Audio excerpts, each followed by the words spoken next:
A Certain Magical Index, Volume 15 by Kazuma Kamaki. Prologue. The finest lead bullet for you, my beloved management. There are things we call blind spots.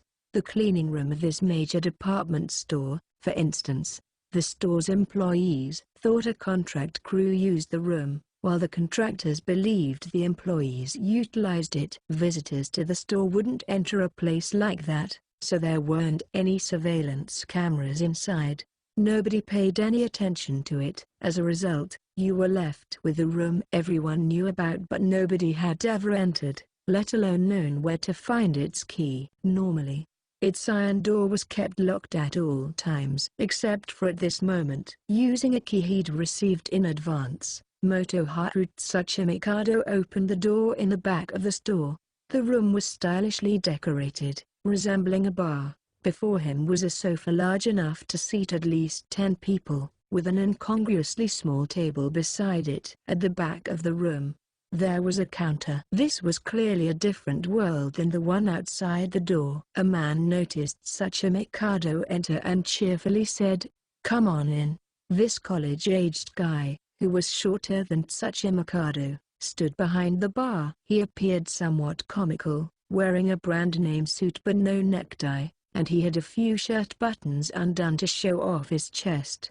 The man, with 4 or 5 cell phones hanging from his neck, had a nickname, Management. As he put an elbow on the counter, he said, "Ah, my bad. I do things casually because this is the service industry.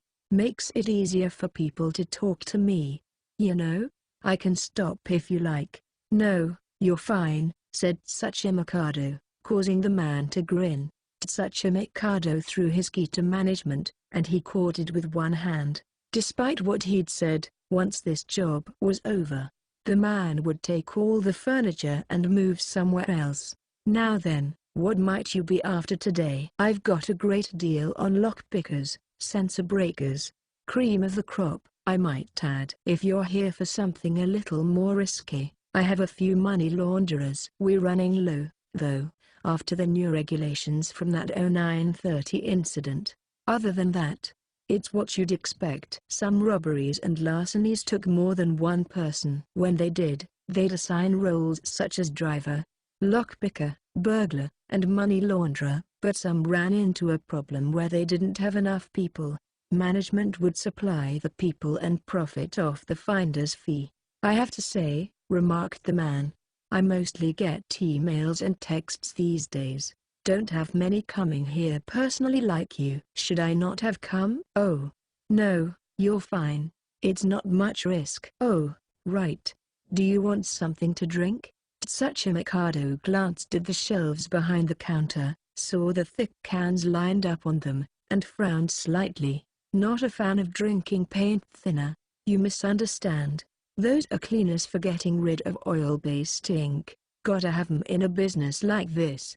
The alcohol's over there, in the fridge. Some good stuff in there, have to say." "Either way, I'll pass." Despite the refusal, Management's face remained mostly the same. "Too tense to get drunk?" "Suppose that's how it is before a job. Let's get down to business, then." "What are you looking for?" "Sorry, that actually isn't why I'm here." Management looked at him dubiously. Without skipping a beat, Tsuchimikado said, "I'm not a customer. I'm the guy who's bringing you in." For just a moment, Management gave him a blank stare. But when he saw Tsuchimikado pull a handgun from his belt, he quickly dove behind the counter. Tsuchimikado pulled the trigger anyway. Bang, boom, bam. A series of gunshots followed. A hole appeared in one of the cans of thinner, immediately filling Management's nose with a terrible stench. "Bastard." The man, still hidden, reached for a bulletproof jacket and a submachine gun underneath the counter. He popped a magazine into the gun, then cocked it to load the first bullet, when suddenly the enemy gunshots stopped.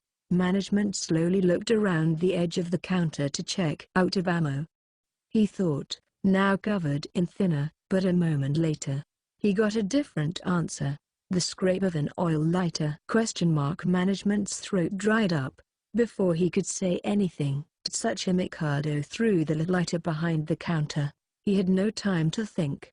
Management flung the jacket and gun aside, then jumped out from behind the counter to get away from the chemicals. The lighter dropped into the puddle of paint thinner, and with a boom, hurled up explosive flames.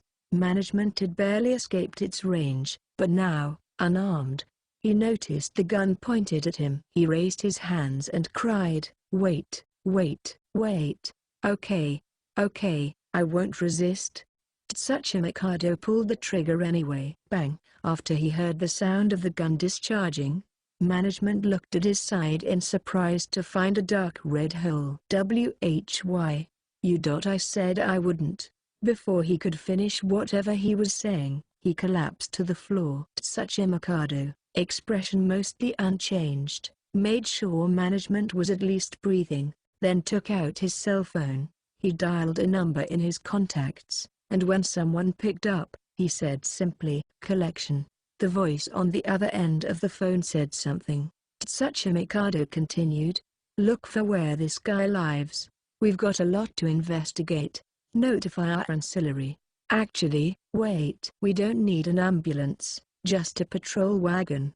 I'll snoop around using his registered address.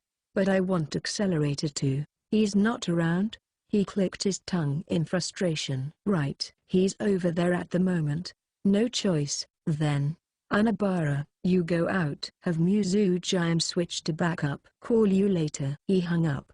Motoharu Tsuchi Mikado, Accelerator, Mitsuki Anabara, and Iwaki Muzujime.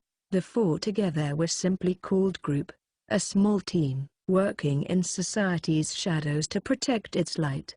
Chapter 1. The signal shot nobody heard. Compass 1. October 9th. Today was the anniversary of Academy City's independence, and a holiday within its walls.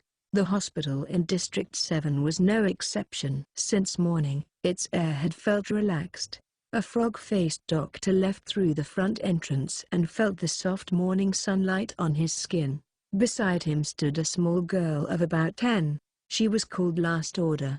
On September 30th, the Hound Dogs, led by Amata Kahara, had kidnapped her and used a device called Testament to input specific data into her brain. The hospital had been working to remove that data, but the job was now done and she was being discharged. "Finally leaving the hospital and nobody's here to greet you," said the doctor, sighing.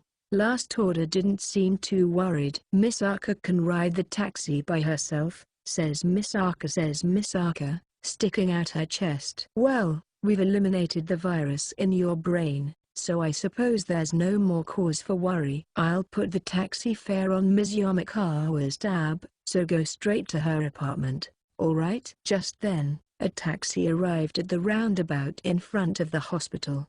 The frog-faced doctor waved it down, then put Last Order, who was holding her belongings, into the back seat. As he watched, the driver asked, "Where to today, miss?" "The amusement park in District 6. Says Misaka. Says Ms. "To the family side 2 apartment in District 7. Don't forget, all right?" The frog-faced doctor had stopped the nonsense about to come out of Last Order's mouth. In the end, he was the one looking after her. The driver gave a pained grin. "I understand. Do you need me to give you directions?" "No. There aren't many apartments in this city. It's all student dorms, and I can just put it in the car's navigation system." When the frog-faced doctor pulled his head out of the car, the back door closed automatically. With Last Order on board, her hands on the window and her eyes staring outside, the taxi began to gently roll away from the hospital. After it vanished from sight, the doctor went back to his hospital.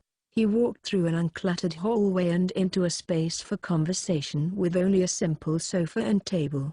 Then went to the vending machine along the wall and bought a coffee. This vending machine was the kind that used paper cups. There was no liquid coffee inside the rectangular metal box. Instead, it made it automatically, starting with grinding pre-roasted beans. It took a bit longer this way, but it tasted good, and was a nice way for him to switch gears. The doctor exhaled. Next I've got to finish the sisters' adjustments and release them from here as soon as, suddenly, his thoughts were interrupted. Click. Someone had pressed a gun to his back. The doctor froze. He listened to the shallow breathing directly behind him, thought for a moment, then spoke. Already back from Avignon, are we? Shit. Where the hell did you get that information? The voice was familiar. Accelerator. In his right hand, he held a walking cane designed with a modern aesthetic. But since they were in a hospital, it didn't make him stand out very much. And he'd used his body to hide the gun in his left hand from others. The doctor didn't bother to put his hands up. Instead of acting conspicuously, he spoke quietly, all for the sake of the patient behind him. You always have quite the greeting prepared, don't you? I want info, the blueprints for this electrode. Accelerator was talking about the choker on his neck. It looked like an accessory, but it actually had an electrode fitted in the back that converted his brainwaves into other electric signals. Those signals gave him restricted access to a special electronic communication network called the Misaka network. The doctor was the very man who'd made the electrode. He kept his face steady and replied, "Why do you need them? If your choker is on the fritz, I can fix it for you. Just give me the blueprints. Last order wanted to see you. If only you'd gotten here a little bit earlier." "Can it? That has nothing to do with you." "That isn't true. She was my patient, and she wanted to see you. It's my job to make it work out." Accelerator quietly cursed. "I know that. That's why I waited until now, dumbass." He spat, sounding truly bitter. The frog-faced doctor reached into his white coat pocket and took out what looked like a mechanical pencil's central casing. It was, in fact, a USB drive. He moved his hand behind him. "You were prepared. As I said, it's my job to prepare whatever my patients need," said the doctor, looking at the vending machine, which was still churning. "But it'll be hard to put what's in there to use. I make everything I need myself, you know? If you wanted a second electrode, you'd have to start by manufacturing the machine tools." Accelerator took it, then quietly stepped away from the doctor's back. The doctor turned around. There was no one there, not even a trace. He'd probably used his vector-changing ability to jump into the nearby stairwell. The doctor stared silently at the empty space. An electronic beep went off at his side. The doctor removed his coffee from the vending machine and took a sip of the bitter liquid. 2. Mitsuki Anabara was in a room inside a certain District 7 building. It was the second of a multi-dwelling apartment complex called Family Side. The room was designed for a family to use. It was fairly spacious for DLK, meaning 4 bedrooms and an open area that served as a living room, dining room, and kitchen. Judging by the furniture, though, only one person probably lived here. All it took was a quick look around the other empty rooms to figure that much out. Maybe it was the same for the rest of the apartments. He poked around as he talked with Tsuchi Mikado over his cell. "Anyway, I've arrived at management's apartment. I'll start searching now." As for things that he could have stored information in, there's a computer, an HD recorder, and a few game consoles that probably have storage media in them. If there's even the slightest possibility, grab it. We could potentially find bits of information stored inside rice cookers or washing machines if we took them apart to get their AI configuration memory cards out. "It sounds like this will be a pain," muttered Anabara. "I do still wonder what sort of jobs management was helping with." "I'm looking into that now," answered Tsuchi Mikado wearily. "A new criminal organization just formed a day or 2 ago. Thanks to him, he filled their gaps, provided the personnel they needed, and they paid good money for fighting strength to use right away. They're sure to pull something very soon. It's our job to figure out what, and to stop it before it happens." "Will it be bad enough that group needs to make an official outing?" "Look, just get to work. I want to complain about all this just as much as you. But these are the only jobs group ever gets. Piles of shit and nothing else. "All right," answered Anabara.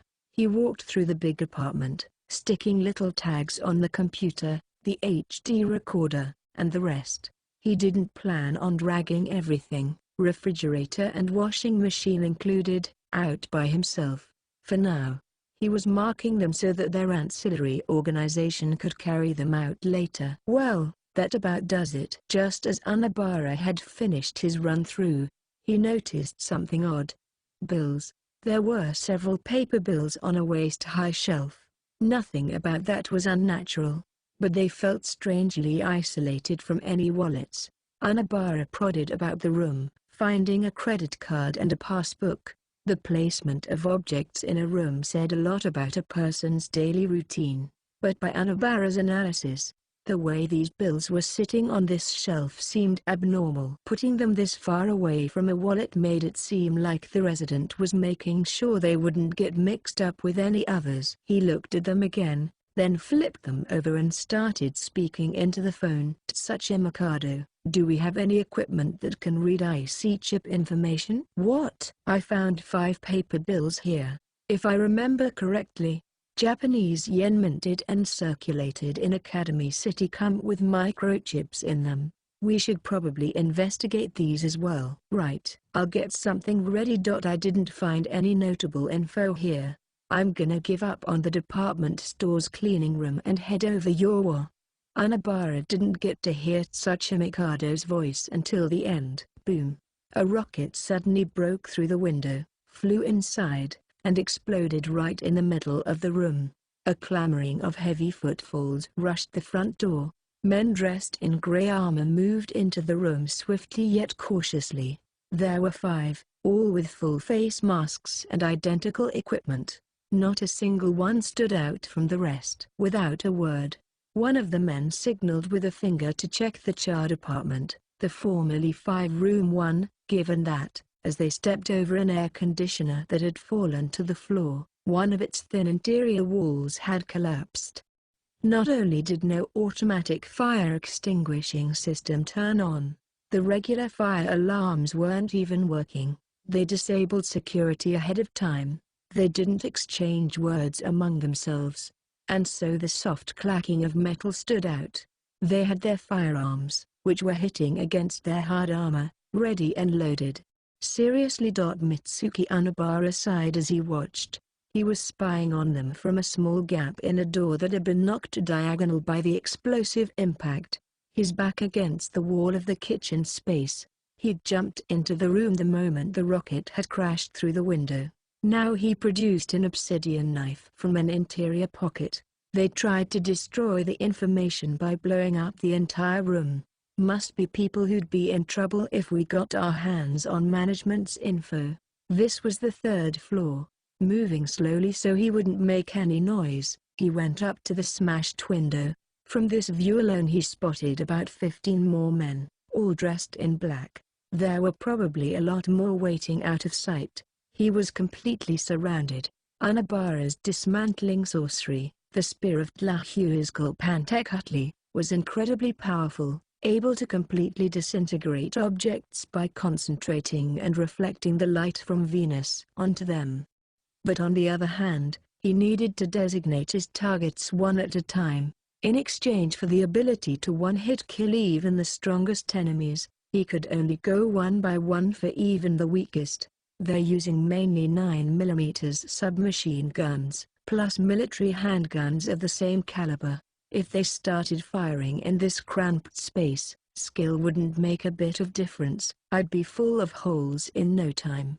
And furthermore, this is bad. A lot of grunts showing up at a time like this is really bad. Even if the enemy went all out and had everyone charge inside at once, it would be pointless, since the apartment had limited space. Thanks to the doors and hallways, they'd end up packing inside and getting into a jam. Instead, by keeping their invading team as small as they could and having most of their men surround the apartment complex, they eliminated the possibility that their target could escape. Even if he did wipe out their smaller team, they would either send in a new one or decide that if a rocket launcher couldn't take the enemy out, they'd simply have to blow up the entire building. They're experienced. Even if I slip out, I might not be able to get through their encirclement. I'm stuck here." He adjusted his grip on the obsidian knife. Sweat had broken out on his palms without him realizing it. Now, what to do? 3 fires in District 7. 5 instances confirmed.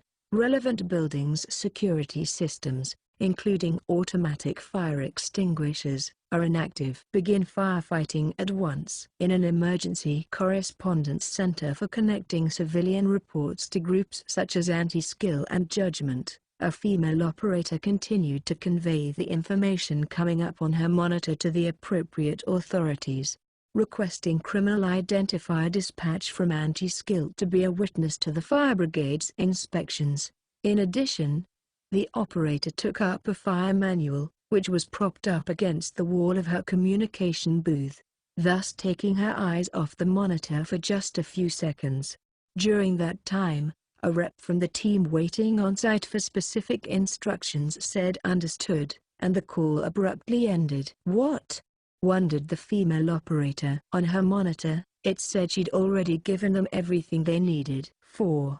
It was 15 minutes after the rocket had fired into the complex. Motoharu Tsuchimikado and Iwaki Mizujime were in one of the apartments of Family Side's second building. There were no fire brigade or anti-skill officers. They spotted a few curious onlookers near the building, but nobody came inside. There had been an explosion. After all, they wouldn't do that, considering the danger of being caught in a fire or building collapse. The apartments had been built for families, but most of its residents apparently lived alone. Plus, far more teachers and faculty used apartments than students. After Academy City had sent out Anti-Skill to prepare for war, the strain of making papers and other teaching materials had fallen to the rest of the faculty, so even on a holiday like this they'd be out at work.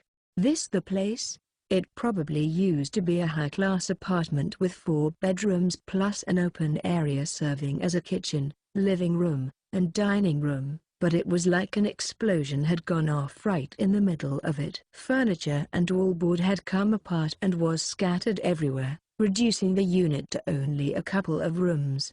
They could see the bathroom right after stepping through the front door. They cleaned up all the evidence. "Even a mind-reading Esper might not be able to get anything out of this," muttered Mizujime as she gazed at the charred floor. Accelerator arrived a moment later on his gain. "Damn, thought you called me for something important." "Just some fun little leftovers again? Did you finish your errand?" Tsuchimikado asked without looking at him. "Shut up," said Accelerator flatly, looking around. "This it? The place where that moron Anabara vanished?" "Yeah," said Tsuchimikado. "For now, we've captured management, and we got the guys from our ancillary transporting him in an escort car. But whatever info comes from his mouth won't be trustworthy. And if he starts going on about all the information being stored up in his head, we won't get anywhere with him. We wanted hard data to back up what he's saying, which is why I sent Anabara here." His tone grew weary. "While he was here, he came under attack by a third party. We don't know whether they were after Anabara in particular or just anyone who wanted information on management. But it's looking like the latter. From his initial report, we knew there was a computer, an HD recorder, and a few other things, but they're all totally gone. Any appliances with AI in them are gone, too. The whole lot of them." "It does seem like there are a few appliances left, though," said Mizujime, using her foot to point at a scorched microwave oven. "They're probably all products without onboard AI. They left behind the stuff you can't put info into." After more searching, they found a few other things, like a TV with a broken screen and an iron. However, everything important indeed seemed to have been stolen. Accelerator took a seat on a bed with cotton sticking out and sighed in annoyance. "Damn it, what a pain. Don't know anything about that shithead management. Don't know what happened to Anabara. Seriously, can't you people do your jobs?" He jabbed his foot at the broken microwave on the floor. Just then, Its plastic door opened up and something came out. Paper bills. About 5, marked with soot, had been in the microwave for some reason. Anabara reported these. He was interested in them. With a thin smile, Muzujin crouched and picked them up. There should be microchips in these bills to prevent counterfeiting. Maybe something's written on them. Putting them in the microwave would shut out electromagnetic waves and stuff. This might have been enough to fool the attackers even if they had a way to detect the chips. So our shithead was the one who hid them here? Asked Accelerator. Then Tsuchi Mikado, a short distance away, announced. They looked over to see that he'd opened the closet, and inside it was a man's corpse. A closer inspection revealed that all the skin around his right calf had been torn off. Tsuchi Mikado said, "This is Anabara's doing." "What's with the foot?" "Hobby of his?" replied Muzujime. "Put off. Her foot had once been injured in an accident during class. The trauma from the incident hadn't completely left her. It was so bad she had to use a low-frequency oscillation treatment instrument to alleviate the stress whenever she used her ability." Tsuchi Mikado shook his head. "He uses human skin to make a certain kind of tag. I'll cut out the explanation, since you two don't know anything about sorcery, but basically, he's got a skill where he can switch places with someone," he said, looking at the scar on the corpse's foot. "He probably looks just like this guy at the moment. I bet he's waiting among the people who attacked this place, biding his time." "In other words," he said, pausing, "that chameleon is still alive and smiling. Don't know where, though." 5. "What is she doing?" wondered Kazari Ueharu, cocking her head to the side. She saw a girl of about 10, who was inside a stopped taxi, presumably at a light, arguing with the driver. Well, actually, it looked like the girl was one-sidedly biting his head off. Ueharu didn't have to get any closer to hear their loud voices. "I keep saying let me off, so why won't you let Misaka go?"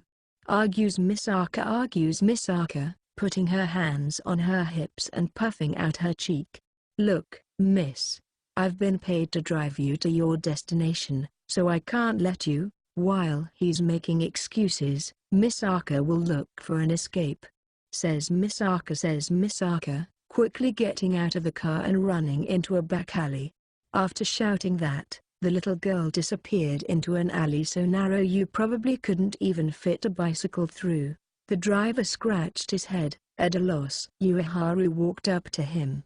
"Oh, are you with Judgment?"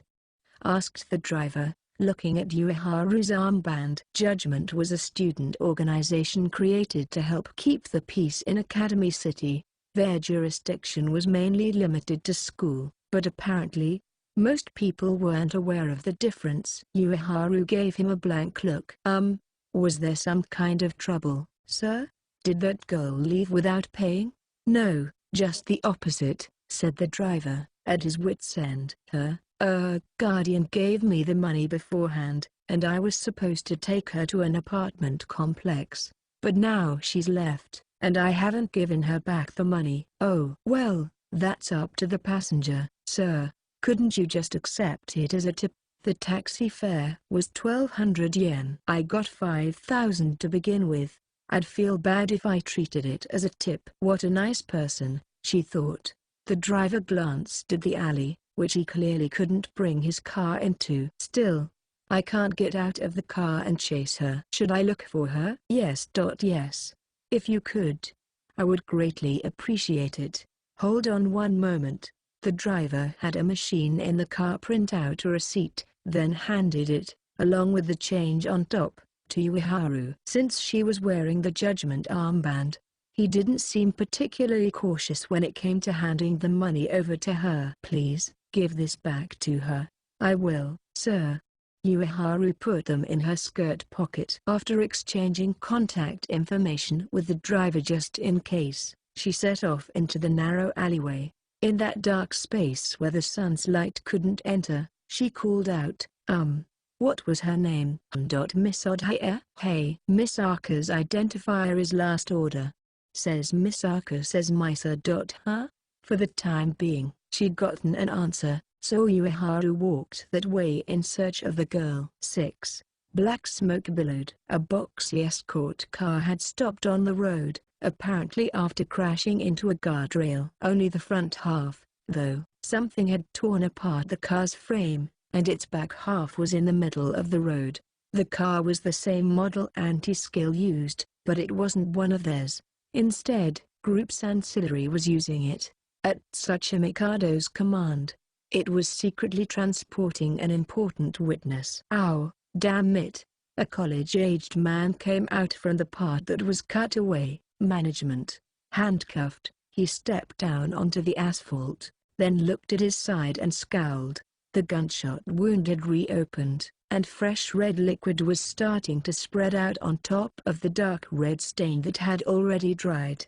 Nevertheless, after spotting a boy nearby, he gave him a mild smile. "Sorry, I flubbed the job." "Don't be." The boy was wearing a pair of metal goggles on his head. No, not goggles, his eyes weren't covered. It was a ring, wrapped around his head like Jupiter. Countless cables plugged into it from all directions, and they connected to a device at his waist. Management offered his hands to the strangely dressed boy. "Sorry, but could you cut these, too?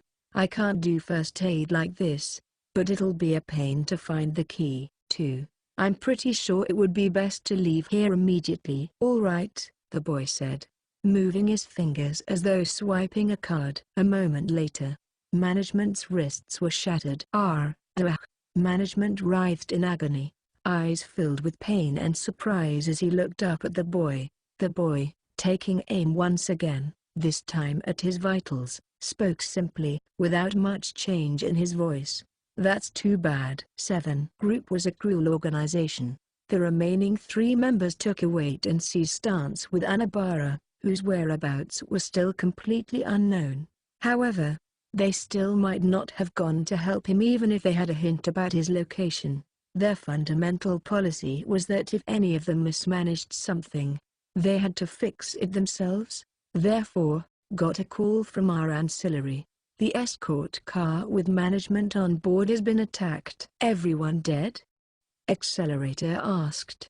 "No, they were nice and left everyone but management unconscious." "Either way, there goes our option of getting the man himself to talk.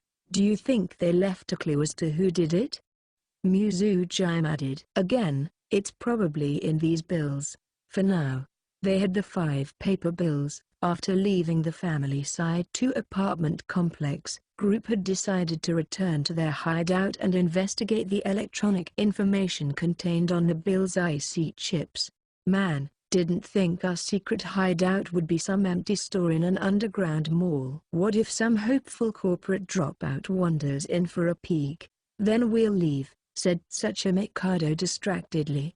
"There's hideouts all over the place, and this one was meant for them originally anyway."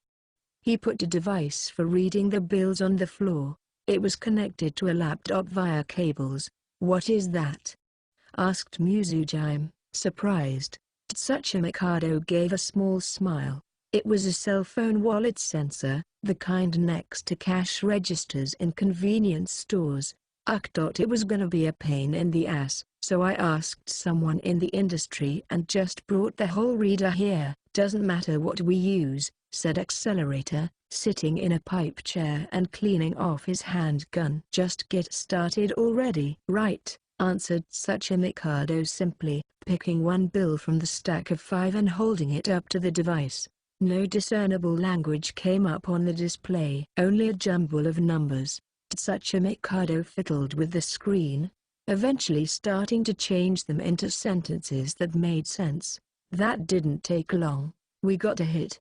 He followed the lines of characters on the screen with his eyes. "It looks like management's product listing. There was a deal on a professional sniper. He was handling the sniper's weapons, too, apparently." He ran the second bill over the sensor. "The sniper's name is Chimitsu Sunazara. Though we can't confirm its validity. It has his history and abilities here, too, but we can't trust that, either. But the introduction fee was 700,000 yen, which makes him one of the best products on management's lineup. He ran a third bill over the sensor. This one has his weapons on it. He's got an MSR-001, a magnetic sniper rifle. He finished with a foreboding hum. Magnetic, repeated Muzujime. Just what it sounds like. It uses an electromagnet to launch a steel bullet made by Academy City. Of course, it's simpler than a railgun on the inside. The bullet's initial speed is 290 meters per second. Not quite supersonic. Does that mean something? She asked. It sounds to me like a normal sniper rifle would be better. But Tsuchimikado grinned and said, in terms of pure force, sure. But this one doesn't use gunpowder, so it has no recoil. It doesn't have the sway sniper rifles tend to have, so you can attach a delicate, super precise sighting device to it. If you used gunpowder, you'd need the whole thing to be sturdy enough to handle the recoil from firing. And what? If it doesn't use gunpowder, it doesn't make noise. Perfect for doing things in secret. Tsuchimikado continued, holding a fourth bill up to the sensor. But this one only put up an error on the screen. They couldn't read the all-important data. Damn. The chip must have gotten hit by the heat or the impact. Just based on the fragments of the header. This one has concrete details on the other end of the deal. The guys who employed him. Tsuchimikado passed it over the sensor a few more times, but he never got the data inside to show up. He gave up on that one for the time being and held the fifth and final bill to the sensor. A rough map of somewhere came up on the screen. It was a simplified map that cut out everything except what was important. A red dot was displayed in the center, with numbers written next to the buildings nearby. But as to what story, or how many meters in length, all of that was unreadable from a top-down map. Tsuchimikado laughed. It's a sniper plan. Management was even dealing in these things? Ha, snorted Accelerator. What? Did he run general store or something? It's showing the plaza in front of District 7's concert hall, said Muzujime, looking up at the ceiling. Right above us.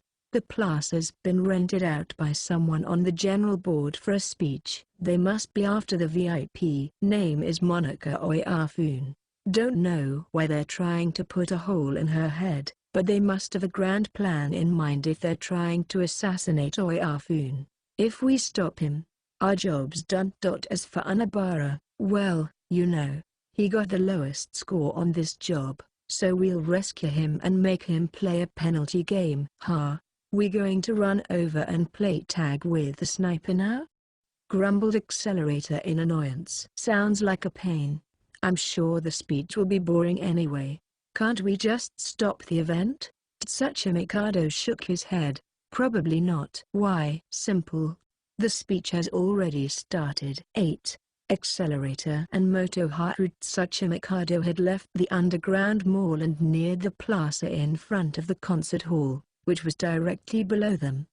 They hadn't taken a sane means of travel, like the stairs or elevator.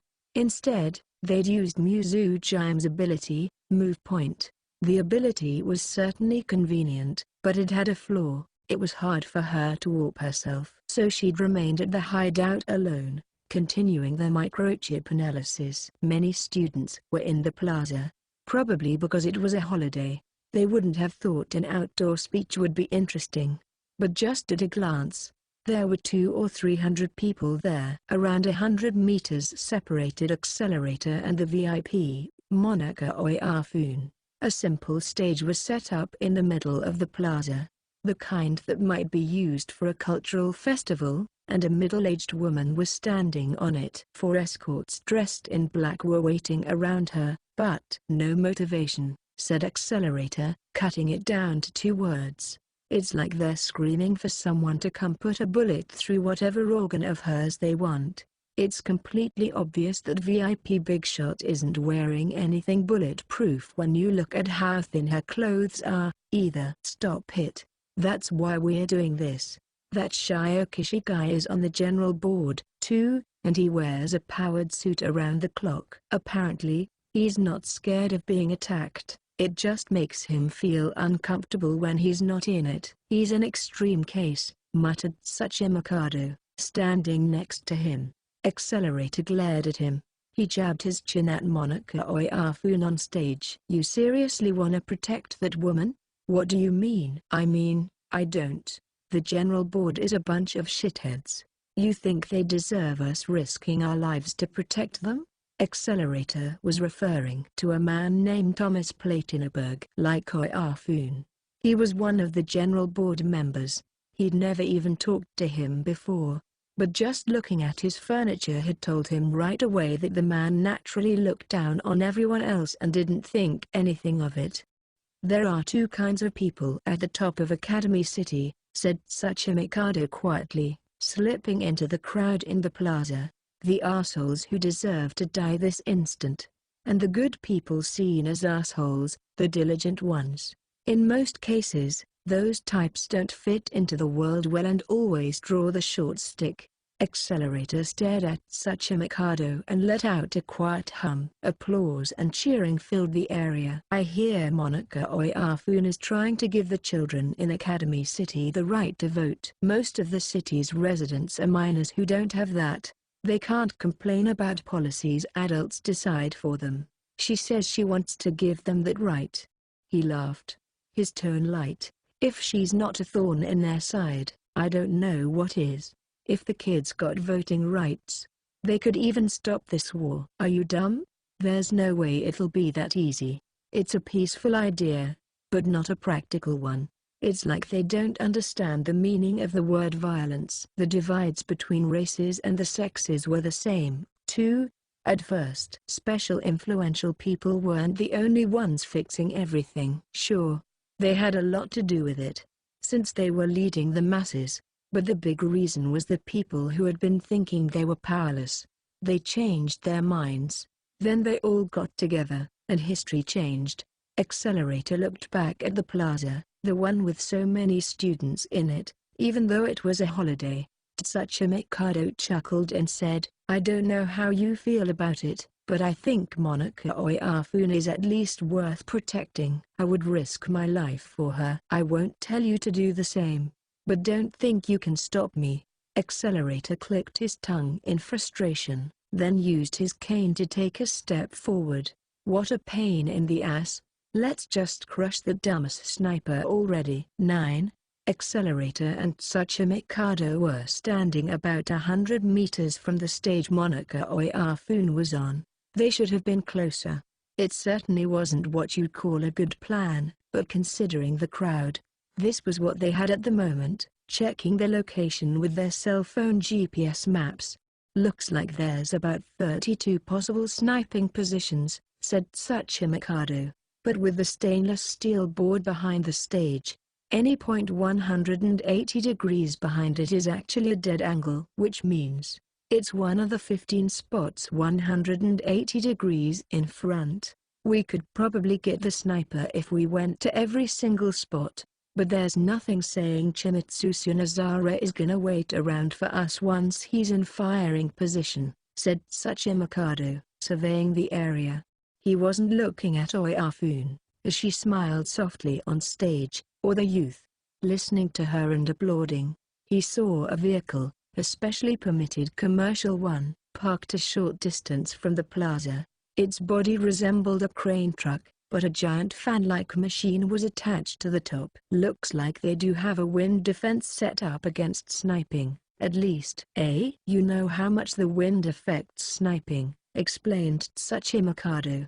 That machine purposely creates blasts of wind around a VIP to throw off their aim.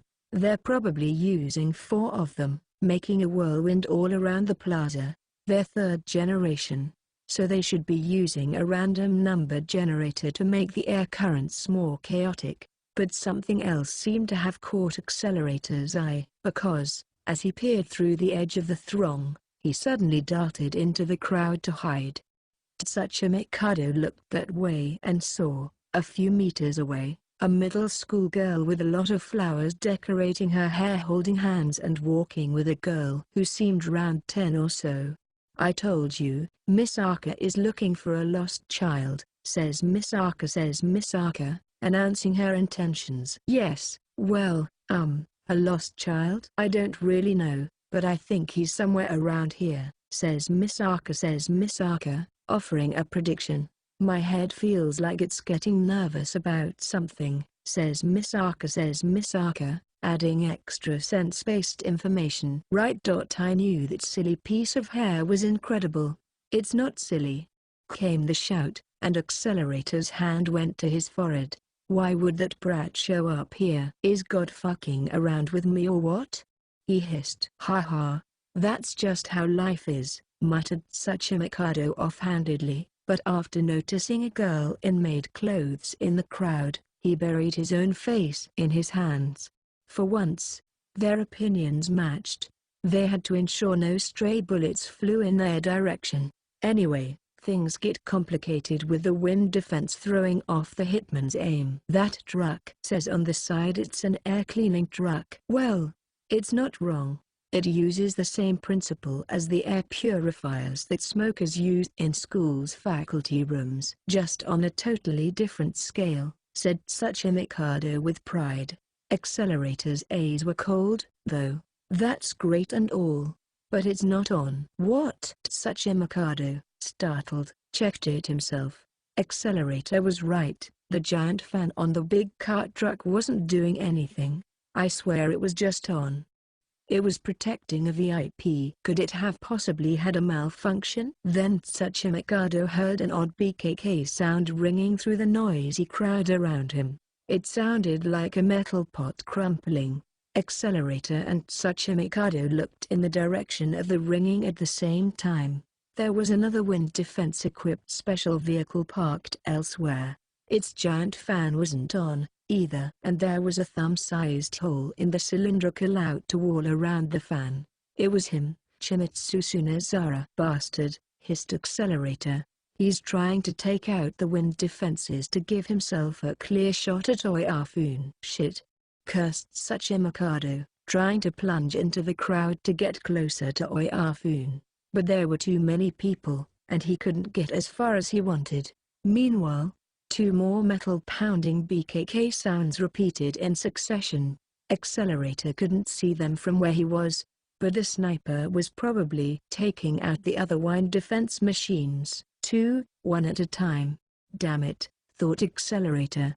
Magnetic sniper rifles don't use gunpowder, so nobody would even notice if their equipment was getting shot at. The man-made gale barrier was gone now. Tsuchimikado seemed to be trying to warn Monaca Oyafun of the danger, but it didn't look like he'd make it. "Great." Monaca Oyafun's speech from atop the platform continued. The bodyguards in the vicinity were standing still, unaware of the threat. If this went on much longer, it would be checkmate. What a goddamn pain. 10. The sniper, Chimitsu Sunazara, brought his magnetic sniper rifle up. He was in a hotel room. He'd gone up to it without checking in, got its electronic lock open, and went inside. As for the window, in addition to disabling the security, he'd cut a square piece of it away to create a hole, out of which his rifle barrel extended. A magnetic sniper rifle, although its form differed greatly from other existing guns, it was a metal cylinder as thick as an ankle with a steel box stuck onto it, almost haphazardly propped up on a tripod. The barrel was a strong solenoid coil. A pair of suitcases sat next to him. One was for storing the magnetic sniper rifle after disassembling, while the other was for the rifle's giant battery. The range was about 700 meters. He destroyed all the wind defense machines that were blocking him. Monaca Oyafun, on the distant stage, seemed close enough to hug through the scope. He would hit. He thought so naturally, then relaxed and pulled the trigger. That's when it happened. Gabam! All of a sudden, part of the plaza in front of the concert hall exploded, flinging flames and black smoke into the air. His target, exposed to the blast, flinched, crouching down. Because she had moved, Sunazara's bullet missed her. What was that? Sunazara frowned. The timing was too good.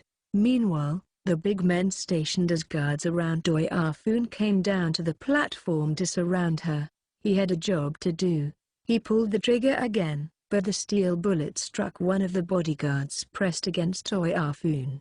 It flung his body down in spectacular fashion. But there was no blood, so he was probably wearing a bulletproof vest as a shield. The guards changed positions. Oyafun ended up completely hidden behind the stocky men. Looks like that's it for now. Long-range sniping was delicate. Even if you used a bullet that traveled at the speed of sound, sniping a target from 700 meters away would mean the bullet had to travel for almost 2 seconds before hitting the target. It was one thing if the person was standing still, unguarded, but with her running away, present tense, with multiple bodyguards, it would be very difficult to shoot her in a vital spot. After thinking for a moment, Shimizu Tsunezara decided not to be stubborn and to withdraw. Still, what exploded? He looked through his scope, then saw the black smoke rising from one of the special wind defense vehicles. He'd shot them in order to stop them, but he was sure he hadn't hit anywhere that would have made them explode. A moment later, Tsunezara's breath caught in his throat. Right next to the special vehicle in flames, a person with white hair, at the scene and yet blending in casually with the background, was looking straight at him, with a cane in one hand and flames and smoke at his back. I see. Tsunezara looked away from the scope and immediately began taking apart the magnetic sniper rifle. As he put each part into the suitcase, he said to himself, I'll remember that face. 11. When Motoharu Tsuchimikado set foot in the hotel room, it had already been vacated. But there was a square section of glass unnaturally missing from the window. Shit. Tsuchimikado took out his cell phone and called Accelerator. Retrieval is a failure, but if Tsunezara fled, he probably won't be doing any more sniping today. Get Oyafun to stop her speech for now. Get security to regroup, and get them out of there. I've got a message from Muzujime, said Accelerator on the other end. She managed to read the chip on the fourth bill we couldn't get anything from. Like we thought, it's got the name of the guys who hired Shimizu Tsunezara on it. Who was it? Asked Tsuchimikado. Accelerator answered with an annoyed voice. School. What? Same as our group apostrophe. An organization hiding in the shadows of Academy City. Interlude 1. A man was standing around in an open-air cafe at lunchtime. Tables crammed with customers were covered with all sorts of food, but his table alone stood empty. Only a big hodgepodge of printer paper was stacked there, not a single coffee mug in sight. The man was staring at the papers spread out on the table, his hands stuck in the pockets of his white coat. Printed on the dozens of sheets in this bundle was involuntary diffusion field data on espers from the data banks. A girl in a red sailor-style school uniform, sitting across from the man's seat, looked at him dubiously. What do you think you're going to find by looking at them? All sorts of things, he answered without looking up. You may not know this, given that you're a sorcerer, but this has all kinds of information in it. It's not just a weak power that vents from espers. It's them unconsciously interfering with reality. By examining the infinite variety of types and strengths of powers, one can explore the minds of espers. 2.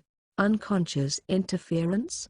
Repeated the girl, not understanding. If we advance our understanding of involuntary diffusion fields, or IDFs, we can highlight the outline of espers' personal realities and use them for data by investigating their personalities and behavioral patterns. Though, I think the resulting parameters would be much more utilitarian and easy to understand than psychological profiles.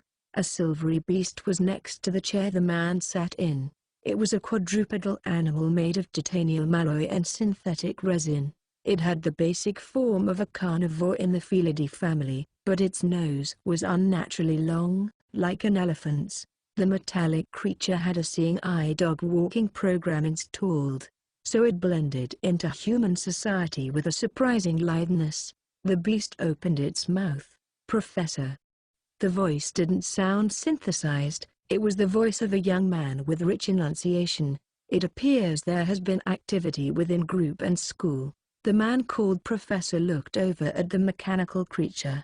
Its speech functions weren't produced with a robotic AI, someone in another place was simply speaking through it via a wireless network. One could think of it as a slightly more complicated telephone.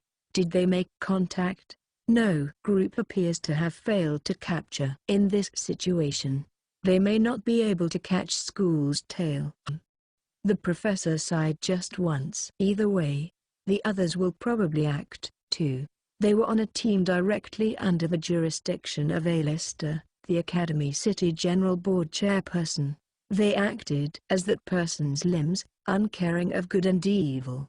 That was all that was expected from the small outfit. From the outset, groups like ours have complicated reasons for acting, but various powers higher up the chain have pressured us and controlled us. The professor said. His tone relaxed.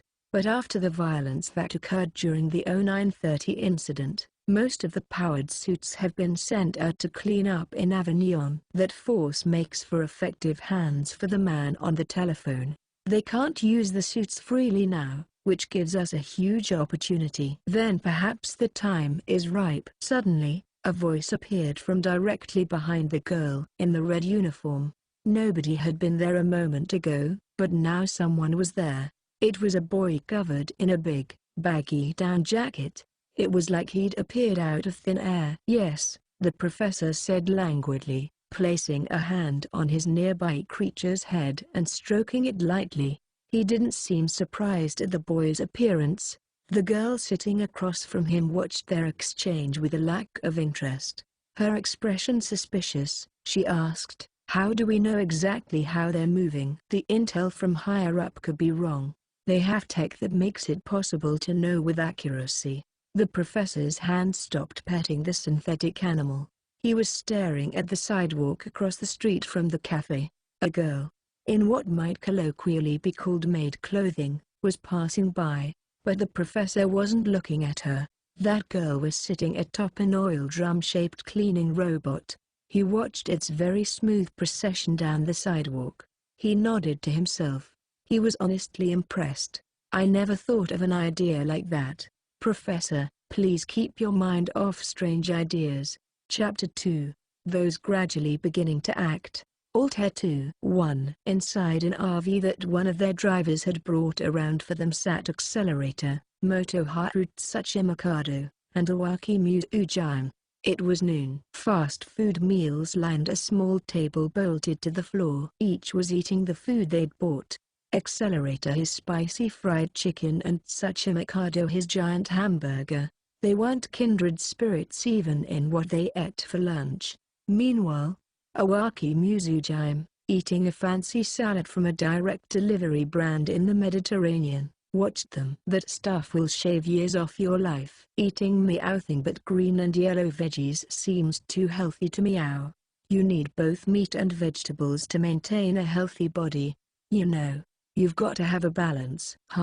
Wouldn't you be happier eating meat and dying? You'd be able to die after doing what you wanted to do until the end, said Accelerator to Muzujime, licking grease off his thumb. Anyway, find out anything about those school guys? I accessed the data banks, but aside from the name, no. It looks like they're as secret as we are.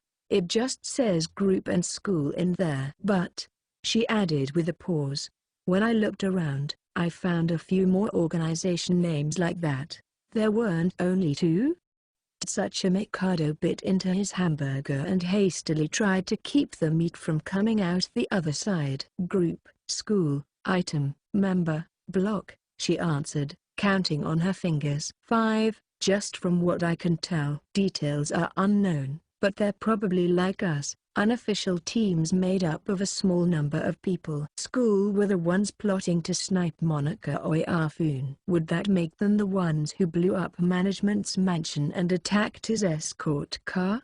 Maybe Mitsuki Unabara infiltrated them, too. Who knows? But if he's doing spy work in school, I wish he'd at least give us a sign. We might think he's a baddie and accidentally kill him, said Tsuchimikado, listening to Muzujime as Accelerator put a coffee can to his lips. But why would school be trying to assassinate Monica Oyafune too? They're doing whatever they want. thought Shish Hamazura. Right now, he was in a family restaurant in School District 7.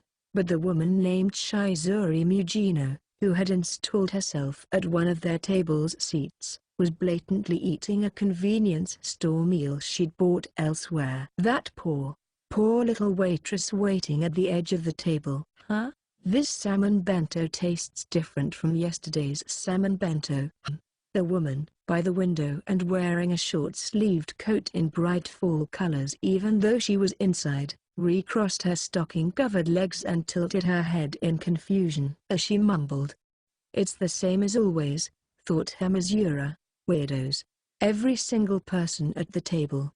It just means canned mackerel is in vogue right now. Curry is the best. Curry, said a blonde, green-eyed high school girl named Frida sitting beside Mugino as she wrestled with the can. Maybe she was bad at using can openers, because she wrapped some kind of plastic tape around it, then attached a fuse to the tape and blew the thing open. Hamazura was pretty sure you were supposed to use that for breaking open doors. Meanwhile, sitting across from Frida was a mature-looking girl of about 12 named Sayaka Nuhata, who wore a fluffy knit dress. She wasn't paying the least bit of attention to what the weirdos were doing. Not that she had common sense or tolerance, but because she was that kind of weirdo. Instead, she was browsing through a movie pamphlet, an ultra-problematic C-movie presented by the Hong Kong Red Dragon Film Company. Looks like a real palm sweater in a few different ways, but that's what makes it interesting. Yes, worth a check. Takitsubo, what do you think? She was asking an all-around lethargic girl named Riku Takitsubo, sitting next to her. She hadn't touched her food, she was just sprawled out on the booth seat, eyes wandering here and there, never focusing. Signal coming from south-southwest, she muttered. These girls were a team called Item. They were an unofficial Academy City organization whose main business was to hold the city's upper echelons, including the General Board, in check. This small group of four had real influence in this city, and by extension, the science faction as a whole. They were treated with the same level of secrecy as group and school. Shige Hamazura wasn't an official member of Item. He belonged to their ancillary organization, doing odd jobs and being their driver. Before, he'd been the temporary leader of Skill Out, an armed organization comprising back alley level zeros, but after their plans fell through and they sustained catastrophic damage, his life of standing above others had come to an end. Now he was doing grunt work in Academy City's underworld. Still, though, thought Hamazura, ever since they'd assigned him here, something had been constantly worrying him. Being the only man in a group of women is really uncomfortable. This booth seated 6, and Hamazura was closest to the aisle. They'd assigned him the job of refilling their drinks. So, said Shizuri Mugino after finishing most of her salmon bento, about that incident where one of the General Board members, Monica Oyafun, was almost killed this morning. With that, I think we should start moving, too. Actually, I never got any information about that, said Frida simply. Mugino paused with a grunt. Then the short-sleeved coat-wearing woman glanced at Hamazura. Hamazura, would you forward this incident's details to everyone's phones? Yeah, answered Hamazura. He wouldn't complain when they gave him orders. This was his job now. He took out his own cell phone, then sent them the saved data. Everyone looked at the information on their phones, and what came up was an adult video downloaded from the internet. A moment later, all 4 members of Item slapped their cell phones closed with stares of contempt. They shut the doors to their minds, then barred those mental doors shut, then took their mental underground elevators down to evacuate to their mental nuclear shelters. Wait. Do over. There must be some mistake. The delinquent leader who once led over 100 people in Skill Out bellowed a plea. As for the 4 members of Item, Hamazura, man, you really are a creep. Bunny girls are a big hit for you. Hamazura, it's okay, Hamazura, I still support you even though you're like that. Hamazura, trembling at the warm words, this time sent the correct information about the attempted sniping of Monica Oyafun. Kinuhata sighed. Right, the one school totally planned. I thought we'd, totally dealt with their assassin sniper 3 days ago. They must have hired a new one, said Hamazura. It just means they ignored our warning. Man, didn't we argue about why they were after Monica Oyafun then, too? Said Frenda, stabbing the contents of her can of mackerel with a fork. Oyafun is on the general board, but man, she's useless. She has almost no influence. She's not even worth killing. But they still wanted her. School still hired a new sniper after the one they lost, then still tried to assassinate Oyafun even despite our warning, said Takatsubo lazily, continuing for Frenda. Mujino nodded shortly. There is no value in killing Monica Oyafun. Despite the risk of getting found out, they decided to force their plans and shoot her. Why is that? Hamazura's shoulders jerked in surprise. What? Why does it seem like she's trying to get me to say something funny now? Don't look at me at times like this. Well, wait a second. It's coming up my throat now, I'll know in a moment. In the end, he had enthusiasm, but couldn't actually say anything. Hamazura. Man, the way you get flustered is creepy. There's totally different kinds of creepy, but Hamazura is the worst kind. It's okay, Hamazura. I still support you even though everyone keeps calling you creepy. The girls gave disappointed sighs. The level 0 Hamazura hunkered down on the floor and stopped moving. Mujino ignored him. Well, like I said, there's no value in assassinating Monica Oyafun. She's too straightforward, but schools still chose her for their target. So, maybe they chose her because she doesn't have any value. Because she doesn't. I totally don't get it. I mean, maybe school just needed someone. They only wanted to cause a big fuss, so they chose a VIP whose death wouldn't affect much. In other words, they went after the VIP with the least security. Mujino sounded amused. As for other VIPs, well, even in just the general board, nobody else would have been giving a speech outdoors in the past couple days. That Shiokishi guy wears his powered suit around the clock, right? There's no way they can snipe someone like that, so I think they chose whoever would be easiest. And honestly, Monica Oyafun didn't have much in the way of protection. Man, poor Oyafun. Assuming that's correct, what was school after? I propose this. A system of guaranteed VIP security. Mujino stuck out her chest proudly, a chest visible even outside her short-sleeved coat. Academy City designates several people and organizations as VIPs, starting with the 12 general board members. Their protection comes from a different security group. If anyone ends up in a life-threatening situation, they'd call in people from all over. They'd do things like close off roads for ambulances to pass through and get all the biggest names in medicine to do surgery. What I'm saying is this, concluded Mujino after a pause. What do you think would happen if a VIP was almost assassinated? They'd call in other people to defend the medical facility. Then get all those special scientists and machines and stuff together, replied Kinuhata. Hey, you're saying school would use the chaos to do something else? How boring. It would certainly create an opening, but the method wasn't very decisive. It wouldn't affect District 23's strict security or the windowless building much at all. At most, it would raise the possibility of attacks on facilities that were already targets to begin with. It could be insurance, said Mujino.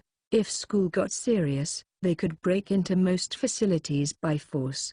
However, she added, they were so intent on obtaining insurance that they hastily replaced the sniper we took care of and plotted to assassinate Monica Oyafun. It seems like they're pretty high-strung about it. Man, that means Oyafun was just a means of insurance, and school plans on attacking somewhere or someone else now. Yep, said Mujino, nodding. Hamazura broke in anxiously. Wait, Doesn't that mean they wanted to fail? I don't think it matters, really. Even if she did die, they'd devote a lot of people to her for heart and lung resuscitation and crime scene inspection and autopsy and stuff. She might not be all that, but she's still one of only 12 members of the general board, one of the highest VIPs in the city. They would mobilize all sorts of unknown technology for it. Said Hamazura, scrunching up his face. Mugino continued anyway, not so much as batting an eye. I'll check the facilities with less security because of the attempted assassination of Monica Oyafun. Actually, maybe that's not enough. I'll check the points that would have changed if it had worked out, too. School must have controlled the situation so they could get to their goal whether or not their sniper succeeded. There must be a facility with less security that matches both conditions. That's probably where school will show up next. Shizuri Mugina vigorously rose from her seat. Without sparing a glance at Hamazura, she told him, Hamazura, go look for a car, please. We'll probably be leaving right away. Her snobbish tone pricked at Hamazura's nerves, but he couldn't argue with her. He was just a grunt right now. Damn. I'll have you know, I'm the leader of over 100 people in Skill Out, he muttered anyway, despite himself. Yes. And damn it. He cursed to himself before leaving the family restaurant ahead of them to find a car. 3. Mitsuki Anabara was in a mixed residence building in School District 10. The building was missing a lot of tenants, and now he found himself in another vacant apartment. The sole juvenile reformatory in Academy City being right out the window might have had something to do with it. There were a dozen or so armed men in the small room, and about 4 people who clearly looked like bosses, all standing around. On a business desk left haphazardly in the room were the firearms and laptop they'd brought there, as well as a tossing of smaller tools for disguise and hand cream and such. My, this is a quandary. Right now, he was not Mitsuki Anabara. He'd taken out one of the attackers, and now he was borrowing the man's face. Who would have thought someone so weak was central to this organization? His plan was to disguise himself as one of the grunts at random, wait for an opportunity to go out on an errand or something, sneak away from the group, and flee.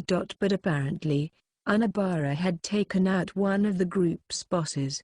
It would be hard to sneak away from them like this. It wasn't like they were watching his every action, but whenever he moved, the ring of people seemed to move with him and around him. He lost his chance and ended up coming to District 10 from District 7. What is it, Yamate? Suddenly, a voice spoke to him from the side. A tall woman was standing there. Though she was slender, her whole body was covered in hard muscle. She looked built, almost like a statue. Actually, he could tell at a glance she did behind-the-scenes jobs, but according to what he heard, she was also an anti-skill officer on the surface and had infiltrated their headquarters. As he thought about all that, he recalled what the muscular woman had said. Yamate, that seemed to be his name. It's nothing, he said. Keep it together. Your strength is vital to our plan's success. She spoke politely, stating each word clearly. It sounded like she was being kind while also looking down on him. Schools started to move, said a bear-like man. We're the ones who sent them management's information, but damn. If only they'd taken action a little later. In the end, attacking the mansion and destroying the information was all pointless, said the muscular woman standing next to Anabara. Thanks to school's actions, the security level of the entire Academy City should have gone up. I just hope it doesn't impact what we need to do. Looks like this won't be easy. We can't get out of Academy City now, either. Though, it's not like we can stop now anyway. As Anabara listened to the woman's voice, he pieced together the information in his head. This organization was apparently called Block. Block was presumably afforded equal secrecy and authority as group. Block seemed to be planning something, but because another organization called School took action on the same day, they were apparently caught up in it. In order to correct that impact as much as possible, Block had set off an explosion to clean up after school's mess. That was why Anabara had gotten caught up in this, too. Block had apparently given up on doing anything about the negative effects from school's mess and decided to go through with their plans anyway. School and Block. This is starting to get complicated. Then the brawny woman spoke to the bear-like man. What about him? Is he all right? Oh, our telephone man. No problem there. After all, the powered suits he uses to do his bidding are all occupied in the Avignon cleanup. There isn't much the telephone man can do now. He's got it rough, too, eh? Normally he just tosses down orders from above, but if we ever went out of control, well, we're his responsibility, so he'd be executed for it. Wouldn't he? And the hound dogs were all wiped out, including their leader, Amata Kahara, after the 0930 incident. They won't get in the way, either. It seems like the same person is giving this organization its orders as group, thought Anabara. But was this telephone man the same person? Or was there more than one? Was more than one person giving orders to one organization? Or was there one per team? Maybe he pretended there were several, but he was using a voice changer. That was an unknown factor. Well, whether it's one or a bunch, they're probably not a very big team. And despite their size, they seem strangely flexible. The telephone voice could come later. Right now, Anabara focused on Block's conversation, converting his thoughts into those of their group's composition and such. At the very least, it doesn't look like they're acting out the intent of some higher Academy City power. The powered suits aren't around right now, so what are they trying to do? Anabara glanced to the side. The men from Block's ancillary were there. They were clearly assisting in this rebellious act. But, no. How many people realize that? Even if someone in a position of power handed them a command, saying it's an emergency, meet up at location A, things like that were commonly lies in the underworld. Nobody took orders at face value with how convoluted everyone's ulterior motives always got. When push came to shove, at the very end, all anyone could do was base their actions on what they'd personally seen. Their intel could be a lie. Block would immediately shoot him if he turned his back right now. If he was to believe one of them, it had to be the latter.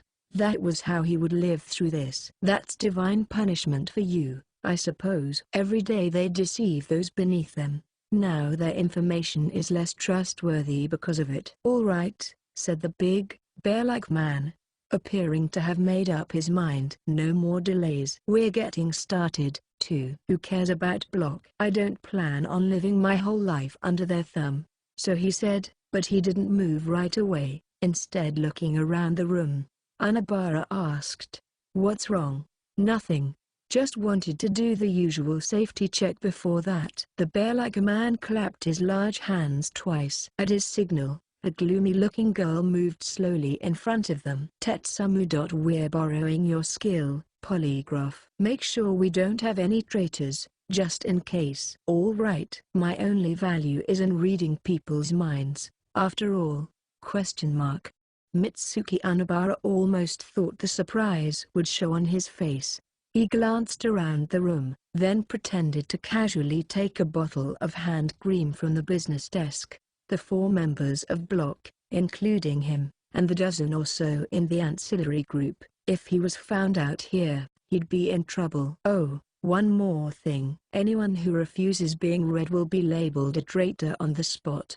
I like transparency. After all. After the big man finished talking, the girl he called Tetsumu shook hands with each of her associates in turn. Only a mechanical, inorganic voice came from her lips. Tatsuhiko Siku, age 28, Block's leader. Main job is to monitor coordination with outside agencies cooperating with Academy City. The brawny woman spoke after the big, bear-like man.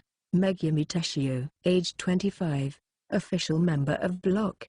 Anti-skill roles include. Tetsumu's face twisted in surprise. For a moment, bloodlust filled the air, but Teshio spoke calmly. You don't need to be so enthusiastic to read me.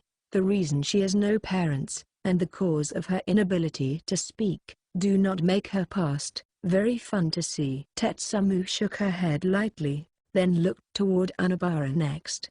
That was when Anabara let the bottle of hand cream slip out of his hand. Oh, sorry. The bottle rolled to one of the men in the ancillary. As he reached out for it, the young man came up and handed it to him. Thanks. After you, prompted Anabara. The young man had just stepped in front of Tetsumu, basically interrupting the order, so Tetsumu held out her hand to him instead. She seemed to want to get this check over with promptly. They shook hands, and then it happened. Gah! All of a sudden, a red flame erupted on the man's and Tetsumu's hands. With an explosive boom, blood sprayed. Several fingers flew. Tetsumu held her right hand, but she couldn't endure pain and blood loss. She fell to the floor and stopped moving. The young man, in a haste, reached for a first aid kit, but the bear-like man blocked him. What did you just do? I don't know. How should I know? I asked you what you did. I'm a victim here, too. Saku said nothing more. He pulled his handgun from his holster, pressed the muzzle against the young man's forehead, and pulled the trigger. Wait. I didn't. The young man from their ancillary was arrested with surprise. But the gun discharged. With a thunderous series of bangs, the man, now covered in blood, fell to the floor. The bear-like Saku threw a glare down at the crimson corpse. Well, it's a good thing we found that before we started. Wonder what on earth he did. Now what? Do we continue? Asked Anabara. Saku shook his head. Tetsumu was hurt, and it didn't look like she was getting back up.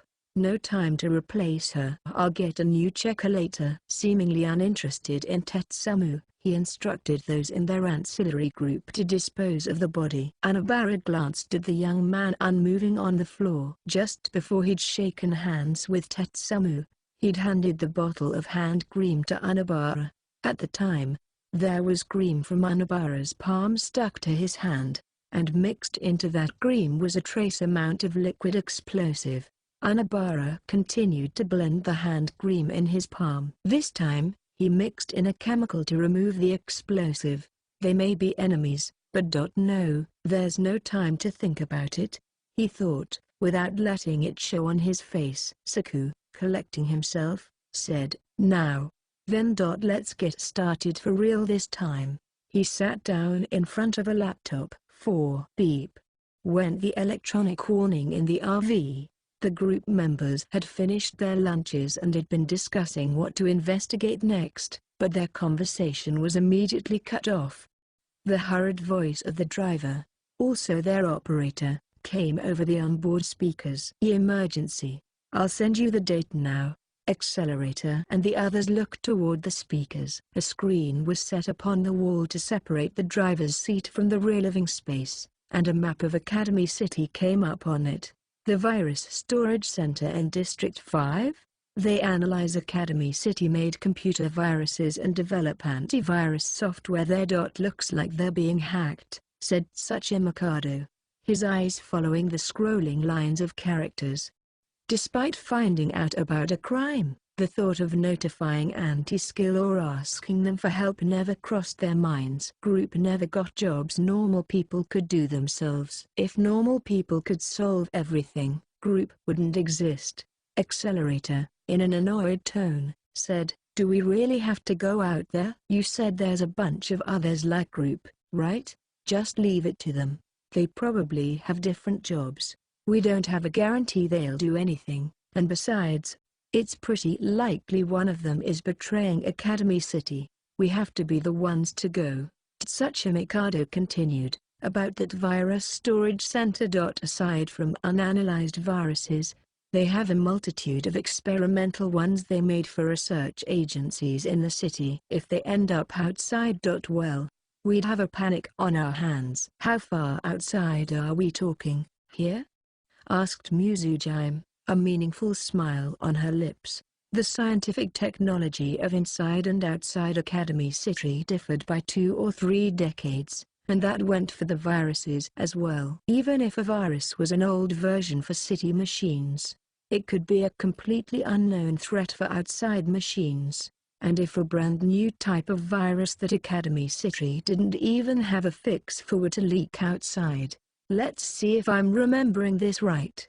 Academy City's security prefers guarding things going out over things coming in, right? There should be some place to do that.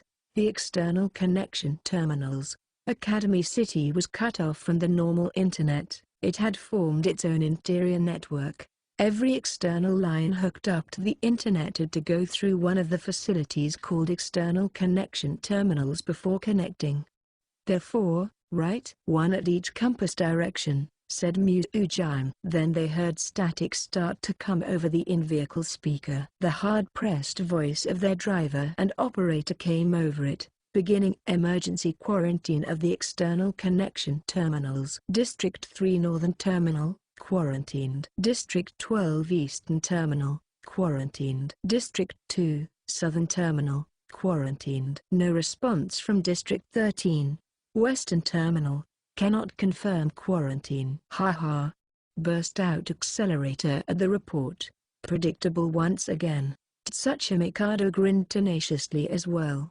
Odds are 10 to 1 they're luring us there. I don't know who they are, but they must really want us to turn them into scrap. The RV started off toward the district in question, District 13. Their driver's uneasy voice continued over the speaker. What shall we do about the attempted assassination of Monica Oyafun? Put it on the back burner. Actually, school might be doing that, too, pointed out Muzujin. Also. What about Mr. Anabara? Never cared about that guy anyway. 5. In a back alley, Shige Hamazura flinched away from the electronic beeping. The source of the noise was the portable device in Shizuru Mugino's pocket. Hey, are we just ignoring that? I'm telling you, it's fine. Someone else will deal with it, so we don't have to. Nevertheless, the device continued beeping incessantly.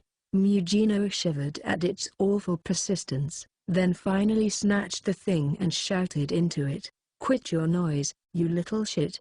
Can't you tell I'm not gonna answer you? You little. We're not calling you up because we wanted to. She wasn't on speakerphone, but it was loud enough for it to ring clearly in the nearby Hamazura's ears. The voice belonged to a lady. The mystery woman always giving instructions to item. There's an emergency at the virus storage center in District 5. I want you all to move out and fix the problem. Or, why? Don't or, why me? You little. Seriously?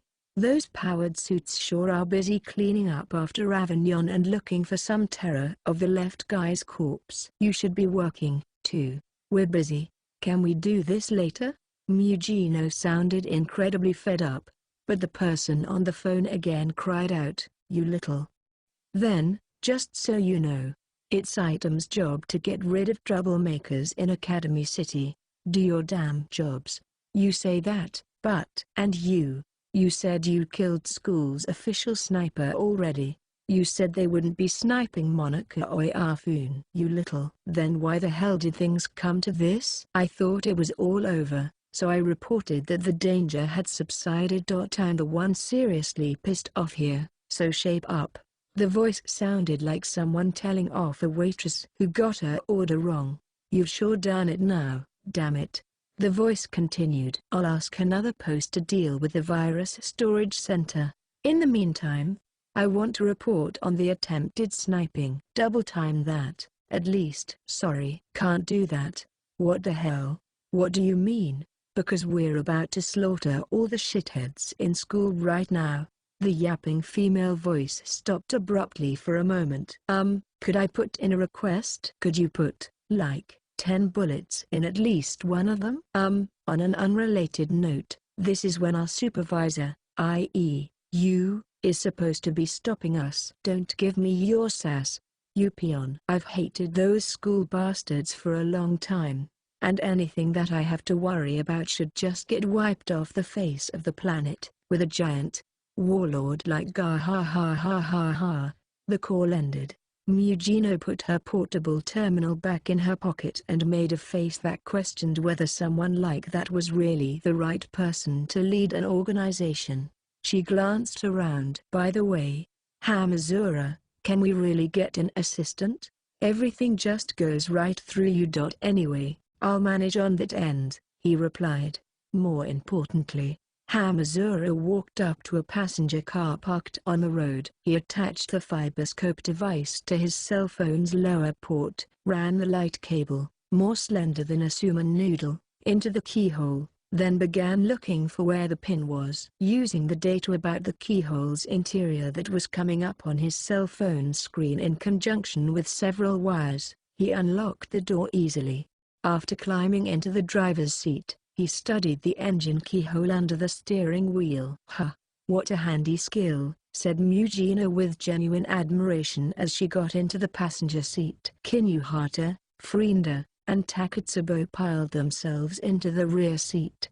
The car was a family four-door, like most taxis, but with 5 people inside, it felt cramped. "Where to?" "Kurogoka Girls Academy, in District 18. The Particle Physics Institute is nearby." It was the only place during the Oyafun commotion to be thrown into chaos, with the people there getting called up for emergency security and to transport equipment. Because of that, their guard is pretty much down. A perfectly simple criminal scheme. Only that one place? Seems really easy. Excuse me. I forgot to say, there was only one place beneficial to them out of several. Replied Hamazura effortlessly. The Particle Physics Institute? Even if that was school's real target, what are they after? Who knows? It would have to be something more important than Monaca Oyafun's life, right? Anyway, time for our little Wu-Pass tour. Right, mumbled Hamazura as he easily started the engine. Takatsubo spoke up from the back seat. "Hamazura, I didn't know you had a license. The card isn't what you need, it's the skill," answered Hamazura casually, smoothly driving off in the automatic car. 6. The RV accelerator and the others were riding in charged into District 7. Attentive to the clock, Tsuchi Mikado said, "About 10 minutes until we get to District 13. The deal was that they couldn't quarantine the western terminal. But if they went to the site and directly disconnected the large capacity cable, they could prevent access. For now, the important people, stubborn about their budgets, didn't like this kind of solution, but the situation called for drastic measures. But then, yet another alarm beep rang. Tsuchi Mikado responded harshly, "What now?" "Hacking confirmed in District 23 as well. The Aerospace Engineering Institute's Satellite Control Center is under electronic attack." "Satellite?" repeated Accelerator, frowning. The ones Academy City had launched were spy satellites pretending to be weather satellites. If you used them, you could have a complete view of all the city and its surrounding areas. "Hey, things are getting interesting after all." The one satellite, Altair 2, that thing had a large bore ground attack laser on board, didn't it? "This is bad," said Mu-Ujang. "The virus storage center is still being hacked, too, right? The countermeasure team is probably running around like a chicken with its head cut off," mused Tsuchi Mikado. "Means this is a decoy so they can't bring their full force to bear. But that doesn't mean we can leave the virus storage center alone, either. Even if it is a decoy, it doesn't change how much damage it could do. Do you think this is school, too?" "No idea. It could be different group." What will we do? Which one should we head for?" "Haha. That's a stupid question," grunted Accelerator, kicking the RV's side door with the bottom of his foot. He had already turned on his electrode, and the bundle of force, its vector altered, sent the metal door flying and bouncing wildly off the road. Tsuchi Mikado, in spite of himself, shouted, "Accelerator! Dealing with those shitheads decoy wouldn't be my thing. I'm going to District 23. If I wreck the big ground antenna they use to communicate with the satellites, the hacking will stop, too. Meanwhile, you two can do the grunt work." After saying his piece, Accelerator jumped out of the RV without hesitation. Flying in an unnatural trajectory, he passed over the median and came to a thud in the passenger seat of a convertible in the opposite lane. A normal person would have been crushed by the relative speed, but with all the vectors on his side, he had no problem. In fact, the one who flinched was the convertible's driver. Whoa, what? What? I'll pay for gas and labor. He heard a small clicking sound. The driver felt something press against his cheek, but he didn't move his neck. However, in the rearview mirror, he saw the dark shine of what looked like a small gun. District 23. No detours. 7. I'm bored, thought Shige Hamazura idly in the driver's seat of the parked car he'd stolen. They were near Kirigoka Girls' Academy in School District 18. The squarish building of the Particle Physics Institute was about 100 meters ahead, inside which two organizations would be in the midst of a fierce battle: School, assaulting the institute, and Item, intercepting them. As he gazed that way, Hamazura was muttering to himself, "Wow, crazy." They wrecked half the building. And was that beam cannon I saw flying out? That was Shizuri Mugino, right? Full steam ahead as usual. That level 5. The reinforced concrete building was leaning over, sending columns of gray dust billowing out. Earthquake-like tremors reached all the way to Hamazura's stolen car. A level 5, eh? Had Ritoku Komiba, former leader of the armed Level 0 organization Skill Out, really believed he could fight against that and win?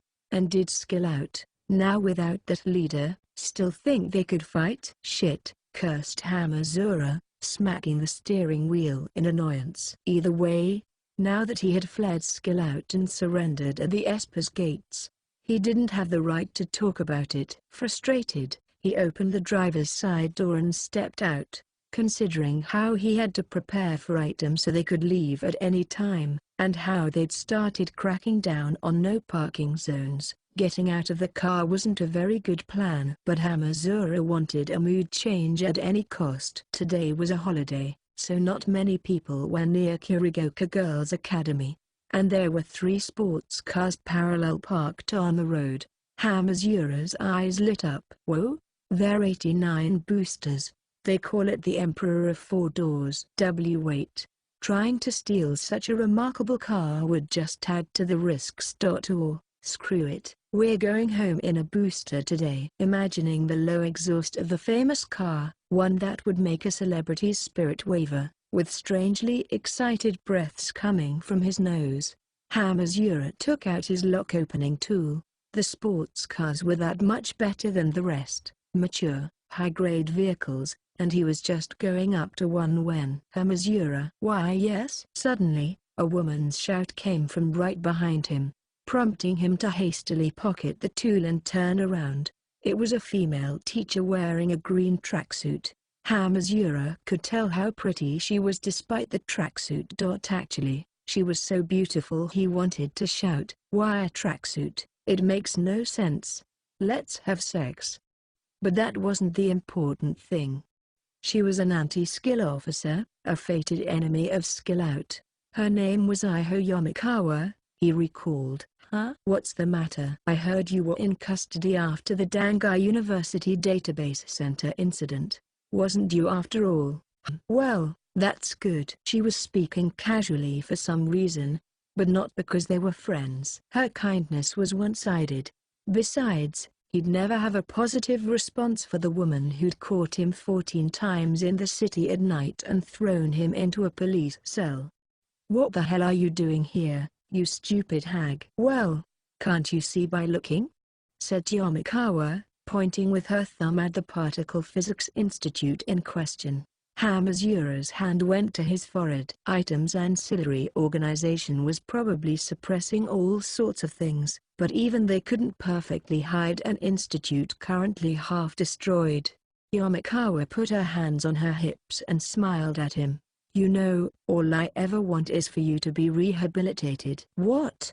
What the hell are you talking? Ab bent over, staring at a car's keyhole. For what? I know you don't want to make me put you in cuffs out here in the open. Hamazura's shoulders jolted. He couldn't afford to get locked up here, so he shook his head back and forth. Why, you've got it all wrong. A baby. They left a baby in the car. What? Yamikawa hurriedly approached, then stuck her hands to the car's window and tried to look in. The security system kicked in a moment later. The shrill wailing of the alarm flustered the woman. Meanwhile, Hamazura whistled, feigning ignorance, as a station wagon barreled toward him from the Particle Physics Institute that was about to be destroyed. The station wagon passed by, and then Shizuru Mugino came running from the institute, this time in pursuit. In one hand, she had another item member, the airhead Riku Taketsubo, by the neck. They dove into the original four doors rear seat, Mugino saying, "Hamazura, you suck at hitting on women, so come on. Hurry and follow that station wagon." "I wasn't hitting on her, you little twerp," Hamazura shouted back, returning to the car. He wished he could have had the 89 booster, but he obviously couldn't steal it right in front of Yamakawa. After he got into the driver's seat and the engine roared to life, Yamakawa finally shouted at him. "Hold on, Hamazura, what's with that car? Can't you tell I got my license?" he cried, the biggest lie of all. Before flooring it so they could get away from the woman as quickly as possible, the engine and tires squealed at the sudden departure, and the family car began to roar down the street, leaving the tracksuit-clad teacher in the dust. After leaving, Hamazura noticed something. Hey, what happened to Kinuhatu and Frienda? "It'll take more than that to kill them." "That station wagon comes first," answered Mugino in irritation. Hamazura saw through the rearview mirror that the hem of her short-sleeved coat was burned, and her cheek was swollen as though someone had punched her. He tried to imagine what had happened in the institute. "How'd that happen?" "Thought you were number 4. They had a level 5, 2 T-Tokukekin, that number 2 pile of shit," she answered, petulant. "But we had something to say about that. We took out one of school's members. Didn't look like he was very strong inside the building. As a war trophy." She shook a sturdy-looking mechanical piece of headgear at him. It went all around one's head like the rings of Saturn, with what looked like lots of plugs. Cords hung from them, but they'd been severed like mowed grass. He didn't know what the thing was used for, but he was horrified that the blood stuck to it. "Anyway, what are we chasing that station wagon for?" "We've got to crush the guy in it and grab their cargo." "Cargo?" "The tweezers." Super precise granule-sized object interference absorption manipulators. You don't even want to explain, do you? Anyway, it's what school was after. You can chase that station wagon without knowing. And can this car even catch up to it? It's all right. This wasn't Hamazura, but Taketsubo. She was sprawled out lazily in the back seat. "My ability Stalker will perfectly track any involuntary diffusion fields I record. I can always search and find them, even if they escape outside the solar system." "Exactly," muttered Hamazura. "They're not getting away as long as we have such a good navigation system. More importantly, what are we doing after we stop?" He broke off. A huge truck had suddenly broken onto the road from the side. He didn't even have time to swing the wheel. The gargantuan crane truck slammed headlong into the side of their four-door. The deafening crash rattled his brain. The sensors reacted, causing the steering wheel airbag to deploy, but given that it was a side impact, that didn't seem to matter. Hamazura's car, which had been traveling straight, skidded to the side, pushed by the truck. It continued, breaking through the guardrail, running onto the sidewalk, and impacting the side of a building. Caught between the yellow crane truck and the concrete wall, their car was completely unable to move. They hadn't considered the show it would make or the collateral damage. They wanted to kill them. Plain and simple, no matter what it took. "Ow, damn. That was school," snapped Mugino. "They must really want that station wagon to get away. They're stalling for time." The crane truck backed up about 10 meters. A girl who looked about 14 was in the driver's seat behind the protective glass. Despite her petite, slender figure, she wore a short, open-backed dress like a barmaid. "Is she gonna ram us again?" thought Hamazura, still reeling from the pain, but that didn't happen. The girl pulled a lever, and the crane arm extended. Attached to its end wasn't a metal hook designed for lifting up objects. It was a giant wrecking ball, meters across, for destroying buildings. "Damn it!" shouted Mugino, trying to open the rear door. It wouldn't open, though, because the chassis was twisted. Hamazura used his own lever to put the passenger seat down out through the windshield. "Hurry!" He broke open the slightly fractured front windshield and jumped out onto the hood. Mugino and Takitsubo scrabbled over the passenger seat to get to the front, and then the iron ball started to swing like a pendulum. With a low, loud rumble, the giant thing headed straight for them. After Mugino climbed onto the hood, Hamazura panicked while grabbing Takitsubo's hand to pull her out, but then the iron ball smashed into the car's side. A tremendous crash rocked the air. The impact blew the three off the hood and onto the ground. As Hamazura tried to raise his head, Mugino grabbed the back of it. The next moment, he went fully prone on the ground when the passenger car exploded, shooting flames everywhere. It was a near miracle they were all still alive. The crane truck's engine gave a neary rumble.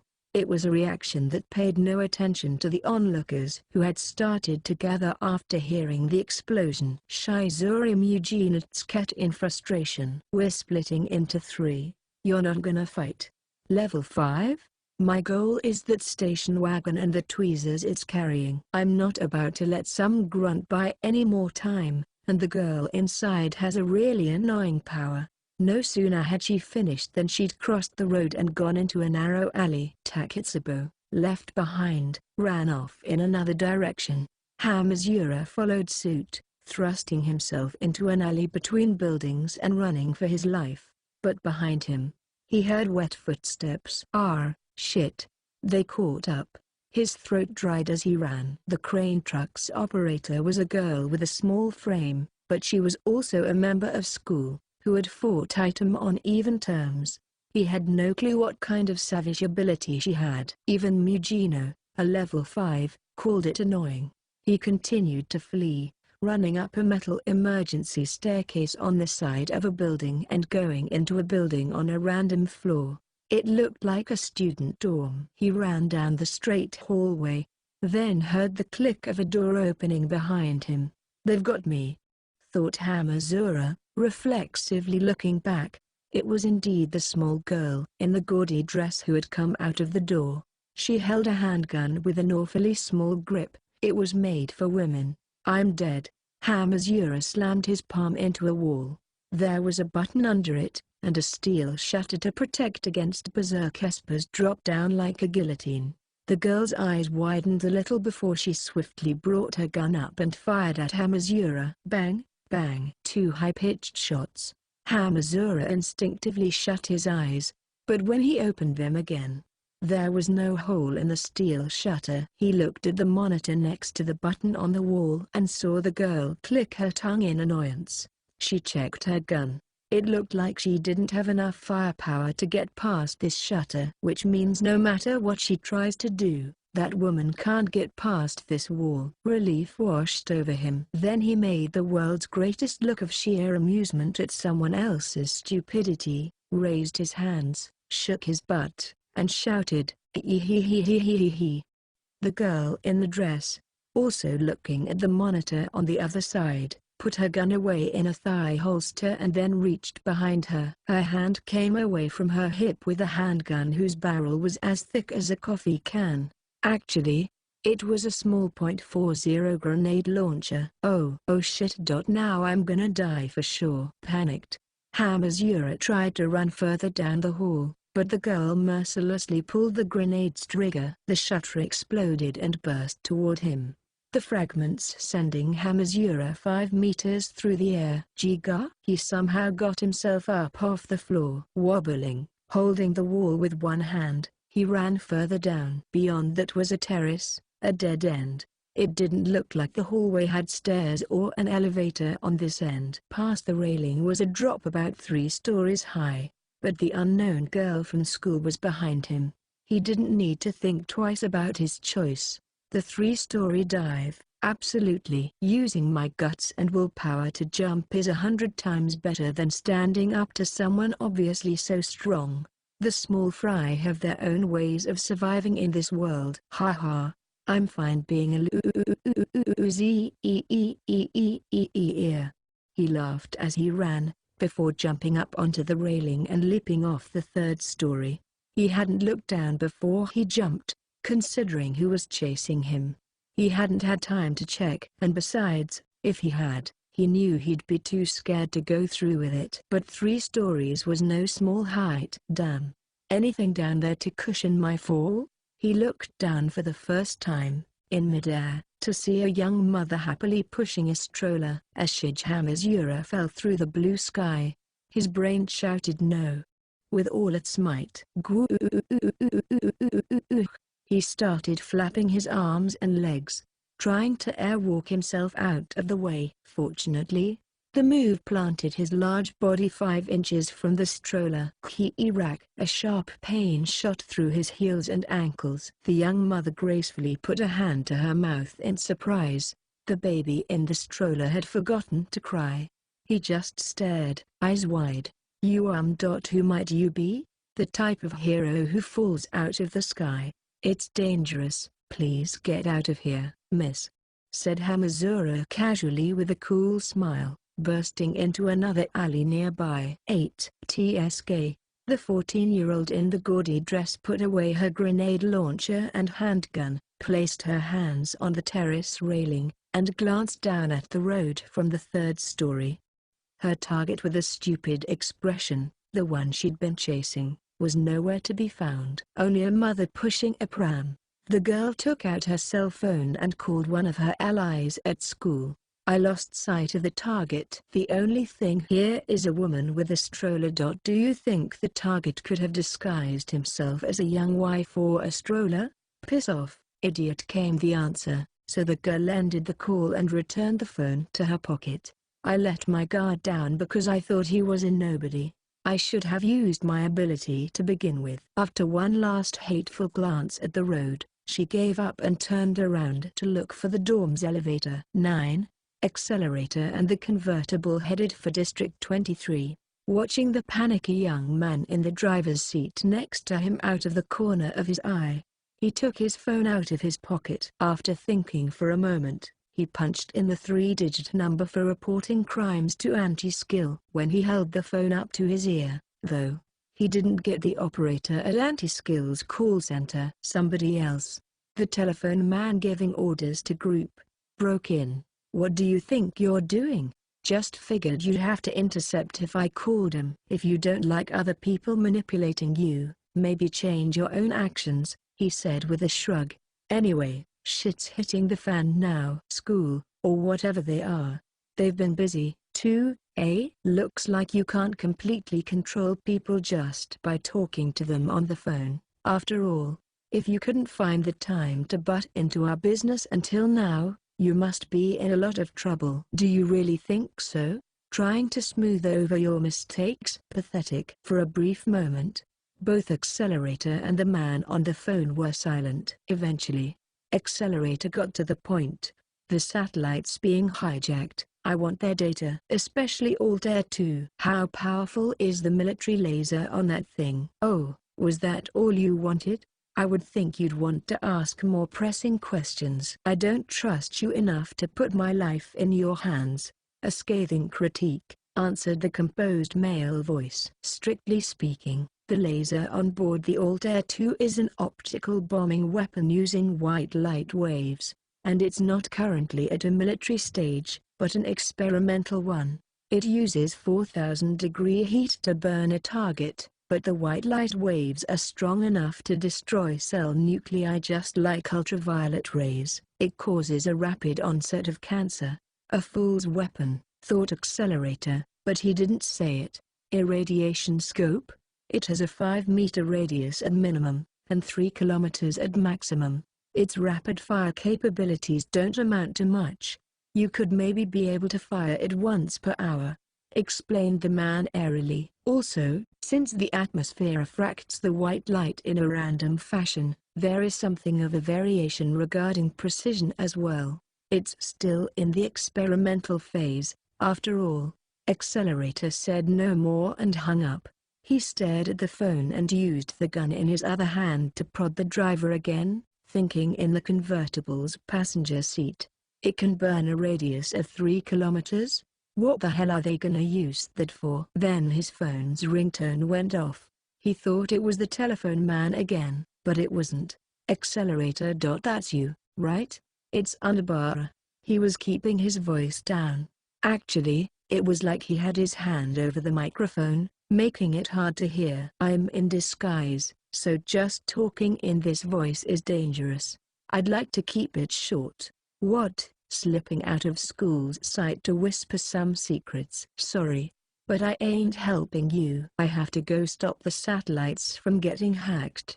If you're gonna stop them, though, I'll gladly hear you out. It's not school. Right now, I'm with Block, not school. They're the ones hacking the satellites. According to Unabara, another organization besides school, one called Block, was using this data to plot criminal activity. What a pain. What the hell happened to school trying to snipe Monica Oyafun, then? Please don't ask me. Wait, sniping? Repeated Unabara dubiously before getting the conversation back on track. They attacked the virus storage center and the external connection terminals beforehand, so Academy City's network teams are in total confusion. At this rate, they'll finish the hacking in 20 minutes or so, and Alt-Air 2 will fall into Block's hands. Pieces of shit, spat Accelerator. Why doesn't District 23 shut down satellite control temporarily? They probably have a few reasons. I would imagine they need at least an hour to freeze control if they went by the normal manual process. The money that went into space-related business was on a completely different level.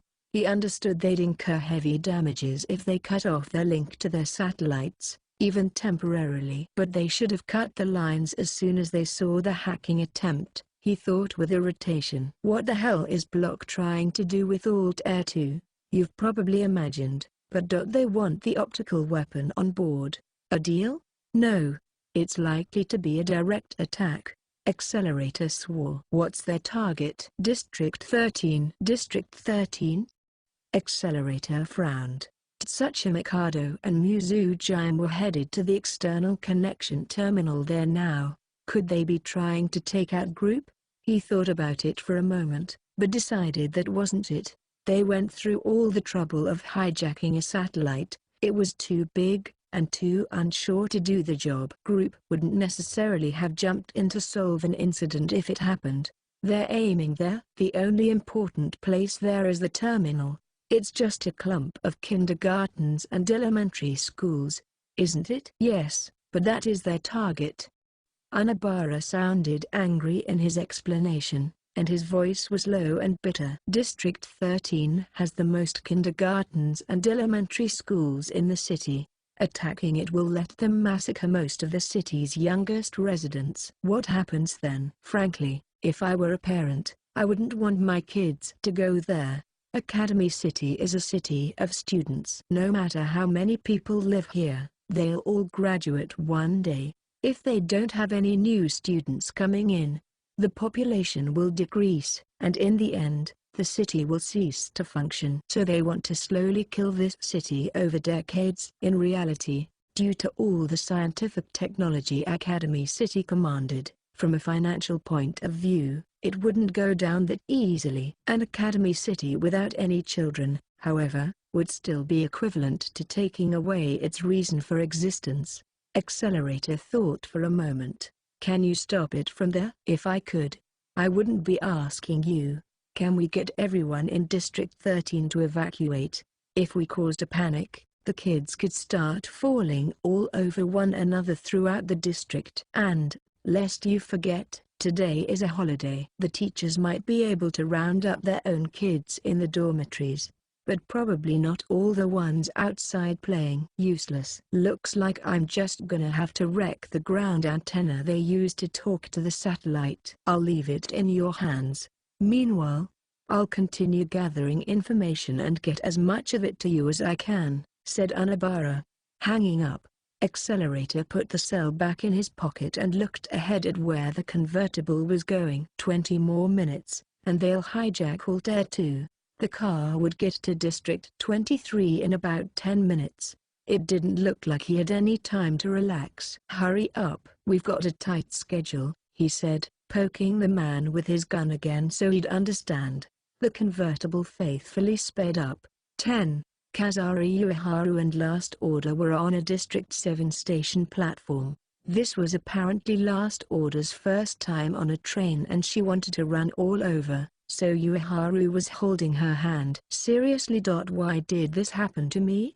At first, she'd given her the change from the taxi and handed her over to Anti-Skill, but somehow, with some sort of power, Last Order had broken out of the police station before Ueharu knew it and was prowling around the crowds of the city again. Ueharu figured she'd get the same result no matter how many times she left the girl with Anti-Skill, which was why she was helping her look for the lost child now.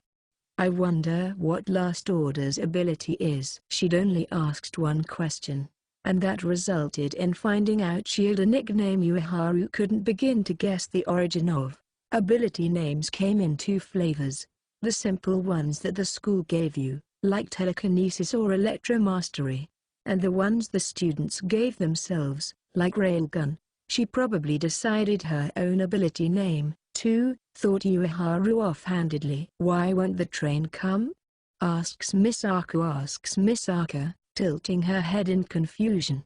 "It looks like a freight train is coming through." "By the way, where do you think the lost child is right now?" "Well, I feel like he's coming this way," answers Misaka, making little frowny lines on her forehead. It seemed as though Last Order was using some kind of ability to search for the missing person, but it didn't appear very precise. "I hope we can find him like this," says Misaka, down in the dumps. "It'll be okay.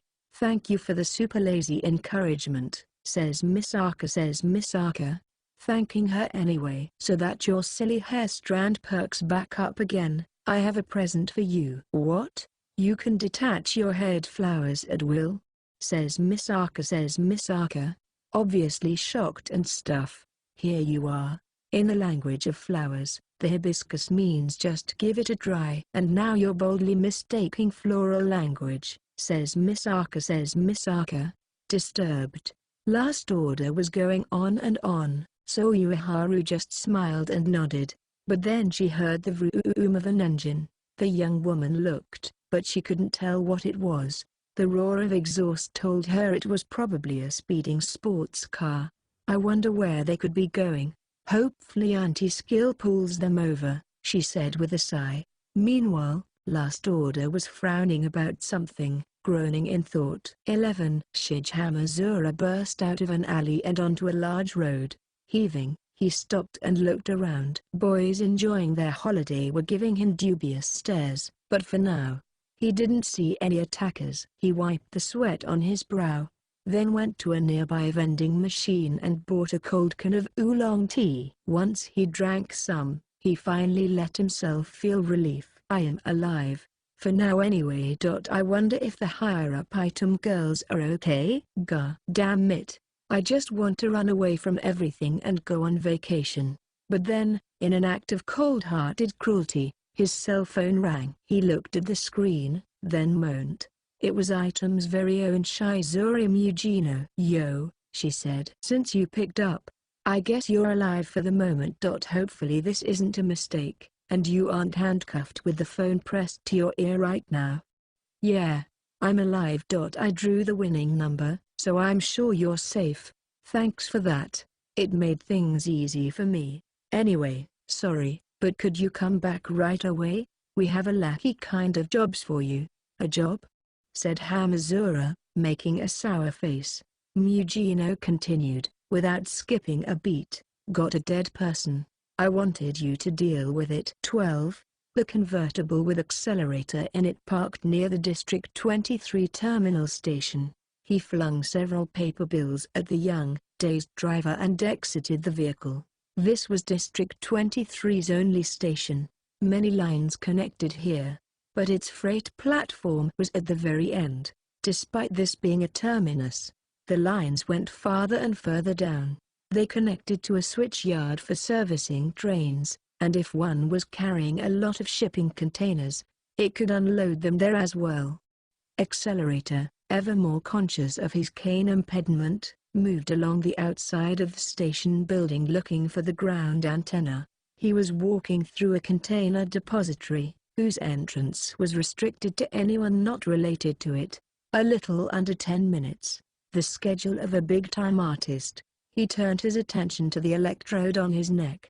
The satellite antenna is a few clicks from here, but I won't be able to take a regular train there. His battery had about 30 minutes left in it. Though he would have liked to keep consumption to a minimum, he was going to have to use it now. Looking for a car at this point would be a hassle. It seemed faster to use his vector transforming ability. Accelerator's hand went for the switch on his neck. Oh my, we can't have this now, can we? Suddenly, he heard a soft-spoken male voice behind him. He didn't think anyone had been nearby. Accelerator whipped out the gun tucked into his belt and turned around. But nobody was there. His body wavered slightly on his modern design gain. He tried to use the tip of the gun in his left hand to push the electrode switch at his neck. I see that's your weakness. But they grabbed his hand from behind. You may have an awfully strong ability, but you can't turn it on unless you flip the switch. Before Accelerator could shake the hand off, wham! A heavy impact shot through the side of his head. It didn't feel like a punch from a fist. It was duller, like a metal pipe or a hammer. He felt goopy liquid dripping down the side of his face. Ugh, you're with Block. No, not Block. I'm with Member. The voice from behind him. Member. One of the 5 organizations, same as group and school. Shit, one thing after another. Although our interests don't align with theirs, I will be stopping you from destroying the satellite's ground antenna now. As his head swam, Accelerator looked behind him, but once again there was nobody there.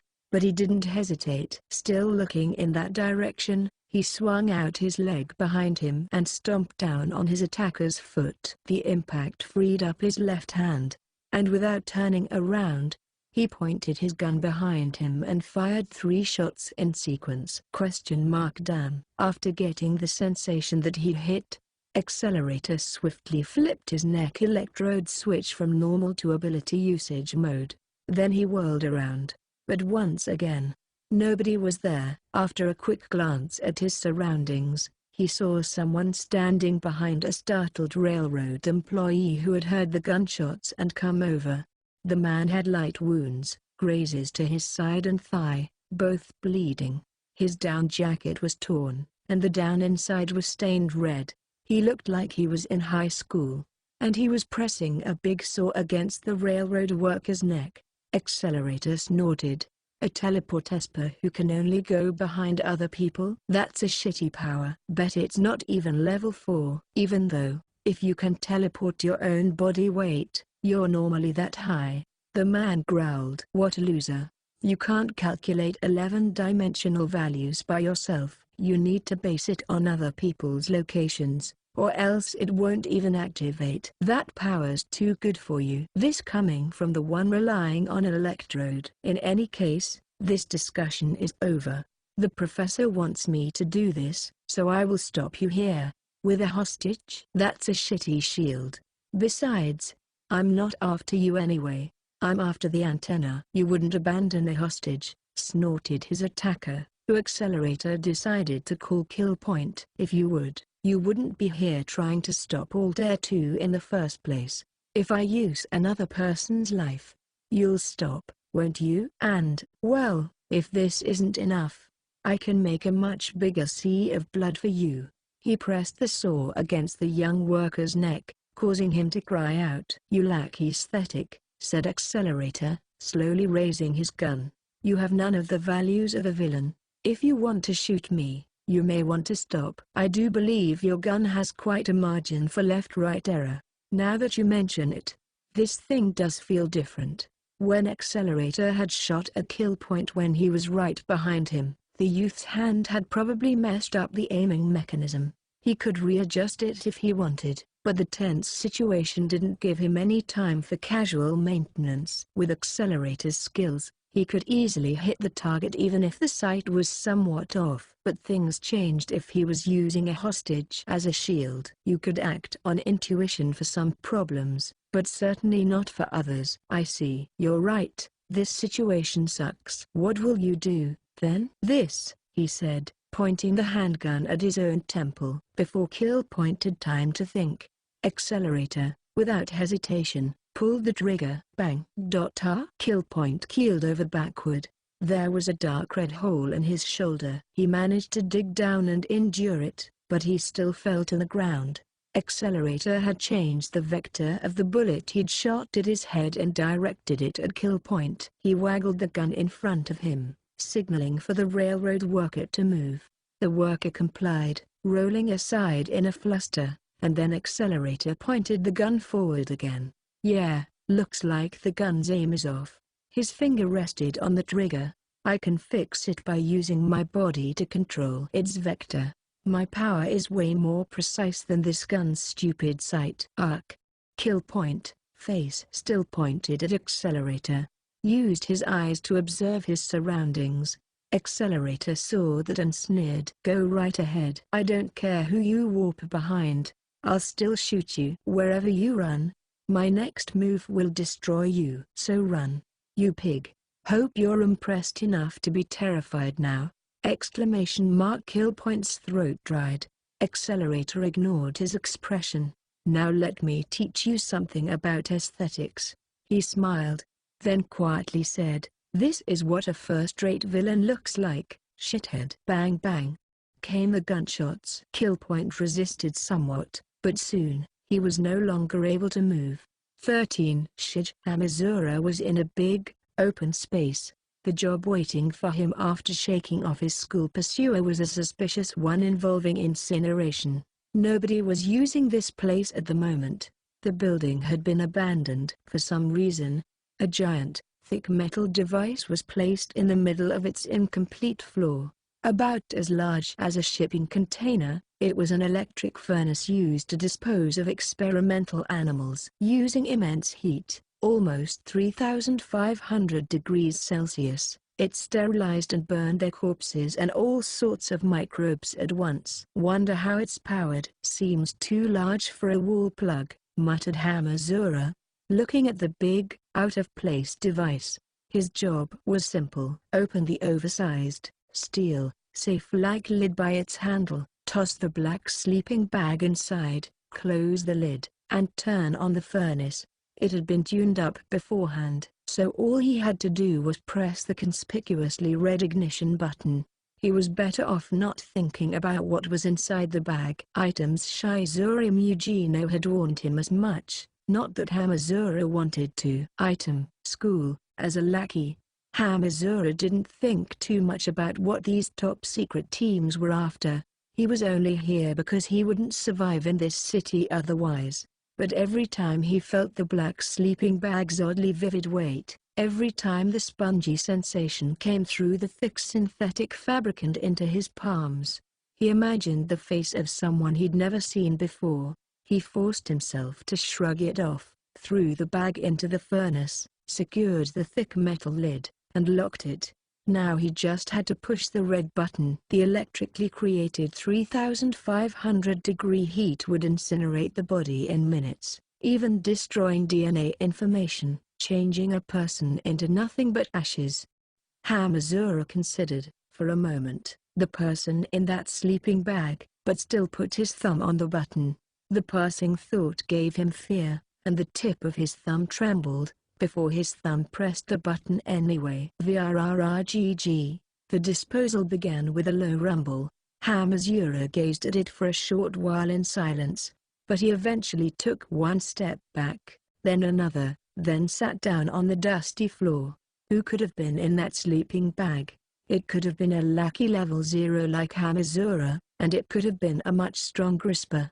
It wasn't necessarily a child, but he couldn't say for certain it was an adult. Was it an enemy? Mugino might even kill an ally if they blundered.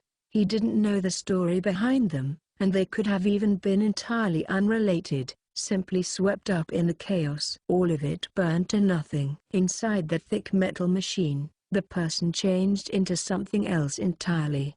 The ashes, no longer legally a person, would disappear off somewhere. It might end up thrown into some garbage disposing automation, blended into a mush, and shipped out as fertilizer. Even if someone found the ashes in the garbage, they wouldn't treat it as a person. The flesh had lost its DNA information, so it couldn't be used as physical proof. Hamazura. Even when someone addressed him from behind, Shij Hamazura couldn't move. The electric furnace gave a few shrill beeps, letters coming up on its monitor to indicate the incineration was complete. Hamazura, what's wrong? It was probably Rikuta Kitsubo, from Item, talking to him. Her other name was Ability Stalker. Unlike Hamazura, she was a very powerful level 4 Esper. That power was what had led him astray, but he still envied it more than anything else. "What does human life mean?" said Hamazura, letting the energy drain from his body while simply staring at the furnace. It wasn't like this was his first time seeing a corpse, and yet he felt considerable pressure in his heart. Damn it! When did level 0 lives get this cheap? He heard a voice say his name. He stood, ignoring it, then opened the furnace lid and collected the ashes within. Shij Hamazura's job wasn't over yet. 14. Mitsuki Unabara was in a multi-tenant building in District 10. The place operated as one of Block's hideouts. Right now, there were 3 official Block members present, along with a dozen or so combat personnel belonging to their ancillary organization. Of course, Mitsuki Unabara had secretly switched places with one of their official members. "Not much longer now," said Tasu Ikosaku, his big, bear-like body shifting. A laptop was in front of him. It looked compact, but a cord came out of it and connected to what looked like an overstuffed sandwich. Apparently, it was almost 15 store-bought CPUs stacked on top of one another, with liquid cooling tubes running through the gaps between them. The brawny woman, Teshio, her eyes on the screen, spoke to Siku. "Has it worked?" "Mostly, yeah. Thanks to the dummy we used on the virus storage center, District 23 thinned out, too." Siku spoke without looking at his companion. "Now we can say goodbye to this shit pile of a world with A-listers stink permeating every last corner. This is our first step in that direction." He wasn't giving a speech, not many people were particularly listening. He was practically talking to himself. Even so, Unabara could feel strength in his words. "But this is just the first step. There's a long way to go before reaching our goal, but still, it's the first step." Unabara casually glanced over at the clock on the wall. It would only be a few more minutes before the satellite was hijacked. He'd gotten no message from Accelerator. He didn't know if he'd managed to destroy the ground antenna.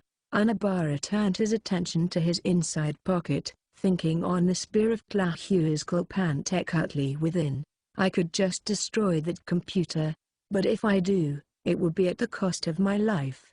His palms began to clam up with perspiration. He didn't have much time to make a decision, but then, Megumi Teshio said, "It would appear there has been some action in District 23. A number of on-site anti-skill officers have gone down, but as far as I can tell, from intercepting communications, there is no danger to their lives, the likes of which would cause rescue teams any confusion." Everyone there looked at the woman. "We can understand, by connecting the points at which the anti-skill officers went down, that they're lined up, straight from the terminal station, to the ground antenna." "Such incredible speed. It certainly doesn't seem like he walked." "Who, and from where?" asked Siku. "Nobody honest, I'm sure. Is it one of A-lister's dogs? Part of member?" "No," said Teshio simply. "Group. Most likely. I remember that white-haired kid, if I recall correctly. He's the level 5 Esper, who came here recently." She remembers seeing him? Wondered Unabara. But the question was soon answered. Teshio had a small business instrument in her hand, a device with somewhat more functionality than a cell phone, and on its screen was a rough video, probably taken by a telescope. According to the number in the corner, it was magnified 4,000 times. One of Block's subordinates was probably outside District 23 recording it right now. On the monitor, it showed accelerator heading for the ground antenna. With his ability, destroying the 25-meter-across parabola would be as easy as swatting a fly, and he didn't think Block was about to wait quietly for it to happen. Not good. Or wait, maybe it's fine? Even if he was captured, they couldn't accurately snipe him from that range. What now? Asked Megumi Teshio curtly, awaiting instructions. Everyone's gaze turned to Saku's bear-like frame. That much is obvious, came the reply. Not particularly hurried, sending tension through Anabara. They had a plan to deal with him. Could there be a wireless bomb or something set up near the ground antenna? He thought, before the bear of a man gave a different answer. We just have to pray that he succeeds. For a moment, Mitsuki Anabara couldn't understand it, but soon his thoughts recovered. No doubt that was their aim. Breaking through District 23 would have been too difficult for our abilities. Still, we can't get anywhere while that ground antenna is still up. We needed a more capable idiot to help us. Actually, we might have been thinking too much. The level 5 is already at the antenna. Someone watching from above probably cleared the way for him. The district is loaded with Air Force-related weapons. Normally, unmanned weapons, namely HAF-H-11 attack helicopters, would have gone to intercept him. Course, that level 5 could probably wipe them out, too. We were so preoccupied with the optical weapon on board that we forgot Alt-Air 2's main usage, to monitor Academy City and the surrounding areas.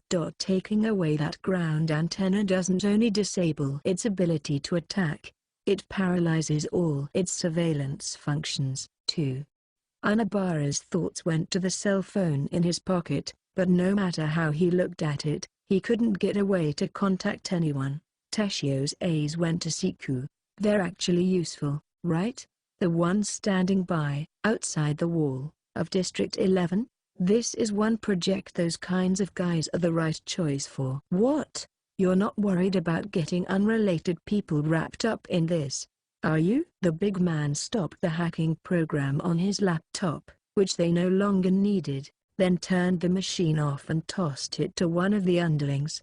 Let's go. 5,000 mercenaries are waiting on the other side of that wall. October 9th, 1:29 p.m. With the destruction of the ground antenna that communicated with the satellites, they all lost function. Academy City, without its surveillance system in the skies, had lost a significant chunk of its defenses. Interlude 2. School's Level 5 Esper, Titoku Keikin, was in District 4. The district was home to many eateries, even in Academy City, with a host of other facilities related to food as well.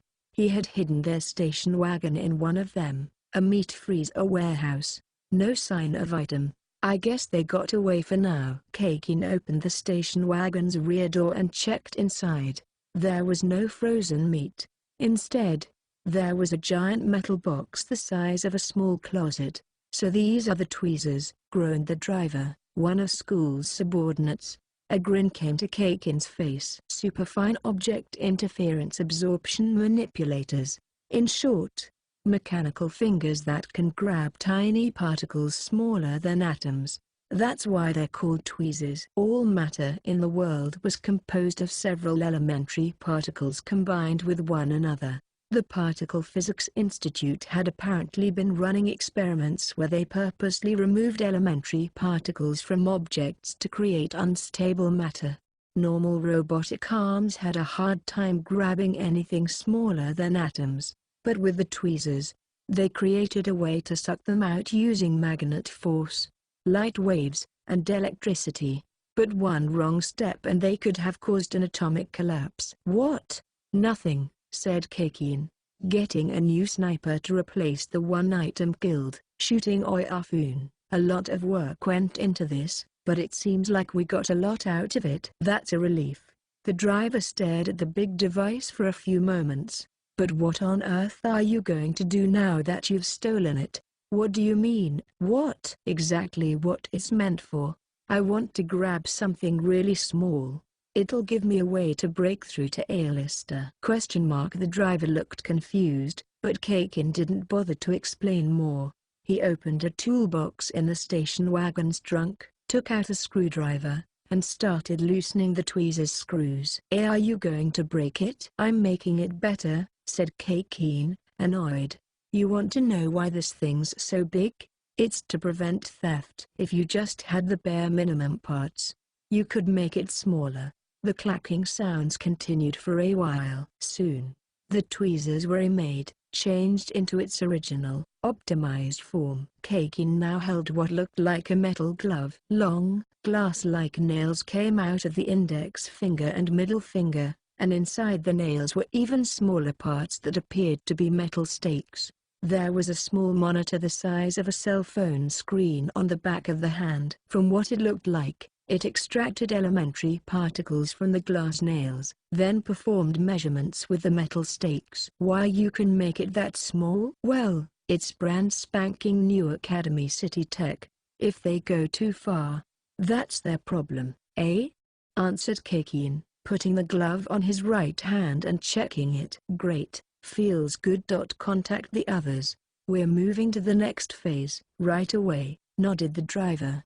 And that was when it happened. Barging. A sharp, metallic sound rang out through the warehouse. Kakin and the driver looked over to see a square hole cut into the thick warehouse wall like a door. Bright midday sunlight shone in through it, as the dismembered section of wall fell inward. Nobody was outside, but the attacker was definitely aiming for them. Guach. The driver screamed suddenly. Kakin looked over just as the skin on the driver's face disappeared. Then his fat and muscle disappeared, too, in that order, and in the end even his brain vanished as well, leaving only clothing and bones to fall to the ground.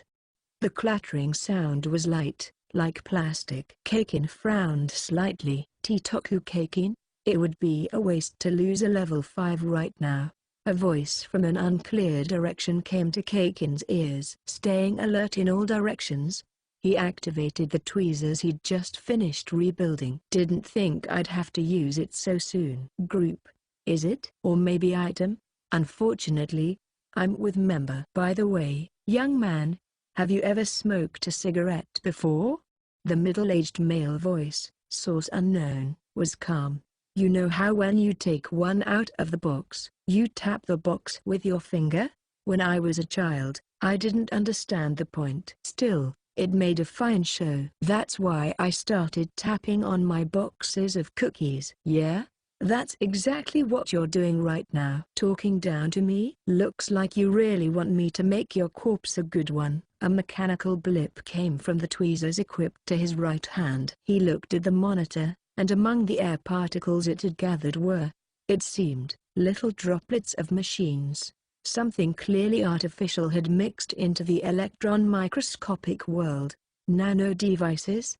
You plucked out every single cell he had. No, mine aren't that excessive. They don't have circuits, or power. They're simple granules of reflective alloy. They only show a specific reaction in response to specific frequencies. I call them the bowing images, though. The middle-aged male voice, which he still couldn't locate, continued, tone vaguely annoyed.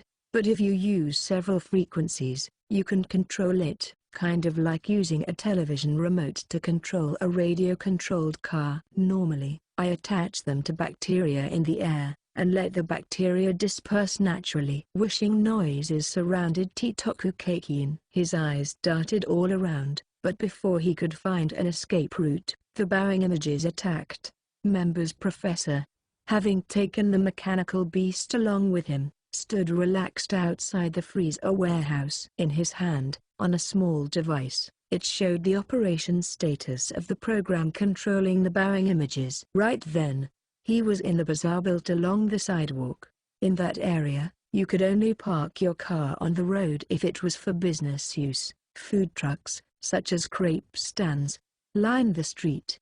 The mechanical beast next to him spoke. Our superior's information was right. He was in the District 4 freezer warehouse. That goes to show how strong they are. Academy City is their territory. It's spilling over with strange technology. There's nowhere to run, no matter how much we struggle. He took a bite into a tropical fruit, red enough to seem poisonous, and continued quietly. It was my 12th winter when I lost all hope in the arts. The mechanical beast listened quietly to the professor's words. I admired European architecture. I was in love with the scale of using so much time and manpower to construct a work of art, to complete just one piece of beauty. But at the same time, I found it hard to understand. It's easy to gaze at the outside of a building and say how beautiful it is, but when you try to understand the design in depth, down to its fundamental layers, you need a ton of time because of the building's scale. Quite frankly, it's tiring. There are too many points of interest. Is that why you discovered a connection with mathematics? Indeed, the professor said, nodding. Numerical formulae. They have no excess, they're like machines. They hold rainbow of aesthetic in the smallest space possible. The very formulae have an artistic beauty, but also the poetic beauty of a haiku. And all these aesthetics can be enjoyed just by unraveling a single line, leaving nothing left over. I want to find the beauty hidden in the world's crevices, to take that wonderful beauty and cherish and adore it. I would throw myself at the feet of my worst enemies to do so, even if it meant others calling me A-lister's dog. The professor looked at his wristwatch.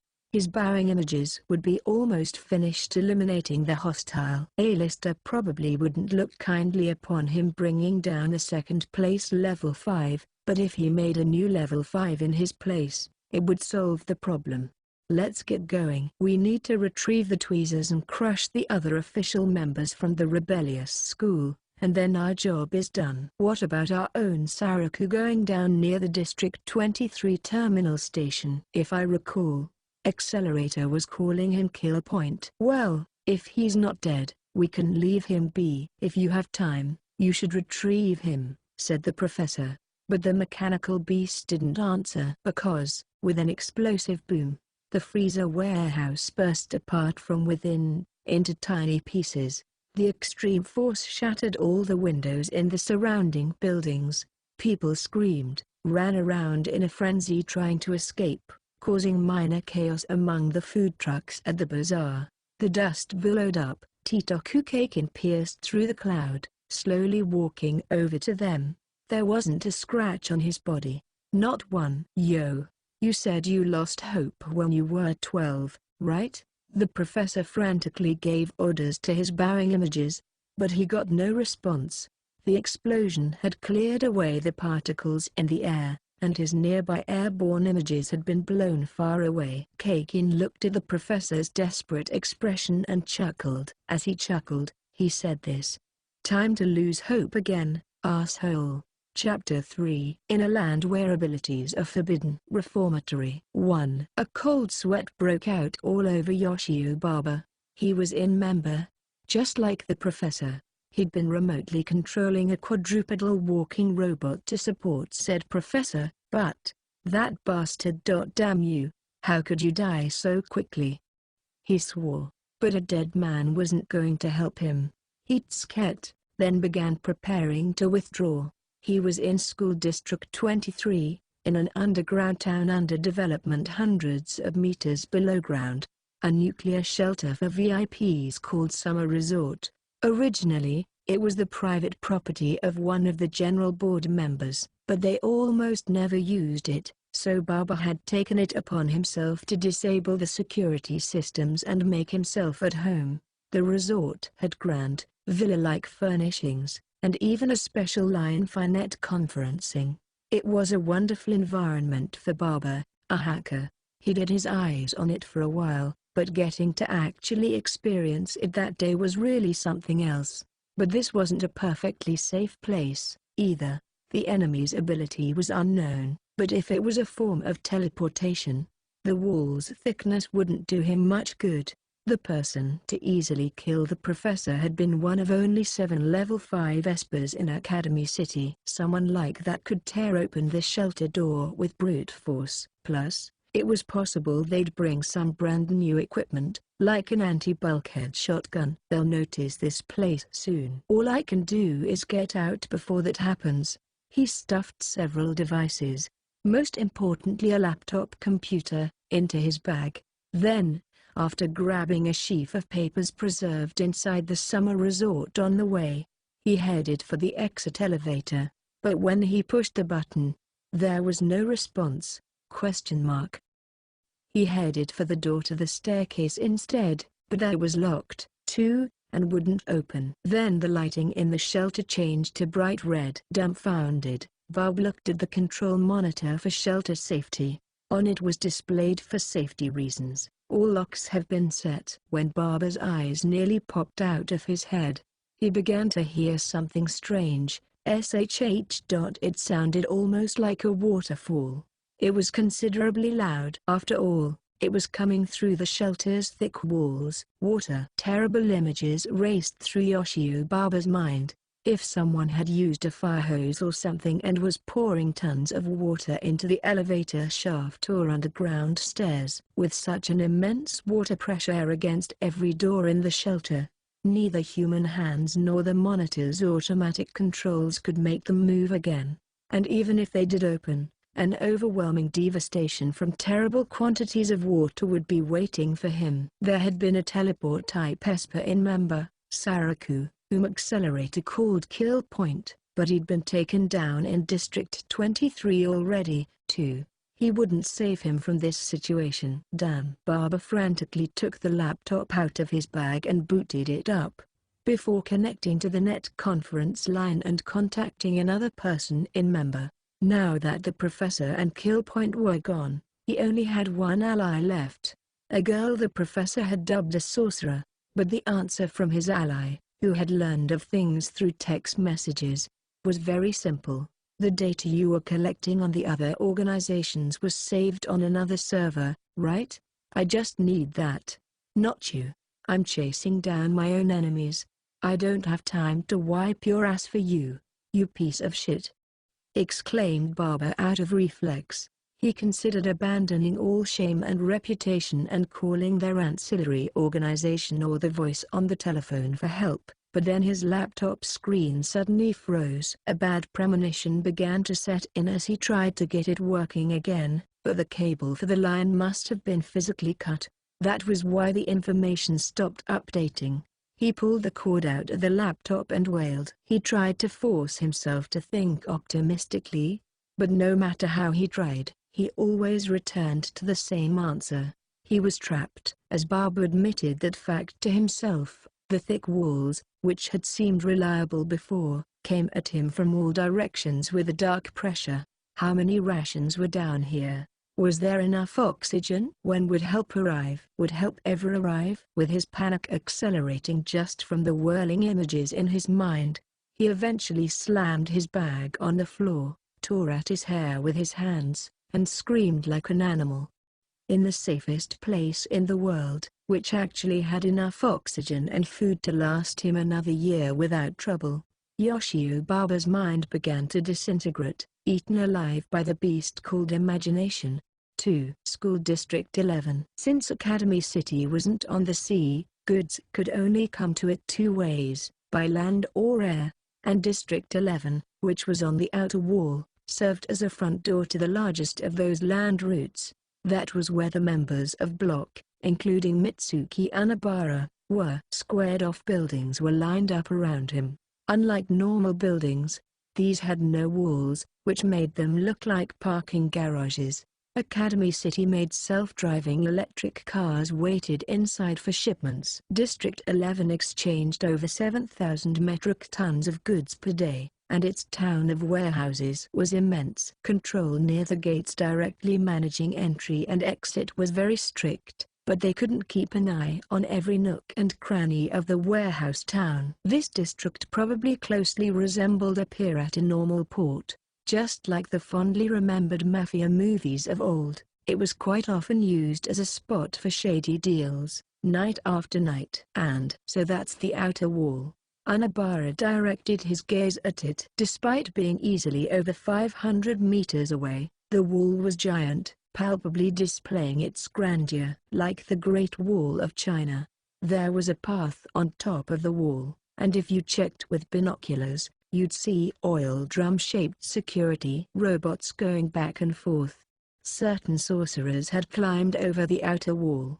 However, that was because the wall's security was protected by scientific sensors, intended to be weak to magical ploys, or, at least, Anabara wanted to believe that. He didn't want to think A-listers' calculations went that far, and that he was toying with them.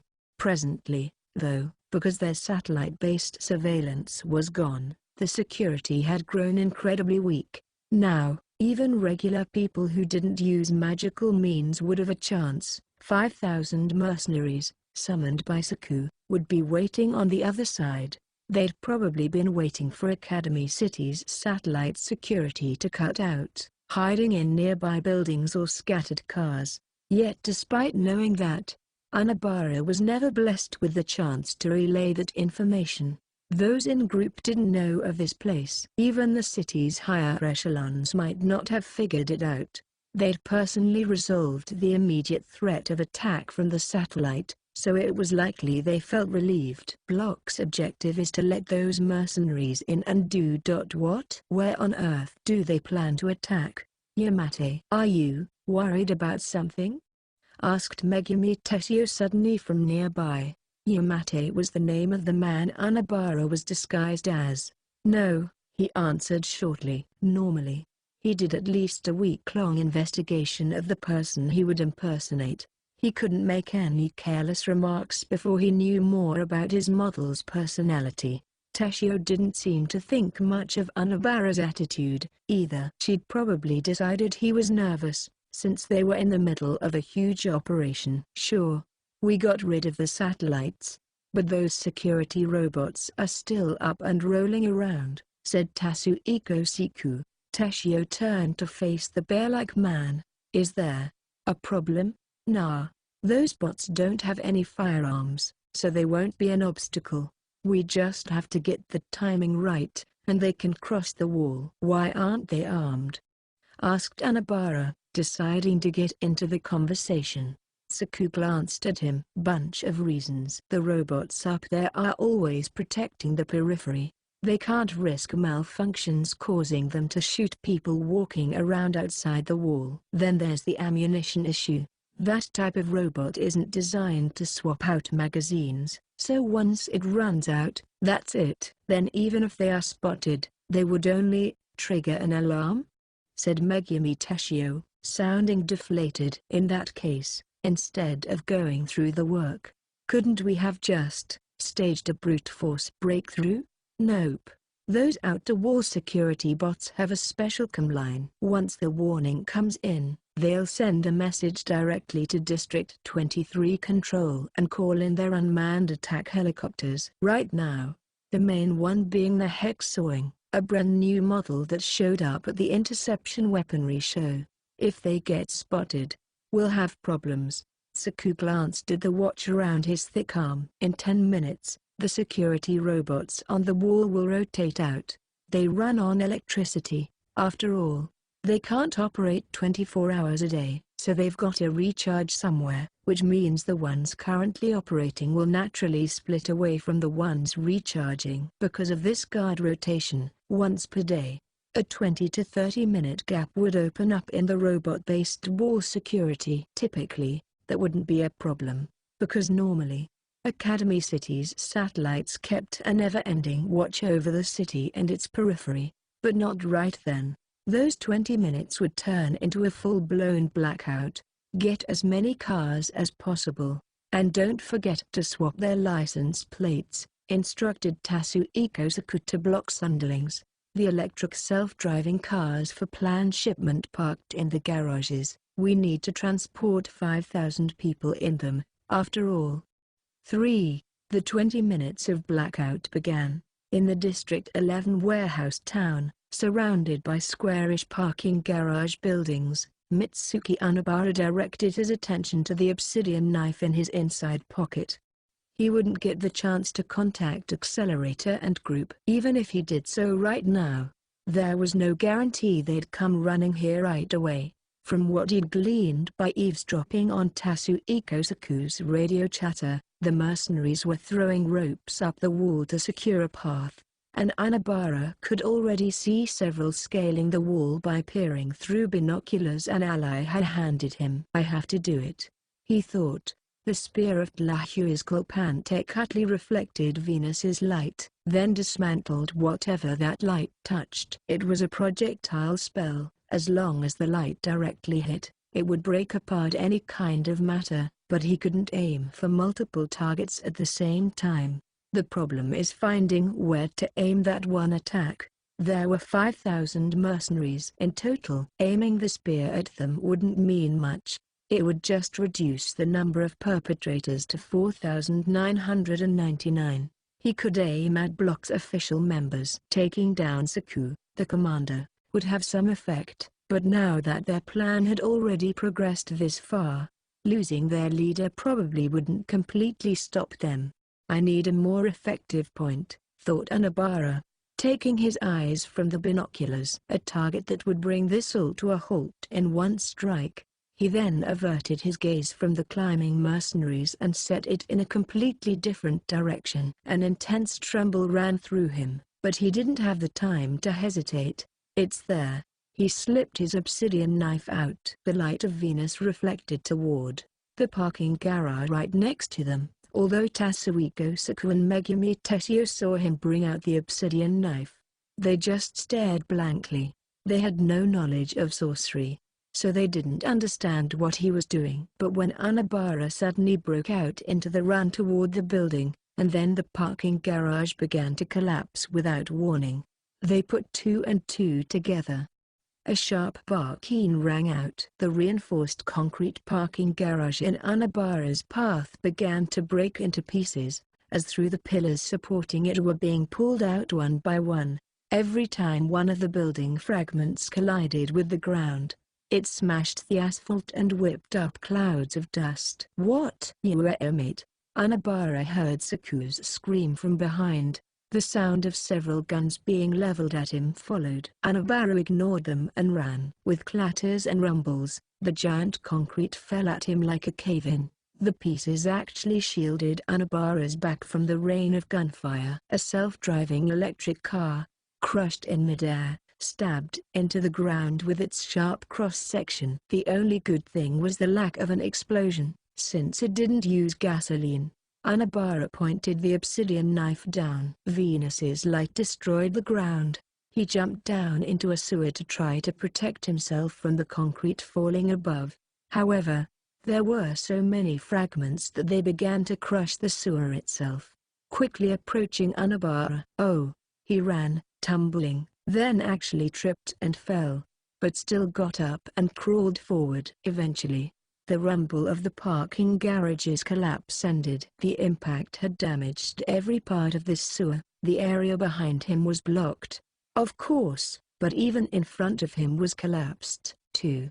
The ceiling had crumbled, and bright light shone in from above. Unabara looked up at the dusty blue sky as he grabbed a ruined wall with his hands and climbed up. There, he saw District 23's Air Control Center received an emergency signal from District 11 near the outer wall, but the unmanned helicopters wouldn't immediately launch from there. It was possible the signal was incorrect. Final judgment was left to an operator, who would personally connect the line's plug and input the command. Only then would the helicopters take defensive action. Normally, there was a complicated manual, dozens of pages long, waiting, but the control center, having temporarily lost hold of the satellites, had taken up a special security status.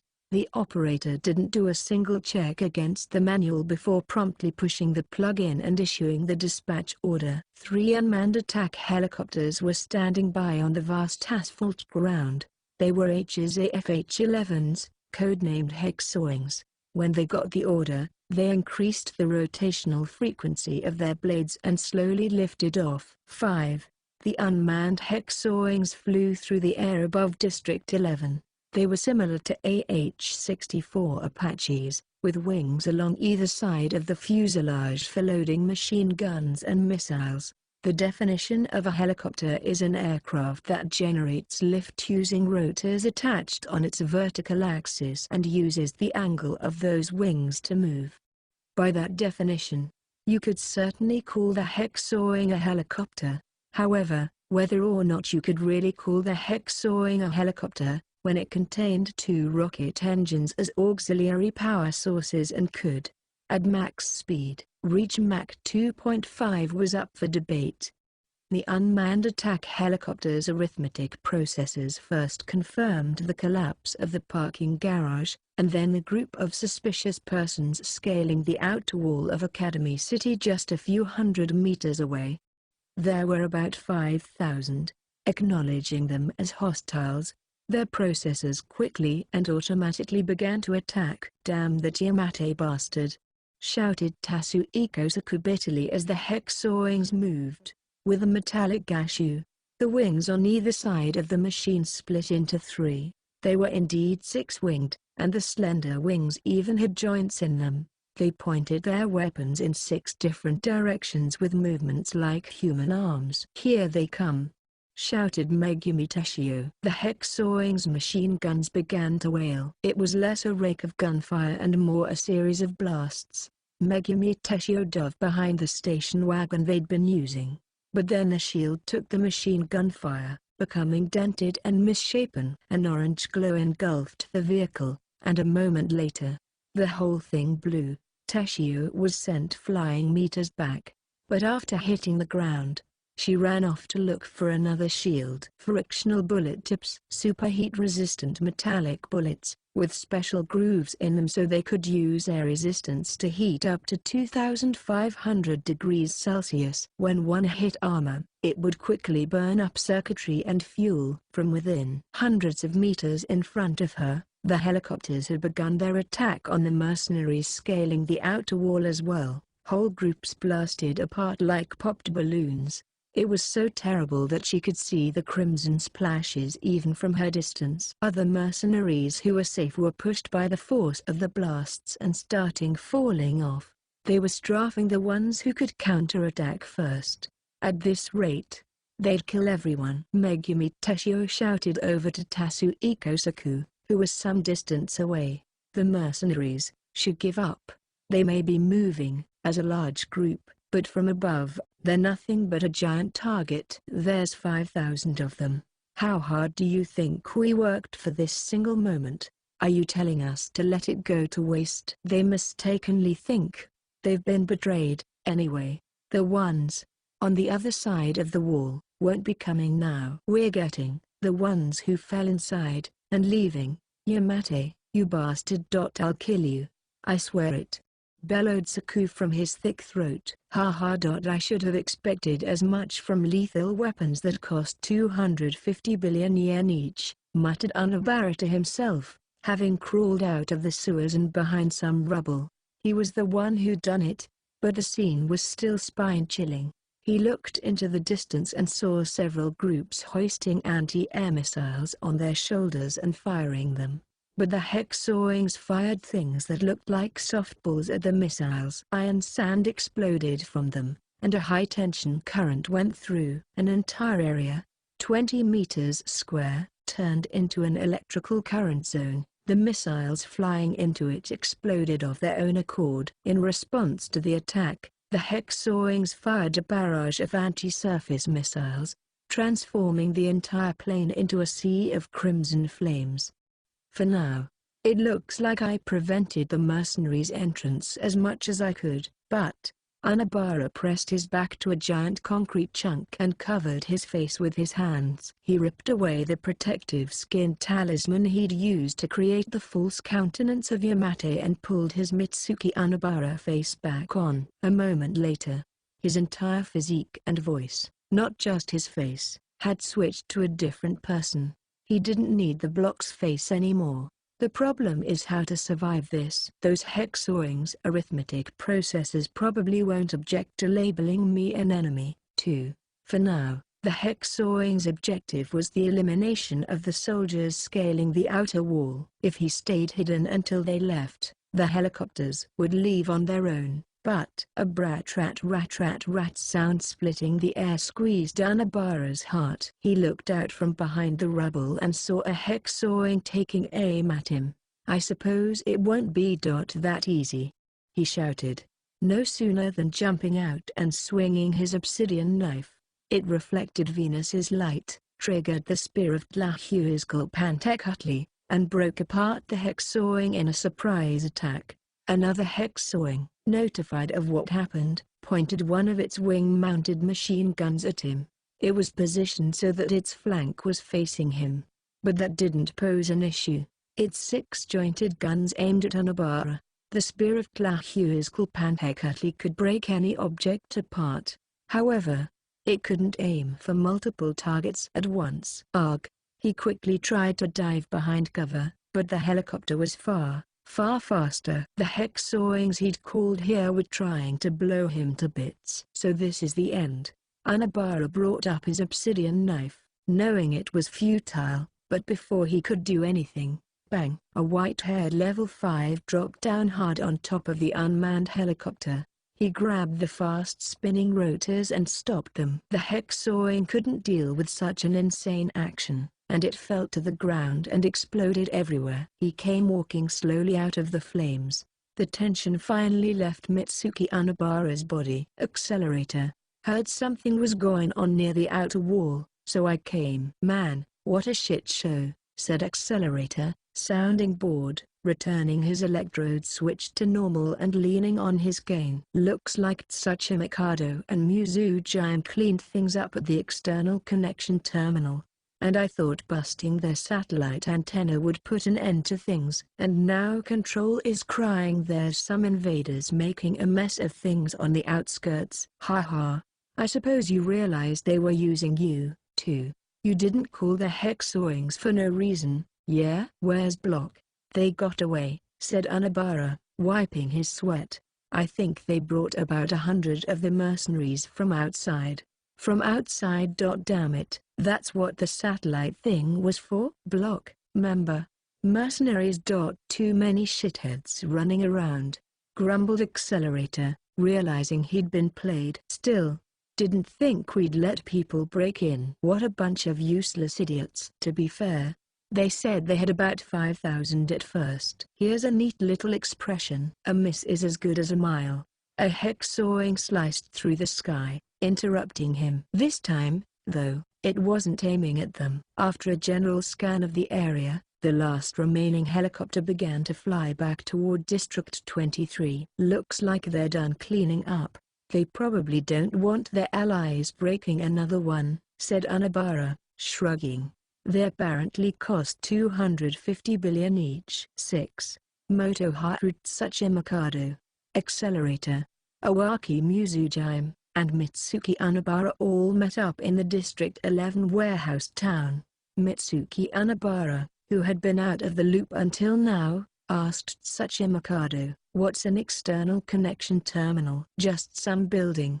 The paperwork would have been a pain, and they wouldn't answer us, so Mizujime and I blew up their core. Anyway, there's 3 more terminals, so there shouldn't be any issues with the access situation." Mizujime, who had been with Tsuchi Mikado, asked Anabara, "Should I take this to mean Block were the masterminds behind these incidents?" "I think I remember school being the ones behind the attempted Monica Oyafune assassination. It doesn't seem like Block and school were directly cooperating," he replied.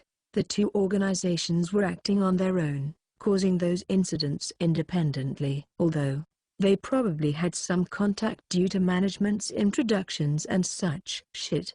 Members been crawling around, too." "This is getting out of hand." As Tsuchi Mikado listened to Anabara and Accelerator, he moved his gaze elsewhere. Blood and flesh were sprayed around the outer wall, but survivors still remained.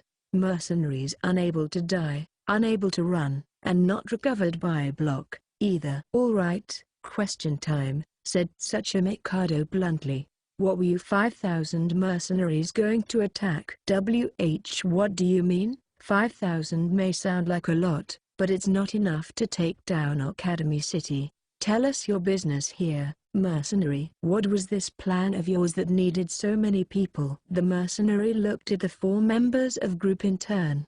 He seemed to be mentally at a loss.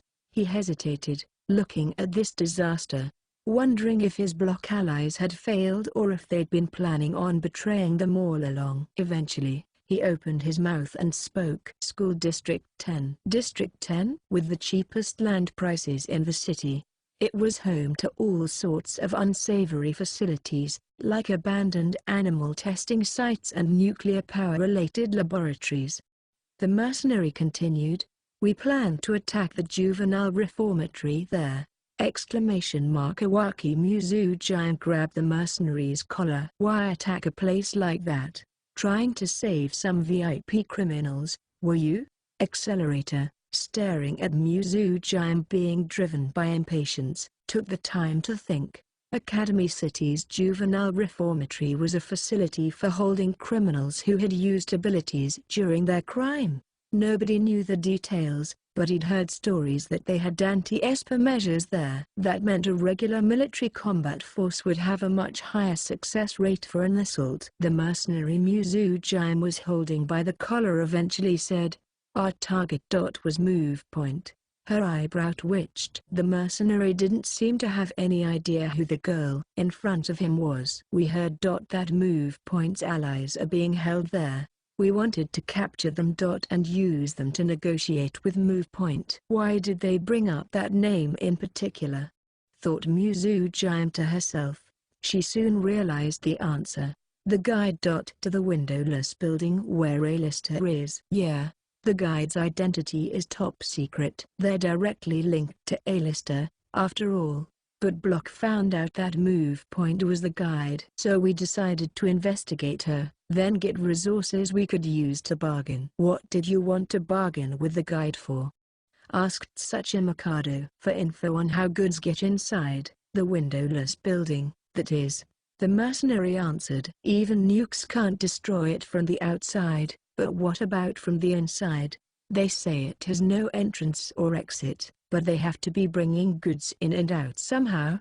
We were going to use that and blow the windowless building apart from within." "Blow it apart?" Block said they had procured multi-synchronous bombs. "You're all tactical weapons made by Academy City, right?" Multi-synchronous bombs were large-scale bombs where you systematically set up multiple high explosives, while normal tactical weapons tried to make ever more massive blasts that would spread out farther. Multi-synchronous bombs aim to focus the high-energy blasts on a single, extremely small target and destroy it thoroughly. They were devised to blow up enemy fortresses in urban areas without causing civilian casualties. We had to stop the worldwide chaos. I'm a mercenary by trade, so I understand. The world is on the brink. Strife is going to start all over soon. Wars have to be stopped before they happen." The mercenary looked at each of the faces in group in turn. "It would have been too much to ask for Move Point herself to join us. Anyone you can't trust, well, you can never trust them in the future, either. We wouldn't pursue that very far. If the info is right about Move Point's ability, things would have gone much easier with her cooperation, but it's one thing we couldn't do anything about. We assumed we wouldn't get her cooperation to begin with." "You're right about that," interrupted Muzu-jime. "By the way, do you know who's standing in front of you right now?" "What?" said the mercenary, frowning, before his face went beet red a moment later. No, that can't be, that's not." Before he could finish speaking, there were almost 10 iron nail-like objects pierced through his body. He lost consciousness because of the shock from the pain, but he still seemed to be alive. Muzu Jime let go of the ragged mercenary and stood there, head down, clenching her teeth. That which she wanted to protect most, that which she had to protect no matter the cost, was being stolen away at this very moment. In the face of that, the other 3 were silent. Each carried something similar, so they said nothing. A-lister was probably using some unknown tech to watch all this from on high. And though he watched, he wouldn't want to intervene. He was, without a doubt, watching and laughing at the little people floundering in the miniature garden he'd created. "Let's go." Eventually, Tsuchi Mikado prompted the group onward. Everything to come wouldn't be a group problem but an Iwaki Mizujime problem. But nobody was willing to point that out. The situation had changed from each group individual having to overcome the hardships that came with their own assignments by themselves, like it had been for Anabara when he was within Block's ranks. To District 10. Block still got almost 100 mercs with them. "We don't know what they're armed with, but one thing's certain, we can't be optimistic about this." 7. Accelerator and the rest of group used a transport ambulance to get out of District 11. Their destination, a certain juvenile reformatory in District 10. This is the only juvenile reformatory in Academy City. "Looks like it's split half and half, with a boys' block and a girls' block," said Tsuchi Mikado, pressing a few buttons on his laptop. "Academy City doesn't consider treason a crime right now. That means Mizujime's allies can't be legally sentenced. They wouldn't put people like that into one of the normal houses. Which means there must be a hidden room." Anabara looked at Mizujime, but she didn't seem to know. "What a pain," muttered Accelerator. "Don't we have a map of the place? If we can't hack their data, including hidden passages from their facility, can't we just steal it from the construction company's computer? It's not a normal building." "I don't think that sort of data would still be at the company."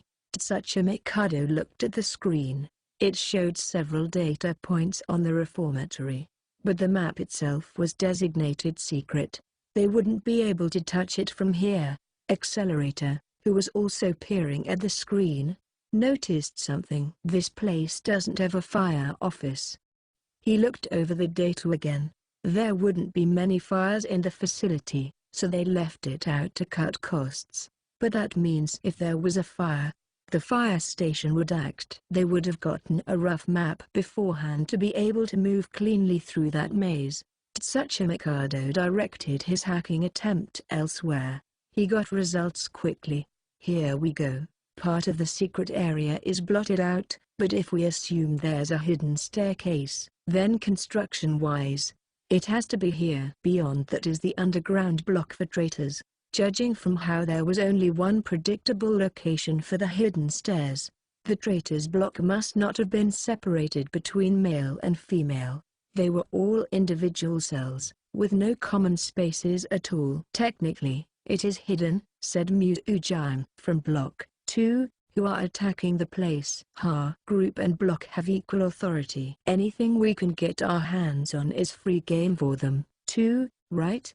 You're the one who said our secrecy levels in the databanks were the same, idiot." Mizujime glared at Accelerator, but he didn't budge. Tsuchi Mikado. He said instead, "What about security?" "The guards are using MPS-79S, an old powered suit model anti-Esper equipment, but we can't expect much from them. They're only using self-defense tools to stop out-of-control Espers. But Block has real lethal weapons." The mercenaries left in District 11 had the whole 9 yards of outside equipment, knives, guns, rifles, blasting powder, you name it. But they probably have Block's brand new stuff now. From what Anabara said, they've still got almost 100 mercs with them. We don't know how many people Block has, or their abilities. What's important is whether or not they have lethal abilities. Powered suits are really just big, rugged targets, after all. "Not that," interrupted Accelerator casually. "That reformatory holds brutal espers, right?" "What about their anti-abilities setup?" "Mostly IDF jammers, around 25. "So, what? We can't use our abilities inside?" "No. It just ruins your focus or purposely leaves thoughts easy for psychometrispers to track. Your abilities will be somewhat weaker, but it won't completely erase them." Those prison guards are apparently in one of the 3 professions most hated by insurance companies. It means they can't fully neutralize everything, even though the facility is so large in scale. "But," warned Tsuchi Mikado, "using your abilities carelessly could make them go out of control. especially ones that need complex calculations. It's too dangerous for you and Museum. Be careful. That would be a stupid way to kill yourself. 8. When the ambulance stopped in front of the juvenile reformatory in School District 10, Accelerator, Motoharu Tsuchimikado, Mitsuki Anabara, and Awaki Mizujime burst out of its back door. From there, they couldn't spy the actual reformatory. Walls almost 15 meters high were in the way. But even from where they stood, the sickening scent of smoke reached their noses! Mizujime grated her teeth and immediately tried to dash in through the already destroyed gate, but Accelerator, leaning on his modern design cane, frowned. "Does this seem odd to anyone else?" "You noticed, too?" said Tsuchimikado slowly, pulling a military pistol from his inside pocket. "No noise. If Block is in combat with the reformatory guards, we should be able to hear gunfire, at least." The four passed through the gate, which also served as a checkpoint. Beyond it was a roundabout for police wagons. As they stepped toward the edge of the asphalt surface, 20 meters long per side, Accelerator felt a slight pain around his temples. "The IDF jammers, eh?" He looked up and saw a net of thin wires drawn over the entire grounds, from one 15-meter-high wall to another. Were they emitting special M waves or something? They were probably causing espers to interfere with their own abilities by throwing their involuntary diffusion fields into chaos. He'd never heard of anti-skill using them, so they likely needed immense electricity or processing instruments, making them usable only in limited spaces like this one. "Doesn't look like I'm having a problem walking, at least. But I should probably stay away from ability usage mode, since it uses proxy calculations." Still, Accelerator wasn't under the impression he couldn't use his ability here. They seemed to be stimulating abilities to run out of control instead, so he couldn't use it carelessly. His arms and legs could fly off if he got caught in his own ability. They're using a bunch of other machines, too, purposely getting them to interfere with one another. If he could figure out what sort of devices they were manipulating, he might have been able to find a countermeasure, but there, Accelerator stopped thinking. He'd found the reason the whole reformatory seemed odd. Corpses. Probably the mercenaries Block had called in from outside. Close to 50 big men were lying in pools of their own blood. Some were shot through the temple, others were missing parts of their heads from close-range shotgun blasts, and yet others had their necks cut with knives. There were many causes for death, but all had one thing in common. All of them were ended by their own weapons, muttered Tsuchimikado. "Suicide. No, wait. This is..." Anabara didn't get to finish. "I've found you." They heard a voice behind them. Accelerator turned around to see a girl standing in the destroyed gate. A small girl, wearing a red sailor-style suit that looked like a school uniform. But there was a glint in her eyes. She wasn't just any killer. "If you're here, does that make you one of Block's shitheads?" "No. I'm with Member. I was only using them, though, so I don't care who I belong to," she answered coolly. She was probably the one who'd attacked the mercenaries lying around. That would mean she took down 50 without a single wound, but she didn't brag about it. She really didn't seem to have any interest in either the mercenaries or Block. Another from Member. Accelerator had run into someone from Member a short while ago in District 23, too. They didn't seem to be on friendly terms with Block. He didn't quite know what their goals were, or which organizations they were hostile toward. Whatever the case, though, if they were hostile, their response wouldn't change. But one person overreacted to seeing her face. "Wait, could you be Mitsuki Anabara, an agent whose name and face were known to none? You would ask me my identity at this point, Etli?" The girl looked at Mitsuki Anabara and called him a completely different name. Or perhaps that was his true name. As Anabara stood frozen in surprise, the girl wiped her face with a hand. Her face was no longer there. Her Asian features disappeared, leaving a girl with a dark complexion and sculpted features. I'll have to thanks Block. Esper powers are reduced here. I don't have to worry as much about your allies or whatever getting in my way. After seeing her face and hearing her voice, Anabara's face twisted. Xochitl, what are you doing out here? You don't have a spell like this, and even in the organization, nobody would ever give you the dirty jobs. I have only one reason, stated the brown-skinned girl named Xochitl, face steady. You turned coats to Academy City, you traitor. I abandoned everything to come here and destroy you. So that's it, muttered Tsuchimikado, looking over at Anabara. I'll hold her here. You all go on ahead, Anabara stated quietly, his voice strained. She's Xochitl, an Aztecan sorcerer who belonged to the same organization as I did before I came here. The girl called Xochitl didn't change her expression even after hearing Anabara's words. I only have business with Etzli. I don't care if the rest of you leave, but will they let you go? A gunshot rang out. Accelerator and Tsuchimikado ducked behind a patrol wagon parked in the roundabout. Meanwhile, they heard several feet running out of the reformatory building. The block mercs who were waiting. Don't you have to deal with them? Said Tsuchimikado to Xochitl. She ignored him. She really had only eliminated the ones in her way. She wasn't interested in Block or their mercenaries. But as the mercenaries stopped them there, Block was getting deeper and deeper into the reformatory, to use Owaki Mizujime's allies as hostages. Accelerated scat in frustration. Bullshit. Get going already. But, began Muzujime, I can't walk without a cane. If we can't use abilities, then I can't expect anything from your move point, either. The slowest guy gets to hold them off, said Accelerator quickly. Tsuchimikado, your Mizujime's back up. We don't know how many guys Block has. Go into it ready to fight a lot of them. As for Anabara, he didn't need to give him any directions at this point.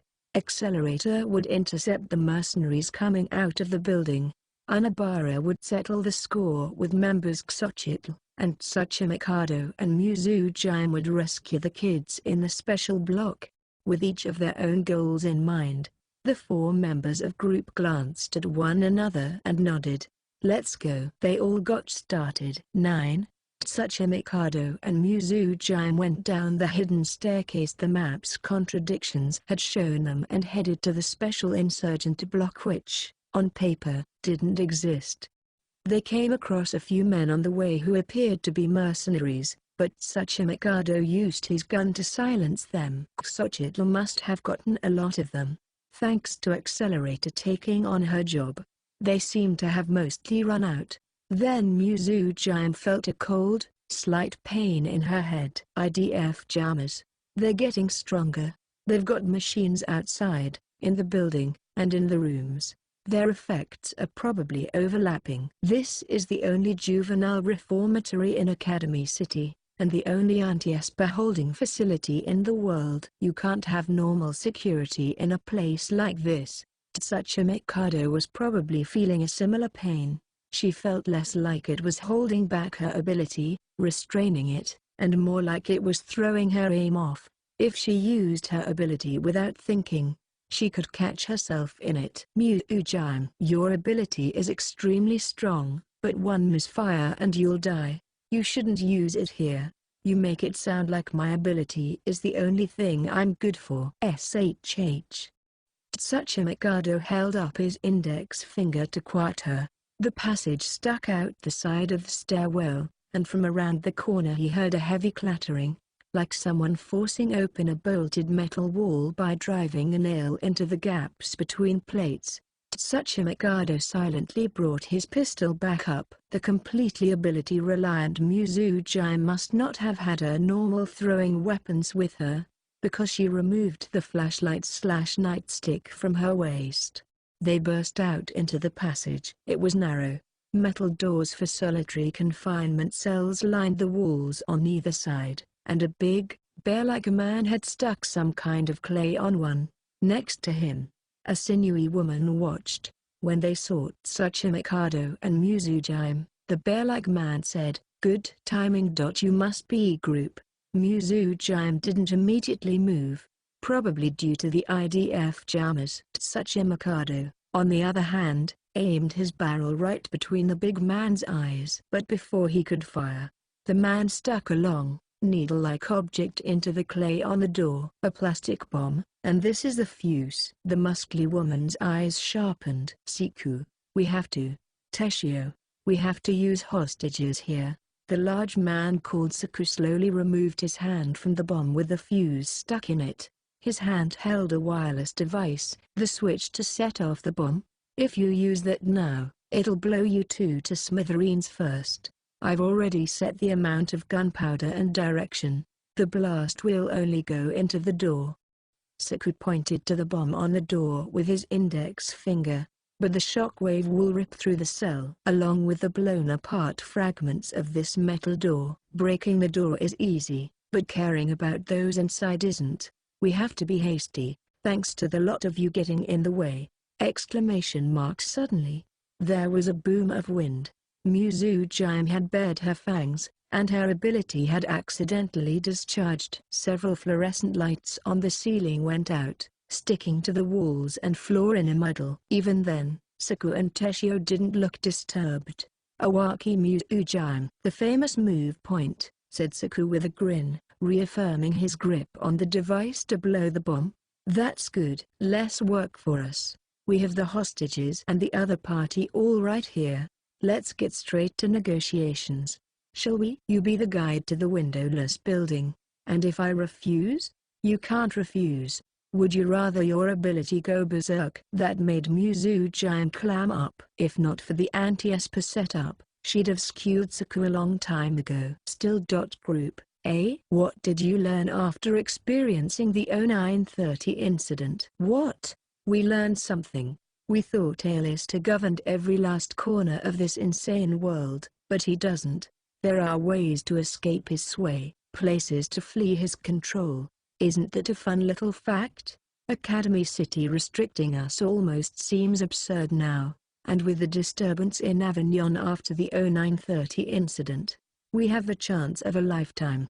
You can't tell us to stay put. A new world built on the backs of others?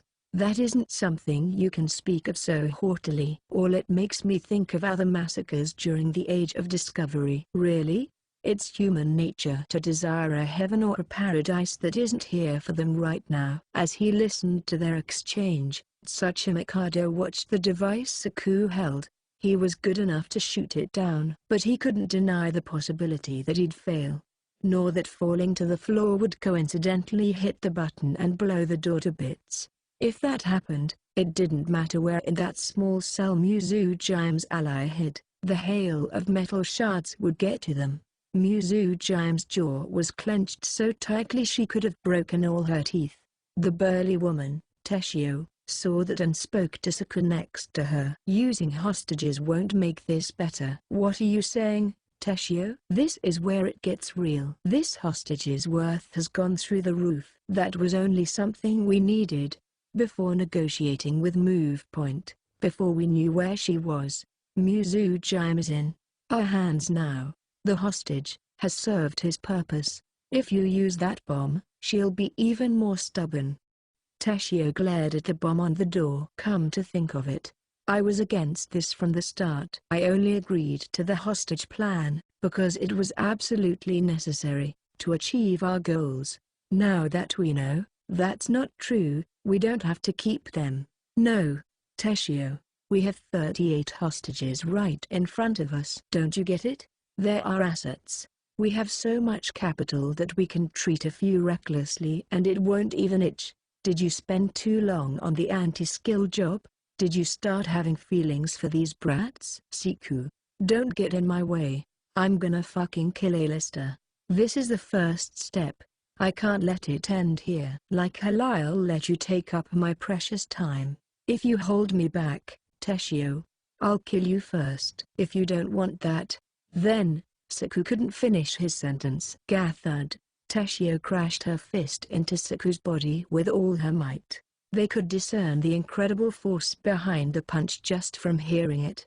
The man from block probably had no idea what had just happened to his body. Suddenly, he'd slammed into the wall and slid down to the floor in a heap. That was the first time Iwaki Mizujime saw the spittle actually come out of someone's mouth. That's how merciless the strike had been. Don't waste time on nonsense. The woman known as Teshio reached for the metal door. She pulled the fuse out of the plastic bomb stuck to it, removed the bomb itself, and casually tossed them to the floor. "Is this better?" she said slowly, her face grim. Mizujime asked quietly, "What's your game?" "I apologize for our rudeness. Feel free to beat me until you're satisfied." Teshio's eyes held steady, even after Tsuchi Mikado pointed his gun at her. "But I will not yield to you until you win." "I, too, have a reason. I need to kill A-lister. I won't use hostages. I will, however, inflict pain on you and get the information I need." 10. Mitsuki Anabara and Xochitl stood in the reformatory gymnasium. The brown-skinned girl took a feather out of her pocket and held it to the side of her ear, saying, "Is looking at me with a false face your version of courtesy, Etsley? Unfortunately, I happen to rather like this face. You, on the other hand, have no right to use that face after leaving the organization." "You're wrong," cut in Xochitl quietly. "You don't even have the right to live anymore!" Feeling a peculiar bloodlust, Anabara immediately drew the obsidian knife from his inside pocket. He hadn't been planning on using the spear of Tlahuizcalpanhecutli on his former ally. "What have you been looking at this whole time?" asked Xochitl, exasperated. A moment later, everything from Anabara's right wrist to his elbow stopped moving. Before he could grunt in surprise, the obsidian knife he gripped began to move toward his face without his command. What? He wasted no time in grabbing his wrist with his other hand. Little by little, the knife's tip inched closer to his eyeball. It was his dominant hand, which might have been why he couldn't keep it further away. Xochitl's face remained steady. Not even joy for her advantageous position marked her expression. It felt like she was watching a boring play. "Ugh, this rate." "Ra'ah!" shouted Anabara. He forced his left hand to move and dislocate his right wrist joint. The pain of scraping bones tore through him before all feeling left his hand. Without any gripping force, the knife finally slid out and fell to the ground. Holding his wrist, he took a big jump back. Xochitl pointed at the ground and said impassively, "You dropped something." "Gonna pick it up?" Her spell probably interfered with the weapons others held. It captured the weapon, then borrowed its force to cause the enemy to kill himself without her needing to get her hands dirty. To avoid that attack, he'd have to abandon all weapons and soul arms and fight either barehanded or with spells he could cast with only his body. Meanwhile, Xochitl could use whatever weapon she wanted for her strikes. It rejected human civilization itself. This overwhelming handicap, however, thought Anabara, the Xochitl he remembered didn't use spells like this. Though her nickname was Ghastly, the corpse artisan, her actual job was to extract information left over in corpses, determining whether their last words were true or consolidating burial methods. She was just an aftercare provider for the dead. She'd studied all the world's necromancy, but purely for a peaceful purpose. The brown-skinned girl named Xochitl shouldn't have been accustomed to hurting others. What happened, or, rather, what on earth is happening in the organization right now? Demanded Anabara in spite of himself. Xochitl didn't even answer. She swung her hand and produced a giant sword that, no matter how he looked at it, couldn't fit in her hand. Unlike Anabara's blade, this was a traditional sword made of white chalcedony. It was technically a double-sided blade, but sharp grooves had been carved into the left and right like the back of a survival knife. A macuahuitl. It was a sword used by Aztecan warriors. In Aztecan civilization, which didn't use metal in weapons, several small stone razors would be lined up on the sides of wooden blades. So instead of cutting by striking like katanas, It would cut by pulling across something, like a saw.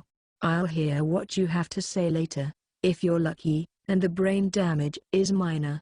Xochitl raised her Macuahuitl and sprang into motion, dashing toward him. Given that he had to fight barehanded, Anabara was at a severe disadvantage. Damn it! But he couldn't lose here. He stepped back to create distance. When Xochitl, her timing thrown off, tried to step in more deeply, Anabara dug his shoe into the dirt and flung it in front of him.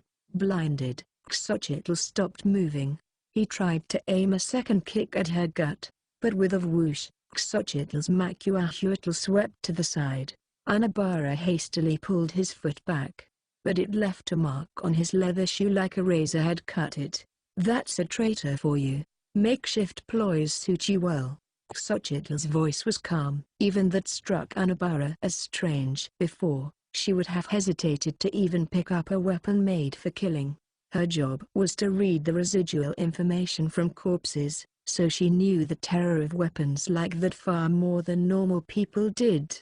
And yet, but no matter how much you struggle, you need to fight barehanded. I'll give you the right to defend yourself, at least.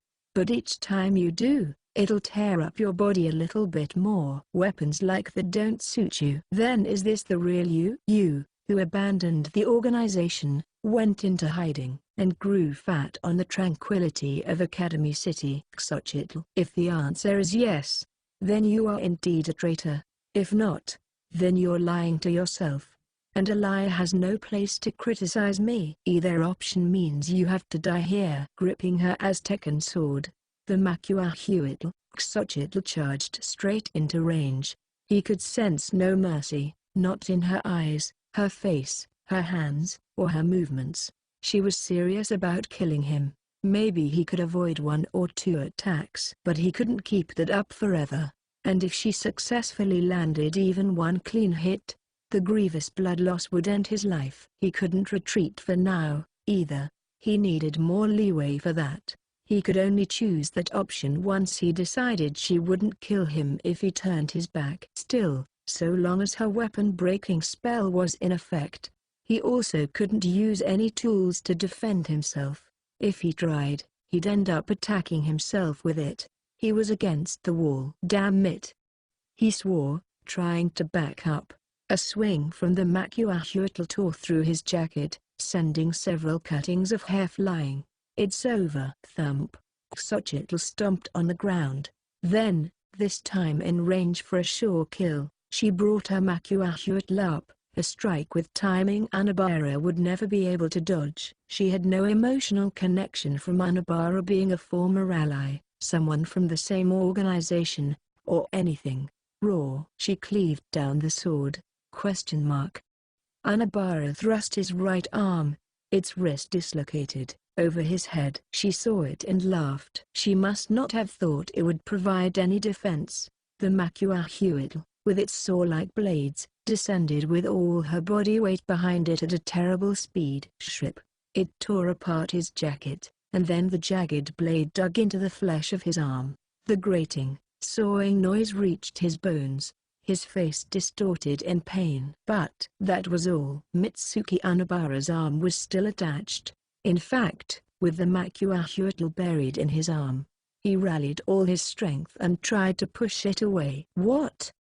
Exclaimed Xochitl in surprise before he slammed her in the side with a kick. Her petite frame gave way to momentum and crashed to the ground. The Aztecs had no way of processing metal into weapons, so their swords aren't that sharp. Instead of having a single chunk of iron for a blade, it uses many small, jagged stones along the sides of a wooden club. Even an expert couldn't cleave bone. It's made so you have to sweep the whole thing across arteries.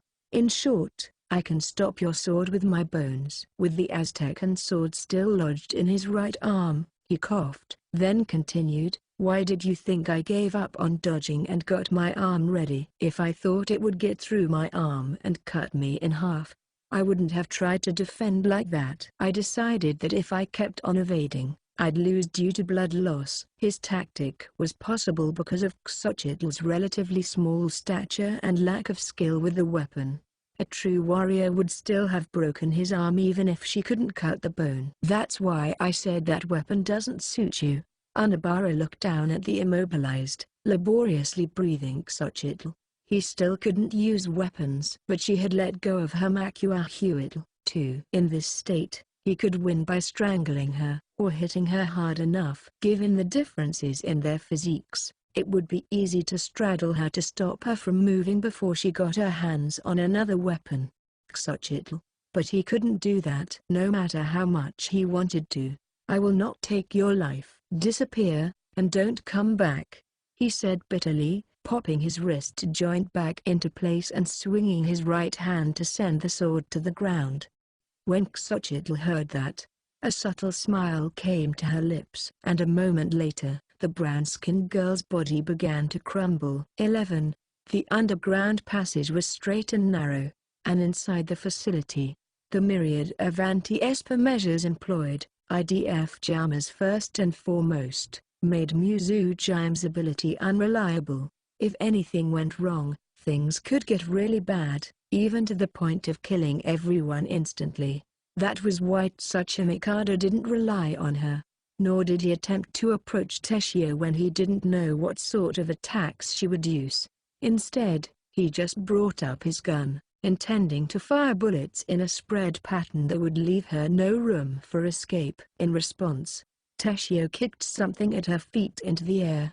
It was a cloth bag with ammunition that Saku, now lying on the ground, had been holding. If he accidentally hit that, it would send a spray of bullets out into the narrow passage, ricocheting off the walls and quite possibly him. By the time he was startled into stopping his trigger finger, Teshio had begun running up the passage, her fist clenched tight. Tsuchimikado squeezed the trigger, just barely before her fist was in range, but Teshio assumed a boxer-like stance, low enough to kiss his knees, in order to let the bullet go past. Before Tsuchimikado could fix his aim, Teshio sprang out of her low stance and tackled him right in the stomach. The blow was strong enough to destroy doors, and even thin walls, and it sent his body flying several meters back. A terrible sound rang out, and he almost stopped breathing. Those movements. Anti-skill arrest techniques. This is my spin on it. If I used something like this on a child, it would kill them. Tsuchimikado fired his gun even as they spoke, but Teshio easily avoided it by swinging her upper body out of the way. The moment he was out of bullets, she sent out a kick that tore the gun from his hand. Then she came in for another tackle. With a dull thud, Teshio trapped Tsuchimikado between her shoulder and the wall. When she quietly stepped away, he slumped to the floor, limp. That was when Awaki Muzu Jaim swung her flashlight down behind Teshio. By simply raising her hand, Teshio caught the blunt weapon. A professional needs no eccentric abilities, nor any one-shot skills. Returning the favor, she used her other hand to backhand Muzu Jaim across the face. Thwip! The blow sent her careening to the side, and she collided with one of the solitary confinement cell doors along the wall. We only need an array of basic tactics to defeat our enemies in a logical manner. Teshio delivered a kick. With a terrible gab-bam, Muzu Jaim tumbled into the cell along with the door, which should have been sturdily made.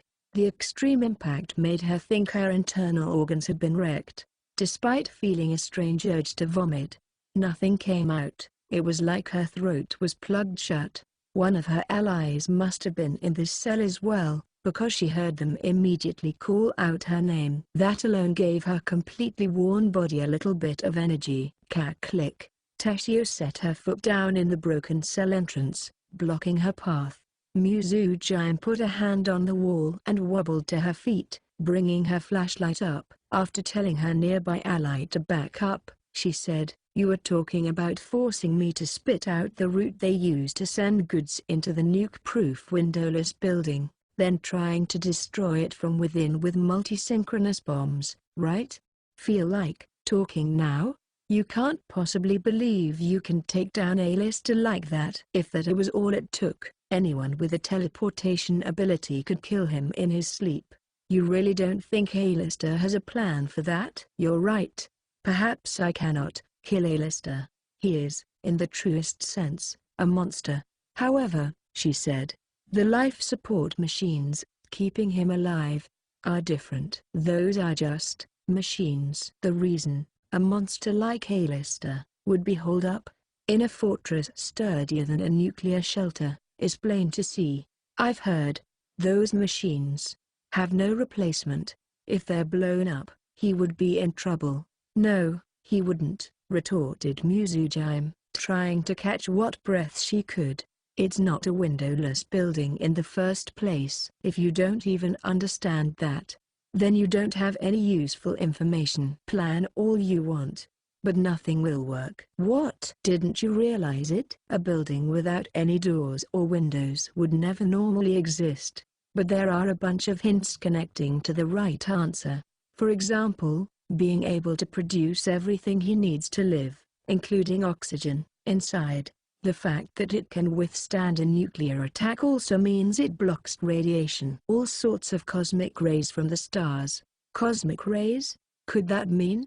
No, interrupted Muzujime. It's not like that. Feeling her own powerlessness, she smiled thinly. Her answer sure seemed to have caught Teshio off guard. With these many hints, there's a few possibilities. I have a couple theories of my own, but answers about Alistair himself aren't part of them.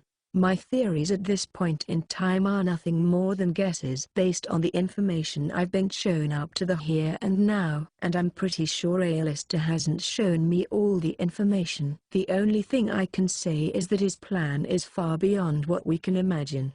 For Alistair, this entire planet is probably just a disposable tool. And you think your banal methods could possibly defeat him?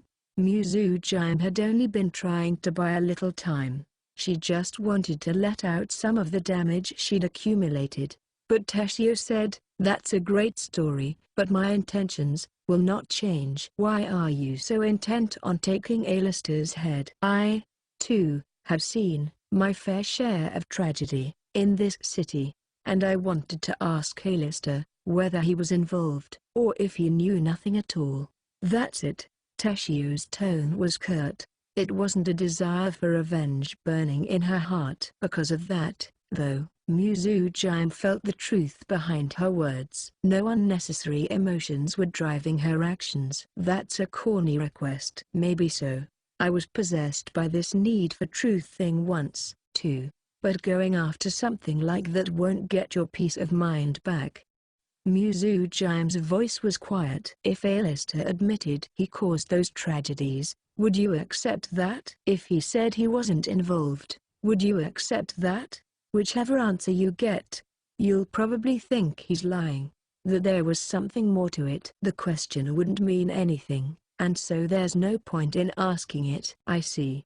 Teshio said no more. She'd probably decided on her answer by now, so she didn't waver one bit. Then what are you going to do? Muzujime couldn't answer that. Even inside this reformatory that held criminal espers, they were in a top-secret area. The anti-esper measures, including the IDF jammers, were probably firmly optimized for those specific people. Still, she couldn't attack with her special ability, Move Point, and without that, Awaki Muzujime was just a girl. She didn't have firing skills like Accelerator, and she wasn't proficient in close-quarter combat like Tsuchimikado. After thinking it through, she smiled a little and said, if I keep thinking like that, I'll never be able to protect anyone. As her lips moved, her hand went around to her back. She grabbed the bundle of cords there and yanked a low-frequency oscillation treatment device. They were electrodes, aids that measured the disorder in her brain waves and gave her mild shocks to induce stress-relieving effects, and she tore them all off at once. She tossed the flashlight to the side, too. Muzujime, having lost everything, still didn't stop smiling. When Blocks Teshio saw that, she looked at her with interest. You're going to use it? Yes, answered Muzujime clearly, without a moment's pause. Sorry, but I'm going all out. Suddenly, A metal nail appeared in Mizujime's empty hand. It was probably from the sturdy bolt on the solitary confinement cell door, but her move point wasn't precise enough.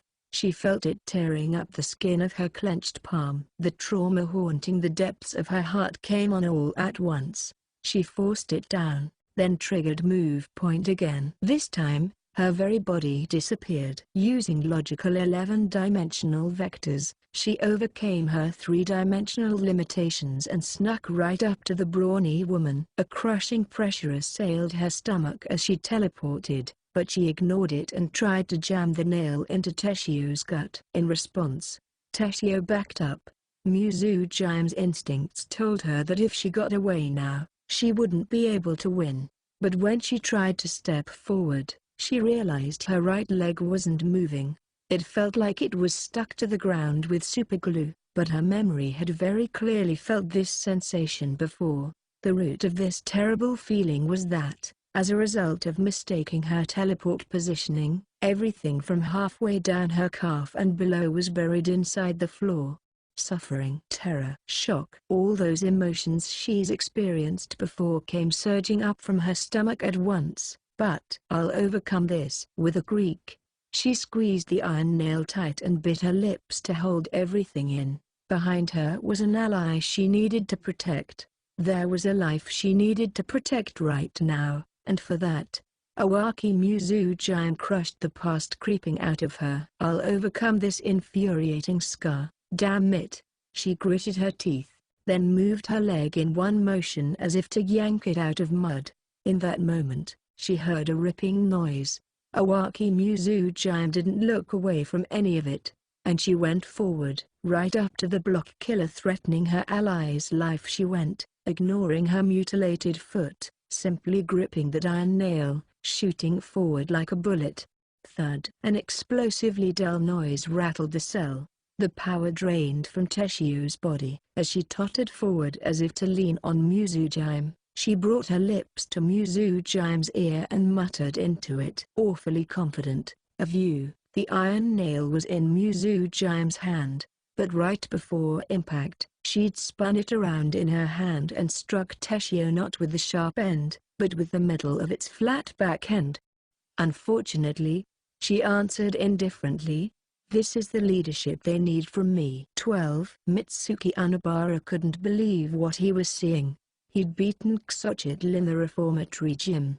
Now, her right arm had suddenly crumbled. It wasn't biological decomposition. It was like an invisible person taking off bandages. The texture of the outside of her skin was incredibly human. But after the bandages came off, there was only a void. The change, which started from her fingertips, ate its way up to her elbows in the blink of an eye. Xochitl? What on earth? My body's hit its limit, that's all, said the brown-haired girl with a thin smile as she slowly came undone from the tips of her hands and feet. Hope you learn something. When you try to compensate for a lack of ability with a grimoire, this is the result you get. Wait. You read a grimoire? Even more than that. Actually, as an Aztec and sorcerer yourself, you'd know. In our rituals, we reach heaven by eating the flesh of man. Basically, a magical conduit connects me to any flesh cut from my body. Hearing those few words, Anabara was shocked. Now he knew the real meaning behind the spell, which used someone else's weapon to make them kill themselves. She dried her own skin, made it into a powder, and scattered it around. Magically speaking, that powder was a part of Xochitl's body, so she could control them like limbs just by thinking at them. The same applied to things they stuck to tightly. She made other people's weapons part of her own body. That was the true identity of Xochitl's spell. But any spell that gets rid of your own body like that is quick to fail. This is already past the point where Solams could assist you. You must have at least known that much, Xochitl. It doesn't matter. The organization demanded disposal of the traitor, and I answered, if I can kill you before my expiration date, the organization's goal will be achieved. Damn. The organization I knew was already terrible, but it wasn't this bad. What the hell happened there while I was away?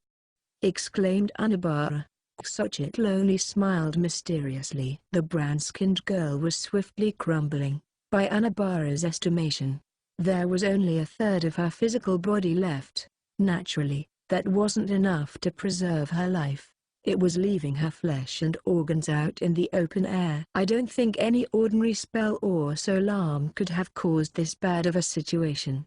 Anabara watched the destruction, far past her limbs now and at her gut, and thought desperately, if there's anything more esoteric than those.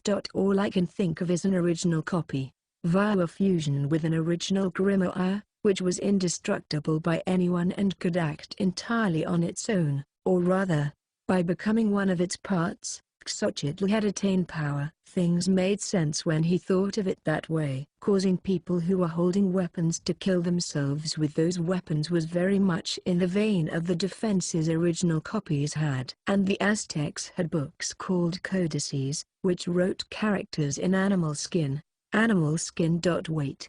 Anabara stared dumbly at the girl's brown skin, which was literally coming apart at the seams, and inside was written G-U-K. When he carelessly peered inside, he screamed. Just a few characters. He hadn't even seen them. They'd only gotten into his peripheral vision, and it almost broke his mind. It wasn't a written, less pure copy, a reinterpretation for the average person. It was a bona fide original.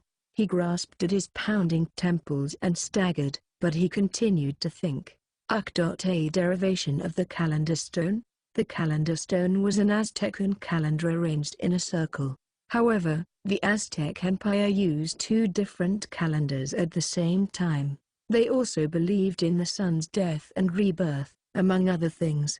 So the calendars became incredibly complex. On the underside of Xochitl's skin, there was only an extraction of the time portions relating to life and death, themselves developed into the religious discourse. Anabara couldn't handle something like this. The very idea of fighting against it was a mistake. Even the Index of Forbidden Books was said to be incapable of destroying these evil writings. A mere sorcerer was helpless against one. However, even so, I won T. Let you die. Xochitl was a non-combat personnel.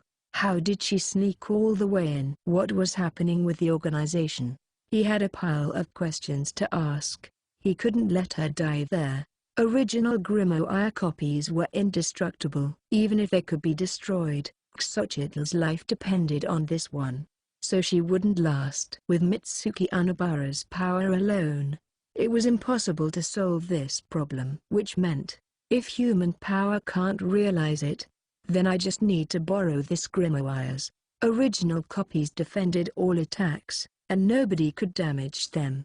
But there was one exception, showing the knowledge contained within one to someone who wanted it. If they truly prevented any interference whatsoever, nobody would be able to flip through their pages, and the very reason for a grimoire's existence would be lost. He didn't know how, but original copies could differentiate between readers and everyone else, and tended to cooperate with those broadening their knowledge. Which was why Anabara thought this. I'll inherit this grimoire. If he could obtain ownership of the grimoire, its automatic interception spells would cease to function, and by inheriting it, he could naturally tear the grimoire from Xochitl's body. 2. It wasn't cooperating with Xochitl because it liked her personality or anything. It was just seeking those who would disseminate the knowledge within it. On top of that, I'll fool the grimoire's judgment. I can make it think that I can't inherit it if Xochitl dies. Then it should save her life on its own. Mitsuki Anabara wasn't able to save Xochitl. Because of that, he just had to make a stronger force act on her instead. There was no precedent. Of course, if he couldn't completely deceive a phenomenal original copy, his reward would rebound in the form of death. But Mitsuki Anabara didn't hesitate. To save this brown-skinned girl, he would accept everything. 13. Dragging her bloodied foot, Awaki Mizujime slowly exited the cell. The other cells were locked. Her allies wouldn't be coming out. Even if they took more forceful measures, the higher powers in Academy City might still set to work erasing them. She may have gotten blocked out of the way, But she hadn't resolved the fundamental problem. She hadn't overturned the situation, how their lives were in someone else's hands. But Muzujime heard somebody say, "I always believed in you." She heard her allies' voices through a small window installed in the cell's iron doors where food was passed through, like a mail slot. They said they believed in her. They said they knew they were right to believe in her. She could sense the relief in their voices. Relief that she'd saved their lives, of course, but also that Muzujime had come running here for them. For a short while, Awaki Muzujime couldn't move a muscle. Finally, she slowly opened her mouth, but no words would come out. Her lips were trembling harder than she thought. Even so, she began, little by little, to speak. Over a long period of time, just 2 or 3 words eventually made it out. But that was all they needed. "Good now?" said Tsuchimikado. Muzujime pushed him out of the way with a hand and headed for the exit. Accelerator and Mitsuki Unabara, too, were outside. They'd each been fighting their own battles. Nobody was unharmed, but the 4 members of group had still come together again. Muzujime didn't say anything. Tsuchimikado looked at her and sighed. Then back to the dark we go. Interlude 3. She walked slowly down the street. Considering the position she was in, being there was unthinkable. Anyone had free passage through the streets, and she, without any bodyguards, simply blended in with the crowd. In her hand were 5 balloons filled with helium, which drew yearning stares from passing children. She held a cell phone in her other hand. "Hey, like, item's the one I'm in charge of, you know." "Seriously? I'm not getting any overtime pay for this call." "What are you saying?" "I'll admit they got the better of me with block, but I can recover anything I need to with my strength. Take down the quarantine on Block's position and info. If I can find them again, I can prevent damage to Academy City." "The damage thing is fine. It looks like the group kids just disabled Block at the juvenile reformatory. They won't be causing you trouble anymore." Oh. The person on the phone sounded relieved. "In that case, I'll..." "Yes," she continued, also relieved. "The Block threat is gone, so we don't need you controlling them anymore." She heard the person on the other end gasp. He panicked and began to argue vehemently about something. But she wasn't listening anymore. This was something they'd all decided on. She hung up, then walked back into the crowds. She let go of one of the balloons in her hand. It flew high into the sky. "Anyway," she said, not watching it go, fingering the strings of the others, "I wonder what the person controlling school is named." Chapter 4. The paper-thin line between self-loathing and pride. Enemy. Level 5. 1. In the end, he washed the ashes down a river. Shige Hamazura just couldn't bring himself to throw them into an automatic raw garbage disposer. He knew it had only satisfied himself, and contaminated the environment, but he still resisted discarding into the garbage what had once been human. "This sucks," he thought idly. He'd split up with Takatsubo, and he was now walking along the river alone. "It's not like I sympathized with whoever was in the bag.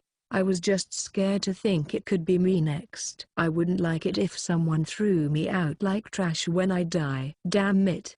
Resisting the urge to mutter, "And now I have to go back to them." Hamazura started back on his way to where Item was waiting. Then he heard a voice call out to him, saying, "Hey." He tried to ignore it and keep going, but someone grabbed his shoulder from behind. The impact hit him before he turned. Thud. A blow to his head, and Hamazura fell to the dirt below. He heard laughing. When he looked that way, he saw a few young men he'd never met. One was holding a golf club. That was probably what he'd hit Hamazura with. Are they burglars? 80% of Academy City's population was students. Depending on the time of day, there would be almost nobody in the student dorms. Some delinquents had formed armed groups, which would plunder the rooms while their owners were away. "See? I told you." "I've seen this guy before." "Skill out, from District 7, yeah?" "Didn't they go down?" "Doesn't matter. We just have to beat him here." They all laughed. Before Hamazura could speak, they began kicking him from all directions. And all they did was laugh. "Get this, skill out. We've had it real rough until just recently. That leader of yours, Komaba or something? That guy was fucking annoying. We couldn't do our jobs with him around. Anyway, we're gonna beat your face in so hard you'll look like an extra on a movie set. You hearin' us?" Hamazura tried to say that wasn't his fault, but another kick dug into his side before he could. Now that he was having trouble breathing, he couldn't talk to begin with. Damn it. The unknown person resting in the sleeping bag flashed across his mind. Burned by the electric furnace, turned into ash, and washed down the river, he couldn't get the sights out of his mind. Now he'd be erased like that soon. How cheap level 0 lives went for. It was all making him angry. And next to him on the dirt-covered road was a metal pipe for propane gas about the width of his thumb. He didn't hesitate. He grabbed the L-shaped pipe and fiercely swung. It struck the golf club-wielding shit in the ankle, and he could feel the cracking of bones breaking in his hand. As the screaming idiot fell, the bloody Hamazura rose, bringing down the pipe again and landing another blow. The other two delinquents shouted something, but he ignored them. Once again, he brought the pipe down on the guy, and was rewarded with a comforting scream. When one of the other kids heard that, he took a hammer out of his bag. "That might kill me," thought Hamazura. An iron pipe was plenty destructive, but he couldn't knock someone out in one hit with it. If this came down to a straight brawl, they could easily both end up dead, too. But at that point, he didn't feel like stopping.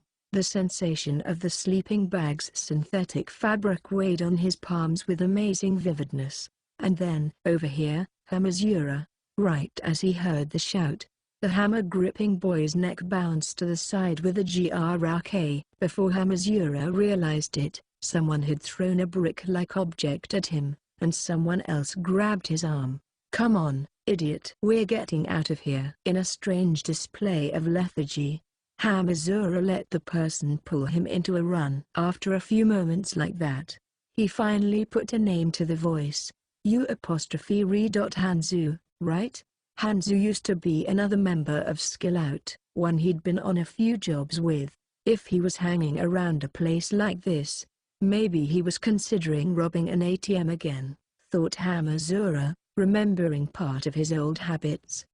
Exasperated, Hanzu answered, "Did you forget the back alley rules or what, stupid? If you're too obsessed with winning, you'll end up dead. If you want to concentrate on life or death, then give up on winning." He glanced behind him to make sure nobody was following, and then they stopped. Hamazura gave Hanzu a mystified look. "Why did you help me? I'm the one who ruined Skill Out and ran from punishment." "That's not something you gotta say," replied Hanzu in irritation. "I mean, don't you get it by now? We don't hate you, and we don't think it's your fault." With what happened, it didn't matter who ended up as Skill Out's leader. We were ruined anyway. Clinging to the past might look good on TV, but we're not walking down that road. Although, I'll admit those were some fun times. Me making plans, you getting assistance. Komaba leading the attacks. "Yeah," said Hamazura impassively. "I'll admit it. It was a shitty life, but it was still fun." "What are you gonna do now?" "Hell if I know. It doesn't matter where I roll into. It wouldn't be the same if I went back to Skill Out, though. I don't think there's much value in that." He spat, about to turn his back to Hanzu, but just then, Hanzu reached for something in his pocket and tossed it at him. "Take this. Doesn't look like you have a good weapon." It was a small handgun, its grip only half the size of his palm. "This is a lady's gun." "Who cares? The harder a weapon is to use, the better.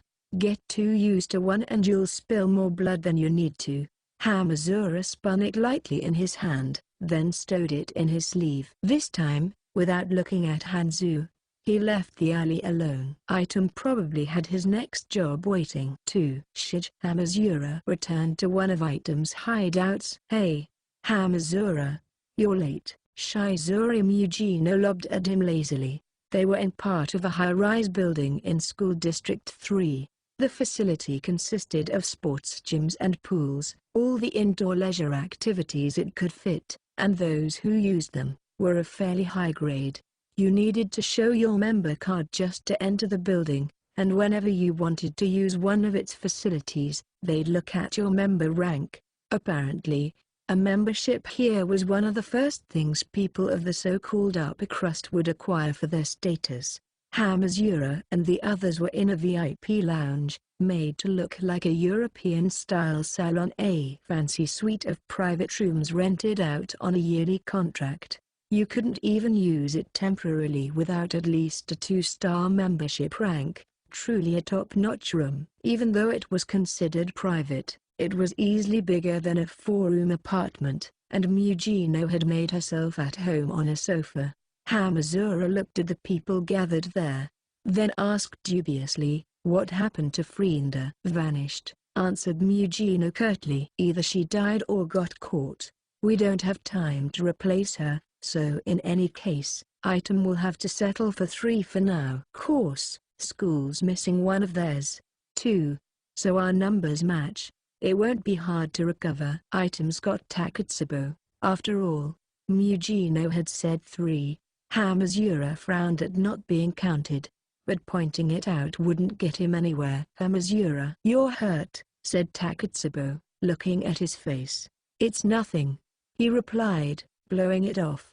"What do we do now?" "School stole the tweezers, right?" "Yup," admitted Mugino easily. "So now it's our turn to counterattack." Takatsubo's ability stalker can search for a specific Esper's location with any involuntary diffusion field she remembers, and we fought them at the Particle Physics Institute already. That means we can chase them down. Item's purpose is to protect against the higher-ups and top-secret organizations running amok. Let's do our duty, shall we?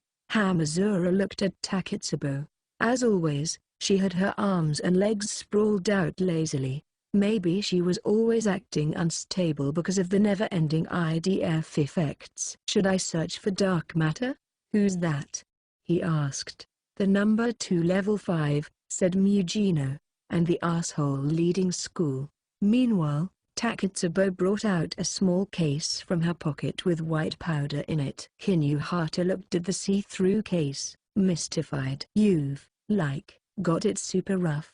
You can't use your ability without crystals, can you?" "It's no big deal. This was always normal for me," said Takatsubo, licking just a little bit of the powder. The glow returned to her eyes.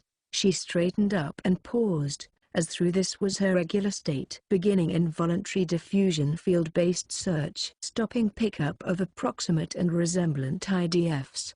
Limiting search results to a single matching IDF. Time to completion, 5 seconds." Her voice came out like a machine. And then came the right answer. Result: dark matter is in this building. Before everyone could give a start and shout what? It happened. The door to the private lounge was decisively kicked in. A man came walking in from behind it. Shizuru Mugino saw him and growled, "Dark matter. I'd rather you call me by name. It's Titoku Kekin, in case you didn't know." The man's hands had peculiar nails made of machines. "The tweezers," said Mugino. "Sweet, right?" "Came to declare victory." "Ha! What's some secondary candidate A-lister didn't choose getting all excited for? You ran away before. Now it looks like you had an attitude change." "Nah, look. That was some good shit at the Particle Physics Institute. Thanks to you, we lost one of our only 4 official school members. Aren't you forgetting someone? We killed your sniper a few days ago. You get a new one?" The conversation between level 5s was suddenly interrupted. The cause was Kinuhata. Without rising from the sofa, she had lifted up a nearby table with one hand. The table was covered excessively in decorations and looked like it weighed at least 24 pounds. And now this girl, who looked no older than 12, hurled it at Titoku Kekin. Gas lamb. The table shattered, but Titoku kept a straight face. "That hurt," he said. so naturally nobody could tell if he meant it, and it made me mad. "I'll smash you to pieces first." Kinuhata still didn't respond. She ran to the side of the room, and with her tiny fist, mercilessly broke through the lounge wall. Then she grabbed Hamazura's and Takatsubo's hands, shot a quick glance at Mujino, and dove into the broken wall. A luxurious lounge of similar construction was on the other side. People were inside, but Kinuhata punched them unconscious. When they got into the hallway, there was a man there who was probably one of school's subordinates, but she knocked him out, too. Sai Kinuhata wasn't monstrously strong. She was an esper who could freely control the nitrogen in the air. The skill was incredibly powerful, and by manipulating chunks of compressed nitrogen, she could lift cars and even stop bullets, but its scope was very small and only reached a few centimeters out from her palms. That was why it had looked like she'd been lifting up the table. "Hamazura, find us a car, super quick, please," said Kinuhata. Takatsubo is probably one of school's targets. Now that they found this hideout, it'd be extra safe to assume they found other info, too. They probably discovered Takatsubo's troublesome ability and came to crush us all to throw off pursuit. "You mean her search ability?" asked Hamazura. "In terms of visible power, Mujino and Kinuhata seemed a lot flashier, but they don't have to kill everyone in item. They can severely limit our operations just by taking out Takatsubo. Her being here or not decides who's being chased and who's doing the chasing.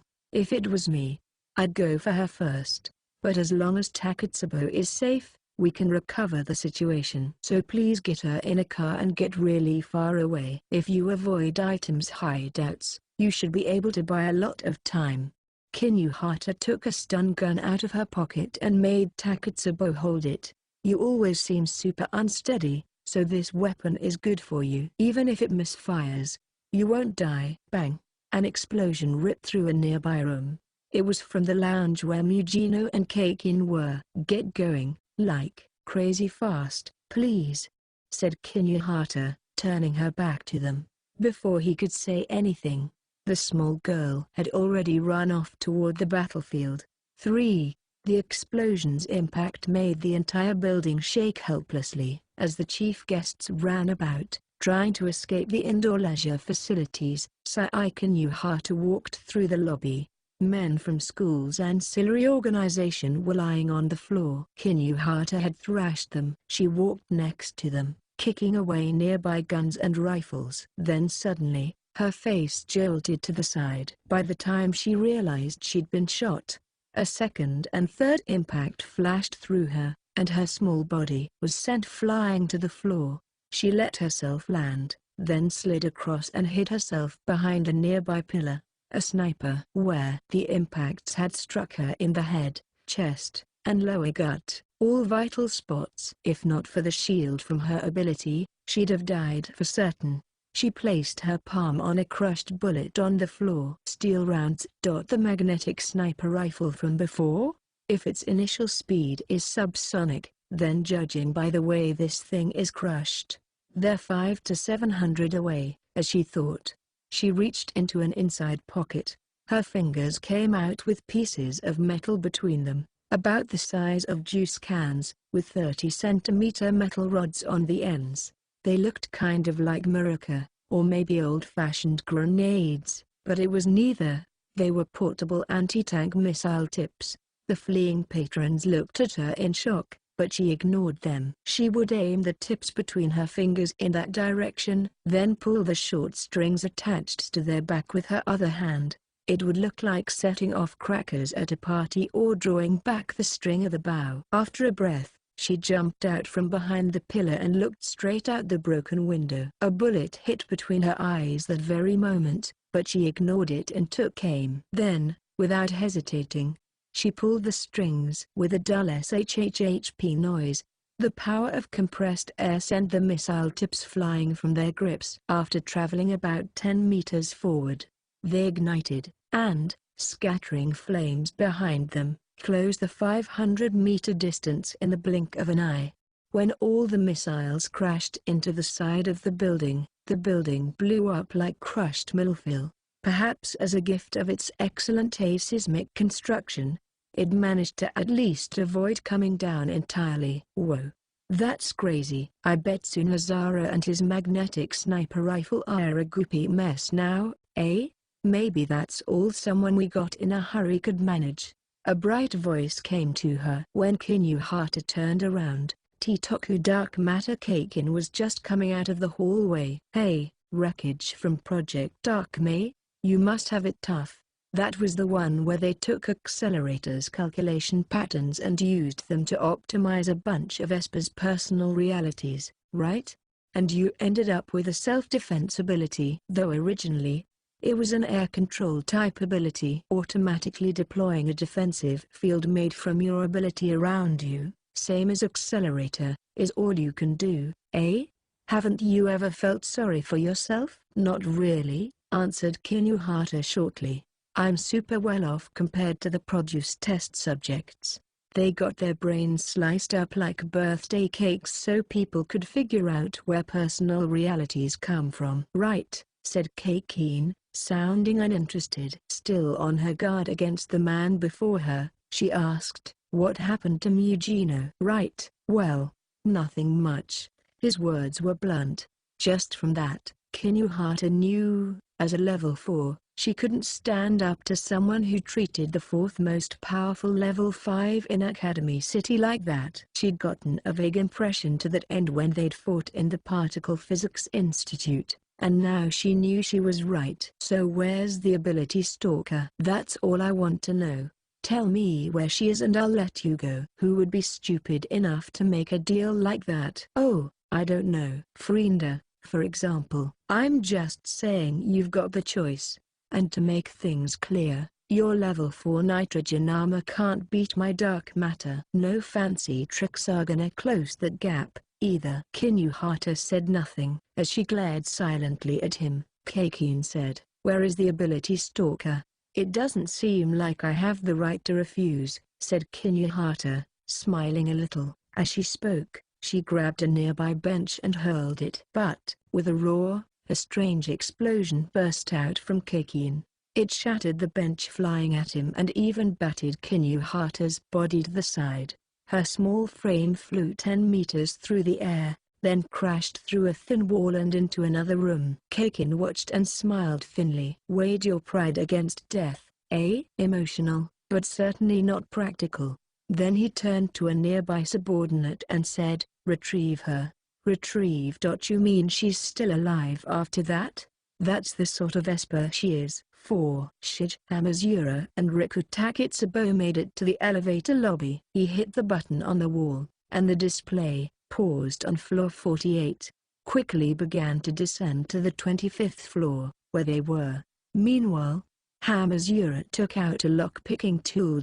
Parking garage must be underground. Everyone here's probably got a fancy car, but no time to be picky. We'll go for the one closest to the elevators. The elevator stopped on floor 25. With a gentle electronic ding, the metal doors automatically parted. Oh, there you are. And then Hamazura heard the voice of despair. One of school's members came walking out into the hallway. The number 2 level 5 who could even fight Shizuri Mugino. With strange nails attached to his right hand, the man approached slowly. I was looking all over for you. You know, you're the search Esper, right? He said, tossing something he'd been dragging with his left hand to them. It flew a few meters and landed at Hamazura's feet. It was Sai Kinuhata, with whom they'd just parted. Exclamation mark. She made a good decision. Item's core isn't the level 5. It's you, right? Man, if you'd gotten out of here, that would have been rough. On the other hand, Titoku's voice lowered. You can't run away at this point. Each of his steps counted down the lives of Hamazura and Takitsubo. Hamazura turned his attention to the gun up his sleeve. Then, looking at the open elevator out of the corner of his eye, he spoke to Takitsubo in as quiet a voice as he could. You get on the elevator and go down. But Hamazura, she whispered back, either way, if I abandoned you and ran away from school, It would mean the end of item. Damn it. I'm caught between a rock and a hard place. Titoku Kaken stopped walking. He wasn't hesitating, nor was he trying to let them go. He was already in effective range as a level 5. So what are you gonna do? How long do goodbyes usually take? Exclamation mark go. Hamazura tried to push Takatsubo into the elevator, but instead, she reached for his hand. Their positions whirled around like they were ballroom dancing, and then she pushed him toward the elevator. Hamazura, confused at the sudden act, fell onto his rear. Only Takatsubo's hand went into the elevator. She pressed the B1 button, for the underground parking garage. What the hell are you? Sorry, Hamazura. From the other side of the automatically closing doors, Takatsubo gazed at him. I asked everyone about the furnace. I don't want you to turn into ashes like that. Her eyes were smiling softly. It's okay. I'm a level 4, and you're a level 0. I promise I'll protect you! Exclamation mark. Before he could say anything, the door finished closing and the elevator began dropping like a rock. Something absurd had just happened. But on the other hand, he was out of immediate danger, and he felt an odd sense of relief wash over him. Still sitting on the floor, he put his back to the wall and looked up at the ceiling. Weren't espers supposed to think our lives weren't worth anything?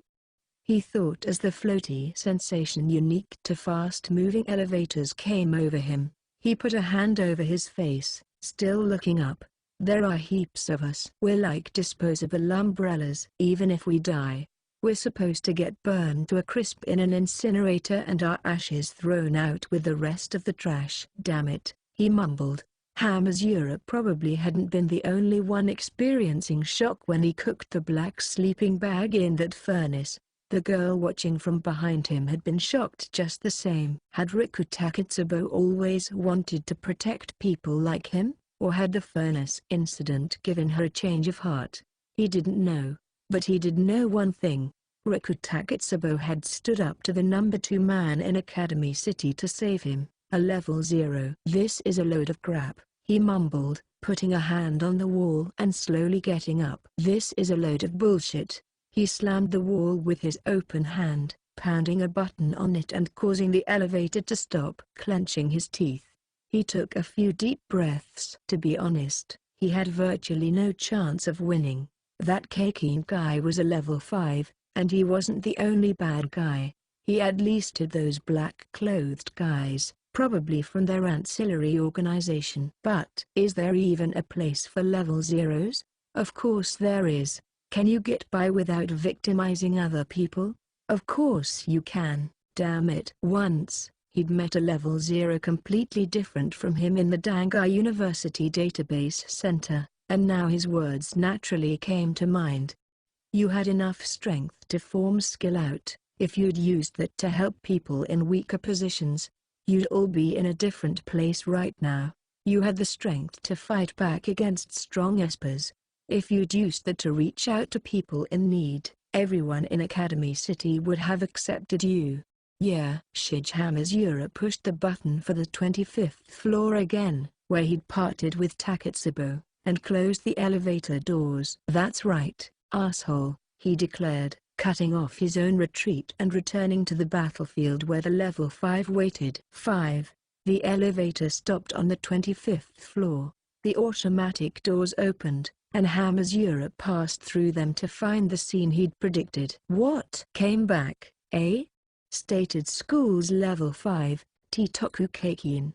Near him, in the same position as she had been when he'd thrown her, was Sayaka Hata, and at the unscathed man's feet was Riku Takatsubo, head down, face unreadable, limp on the floor. He couldn't even tell whether she was alive or dead. Kaken cracked his neck joints. I gotta tell you, she's got no direct combat skills, but she came at me pretty hard. Must have been an application of her search ability. She interfered with my involuntary diffusion field and then reversed it, trying to hijack my own ability. Sheesh, if she'd developed normally, she could have been the 8th one. Each word of praise just sounded like he was making a fool of her. Hamazura didn't say a word. Silently, He whipped out the gun hidden up his sleeve and pointed it at him. "Oh, you weren't finished yet?" Suddenly, another voice, a girl wearing a fancy dress, came around the corner behind Kakin. The crane girl from before? Hamazura hesitated for a moment about where to aim. "You'd better not." That moment, Hamazura lost the ability to move even a finger. "I would have needed to kill you before, but now that I have the tweezers, I don't have to." "You're only part of their ancillary organization." His body wasn't paralyzed for any reason. Physically, he was totally fine, but there was an idea blossoming in his mind, one that he couldn't shoot even if he wanted to. He felt like he was trying to stomp on a kitten taking a nap. He felt like he was trying to kill a sick kid to steal his valuables. He felt like he was accidentally pointing his gun at Riku Taketsubo. "You've got a mean face, but you're a nice person on the inside. I knew I should have used my power from the start," said the girl in the dress, smiling. "My heart measure can freely control the distance between people's hearts. What do you think would happen if I set us to the same distance as all of your friends?" "Ugh. What is this? Some kind of telepathy? Why not call it quits?" she continued. "Right now, I'm at a distance of 20 units. In other words, the same distance as between Hamazura and Riku Taketsubo. You can't shoot Taketsubo, so you can't shoot me. I know you came all the way back up here for her sake. You'd never be able to hurt her, would you?" The gun clattered, shaking in his trembling hand. He couldn't do it. He knew Taketsubo and the girl in the dress were different people, but he just couldn't do it. Kakin made it look like his fun was spoiled. "This is dumb. Now it seems like we're the bad guys." "Hey, a boy and a girl protecting each other is romantic. It's so rare I almost don't want to break it." "Yeah, it's too bad. Wonder if she'll do us a favor and die without us doing anything." Hamazura's shoulders jolted at that. "What the hell? What do you mean?" Kakin kicked the clear case near Taketsubo over in his direction. "The crystals. Did you know she was using them?" "Yeah, for her ability. Strictly speaking, they induce a physical rejection and make her ability go out of control. More specifically, they used them in the explosion experiment for analyzing runaway ability laws. Most of the time, it's nothing but a disadvantage, but in really rare cases, someone will be able to get better results when berserked. This girl was probably one of them." Kakin sounded like having to explain every little thing was boring him. "She won't last long in this state. She might be fine if she never uses her ability again, but 1 or 2 more times and she'll break down." "Break down?" The unsettling phrase made Hamazura grimace. Kakin ignored him and went on. "We don't even need to finish her off like this. Without her search ability, her death doesn't mean much." "Just so we're clear, she collapsed of her own volition," the girl said flatly. "It's because she kept forcing herself to use those crystals to fight against school in this building. If we were really going in for the kill, there'd be nothing left." Hamazura glared at her, unable to move in any meaningful way, even as the 2 school members ignored him and pushed the elevator button. "Anyway, now what?" said Kakin simply as they waited. "Kill him, or let him live?" "Leaving him be won't be a problem, will it?" "Items on the brink of destruction anyway. They can't stop us." Hamazura gnashed his teeth at the words brink of destruction, but he just couldn't pull the trigger. Her heart measure ability had him completely under her control. Killing him would be easier. "Look, didn't your personal reality get messed up through your IDF because of the search ability? Shouldn't you check yourself? You going out of control is a lot more dangerous than a near-dead item." "I'd rather not die because an ally went on a berserk rampage." Titoku Kakin cracked his neck again, annoyed. He wasn't holding a gun. He must have had just that much faith in his ability. But if worse came to worst and his ability did go haywire, Kakin himself would be the first one caught up in it. "Guess I don't have a choice. Let's go back. The check is simple, but we don't have the machine here." As though timed, the elevator arrived on this floor. "Shit." Hamazura pushed the gun's hammer up with his thumb. but the dress girl's face remained steady. Our current distance is 20. The same as between Shigehamazura and Rikutakitsubo. But I can make the distance even shorter, you know! Exclamation mark. There's nothing sadder than plastering false emotions over real ones. You should share your happiness of surviving this with that near-dead girl over there. The two got into the elevator, Hamazura unable to stop them, and the automatic doors closed. He looked down at the crystal case at his feet, then at the unresponsive Rikutakitsubo, and slowly sat down. If she uses her ability a couple more times, she'll break down. Hamazura, being a stupid delinquent, didn't know what breakdown entailed. Exactly. But he could guess it was nothing good. What should I do? He peered at her face. Her body wasn't even twitching. No sign of her waking up, either. She must have put a lot of excess strain on herself, too, since she was covered in a layer of thick sweat. Rikutakitsubo had fought Kakin until she'd gotten like this, probably to save Shigehamazura. While borrowing the power of these crystals he didn't understand, he quietly clenched his teeth. It didn't amount to enough to be called resolve, and it wasn't refined enough to be called determination. But he still had something now, something to drive him, to move his own arms and legs with. Damn it! He couldn't return Rikutakitsubo to item. Their system would gladly replace official members if they disappeared. Even if he brought her there in her critical state, they'd cruelly force her to use her ability. As his hands trembled, he took the lady's gun out of his sleeve. He pulled the magazine out and checked his ammunition. It couldn't hold much, given how narrow the grip was built to be. Besides, even with thousands of bullets on him, could he really overcome the crisis he was about to face? Academy City's underworld would chase Takatsubo down, and even Item had enemies. Could he fight them all? God damn it, he had to. If they made Takatsubo use her ability any more than this, it would really be over. Then Kinuhata, lying on the floor with her, looked over at him without moving anything else. She seemed to guess the situation from his irritation. Well, that's probably the right thing. Take Takatsubo somewhere else and disappear, please. Thanks. I didn't say anything you needed to thank me for. I'm just insulting you.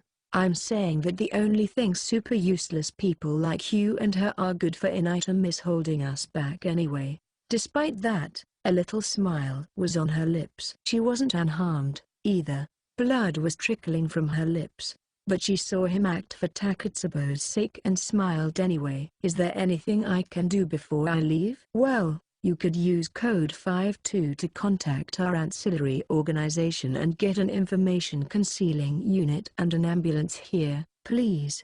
As you can see, I can't move. All right, said Hamazura. It pained him to leave her here, but for now, he had to take Takatsubo and escape. In any case, we're fine as long as she doesn't use her ability. She'll have to retire from item, but that's a lot better than breaking down or whatever, he thought. But just then, his cell phone rang. On the other end was Shizuru Mugino. Hamazura, would Rikutakitsubo happen to be with you? Are you alright? You were fighting Kakin, and, quit making such a fuss. It's time we started our counterattack on school. We're using Takatsubo's power and chasing them. If she's there, bring her here, now. We're getting results even if it kills her. 6. Hamazura, with the corpse-like, unmoving Takatsubo on his back, left the building. He wasn't obeying Shizuru Mugino's orders and making her use her ability. Quite the opposite. He would run as far away as he could, so that she would have no part in item in the future. He was on a short bridge now. It wasn't water flowing underneath, but a railroad track. It was one of the parts of the subway line that went above ground. A sports car was parked on the other side of the bridge. So I don't know what's going on. But you want me to take her, yeah? It was an anti-skill officer named Iho Yamakawa who had gotten out of said car and was now putting a hand on her hip in exasperation. The escape routes and hiding places they used were also used by all of item, which meant Mugino would easily find out. He decided the better plan would be to give her to someone with a completely different escape route. Hamazura, you know what my job is, right? I'm an anti-skill officer. K? You think I'd let you escape alone after coming to me in this extremely suspicious situation with an unconscious girl on your back? Shut up, said Hamazura, gritting his teeth. Yomikawa frowned a little.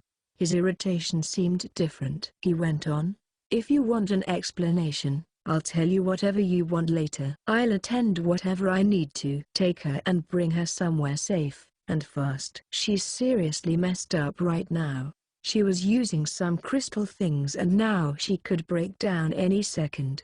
Crystals? Wait.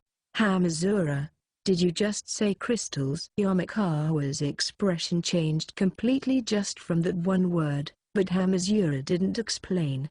He didn't have the time. Hamazura. Suddenly, he heard a voice from behind. He turned round and saw Shizuri Mujino, covered in blood, on the other side of the short bridge. Some blood was hers, some wasn't. She was dragging some rags in her right hand, and he knew what they were. Frienda. To be more accurate, only her upper half. Her lower half was nowhere in sight, and dark red dripped and dropped from her terminus. Oh, yes. It looks like school scared her, so she betrayed item and tried to go into hiding. I cleaned her up real nice. And what's this, now? I don't have to clean you up, too, do I? Mujino let go, and what was left of Frienda dropped to the ground with a blotch. She wasn't paying attention to her trophy anymore. That showed the depth of their friendship. Hamazura grimaced at the sight. Clearly a corpse, unlike Taketsubo. But he still wouldn't waver. He pushed the girl on his back onto Yomikawa and said quietly, please, go. Hamazura, like I said, I'm an anti-skill officer. I could never use a child as a shield in this situation. Go, damn it. He shouted, interrupting her. I know you can't leave a murder case alone, but she's in a different dimension. I can't tell you the details, but Frienda was really strong herself. And that woman killed her, no problem. Just take Taketsubo and get out of here. After that, his expression about to break down, he looked at the unconscious Taketsubo. Please. I don't want to let her die. For a while, I haven't had any idea what to do, but now I finally found something. So please, go. I can't protect her alone. Without your help, I'll lose everything. Hamazura. Anyway, what chance would you have alone? She's a level 5, the 4th most terrifying monster in Academy City. I'll buy you time, so you get Taketsubo out of here. The words seemed to tear his throat apart. Yomikawa sucked in her breath at his fierce look. She hesitated, but nevertheless, spurred by the glint in his eyes, nodded at last. Once I've brought her somewhere safe, I'll get fully equipped officers here right away. Don't die before then. Right, he answered. Yomikawa decisively got into the car and stepped on the accelerator. The sports car, with Riku Taketsubo on board, quickly sped away. He heard someone whistling. Hamazura looked over just as a level 5 Shizuri Mujino was crossing the bridge and approaching him. A fight with your life on the line? How exhilarating. Hamazura. It was just when he tried to say something. Mujino, now close to him, waved her hand horizontally. He took the hit, and his body went flying to the side. With a dull crack, the bridge's metal handrail dug into his gut. The shock brought bile up into his throat. The power almost left his limbs as he hung across the railing like a futon set out to dry. Right under the bridge, he saw a subway train going by on the tracks. Quiet. I didn't ask for your opinion. Ignoring Hamazura's moans, Mujino crossed the rest of the bridge. She hadn't used her power as a level 5. It was just brute force. She'd purposely made him yield to physical strength so he couldn't use their relative levels as an excuse. She hadn't given up yet. She wanted to know where school was even if Taketsubo broke down because of it. Ha ha, he laughed anyway, still limp on the handrail. You sure you don't want to just finish me off, eh? Mujina turned an indignant glare on him. Then her eyes went wide. The case of crystals that Riku Takatsubo had been using was in Shige Hamazura's hand. She absolutely needs these to use ability Stalker, doesn't she? You bastard! Before clear rage could make it into her eyes, Hamazura went over the metal handrail and jumped off the bridge.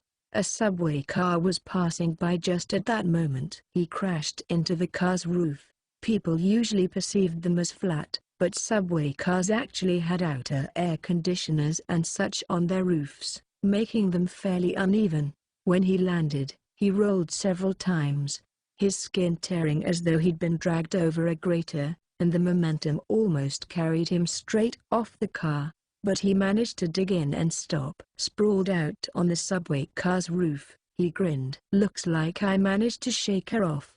Without these crystals, she can't make Takatsubo use her ability. I don't have to fight her, as long as these don't make it into Mugino's hands. Suddenly, with a massive jolt, the train car stopped. He slid across the roof. As he stopped himself and looked up, startled, he saw Mugino standing far behind them on the rails. Like Hamazura, she jumped off the bridge. Her hand was deep inside the ground within which the electric cables for Academy City's subways ran.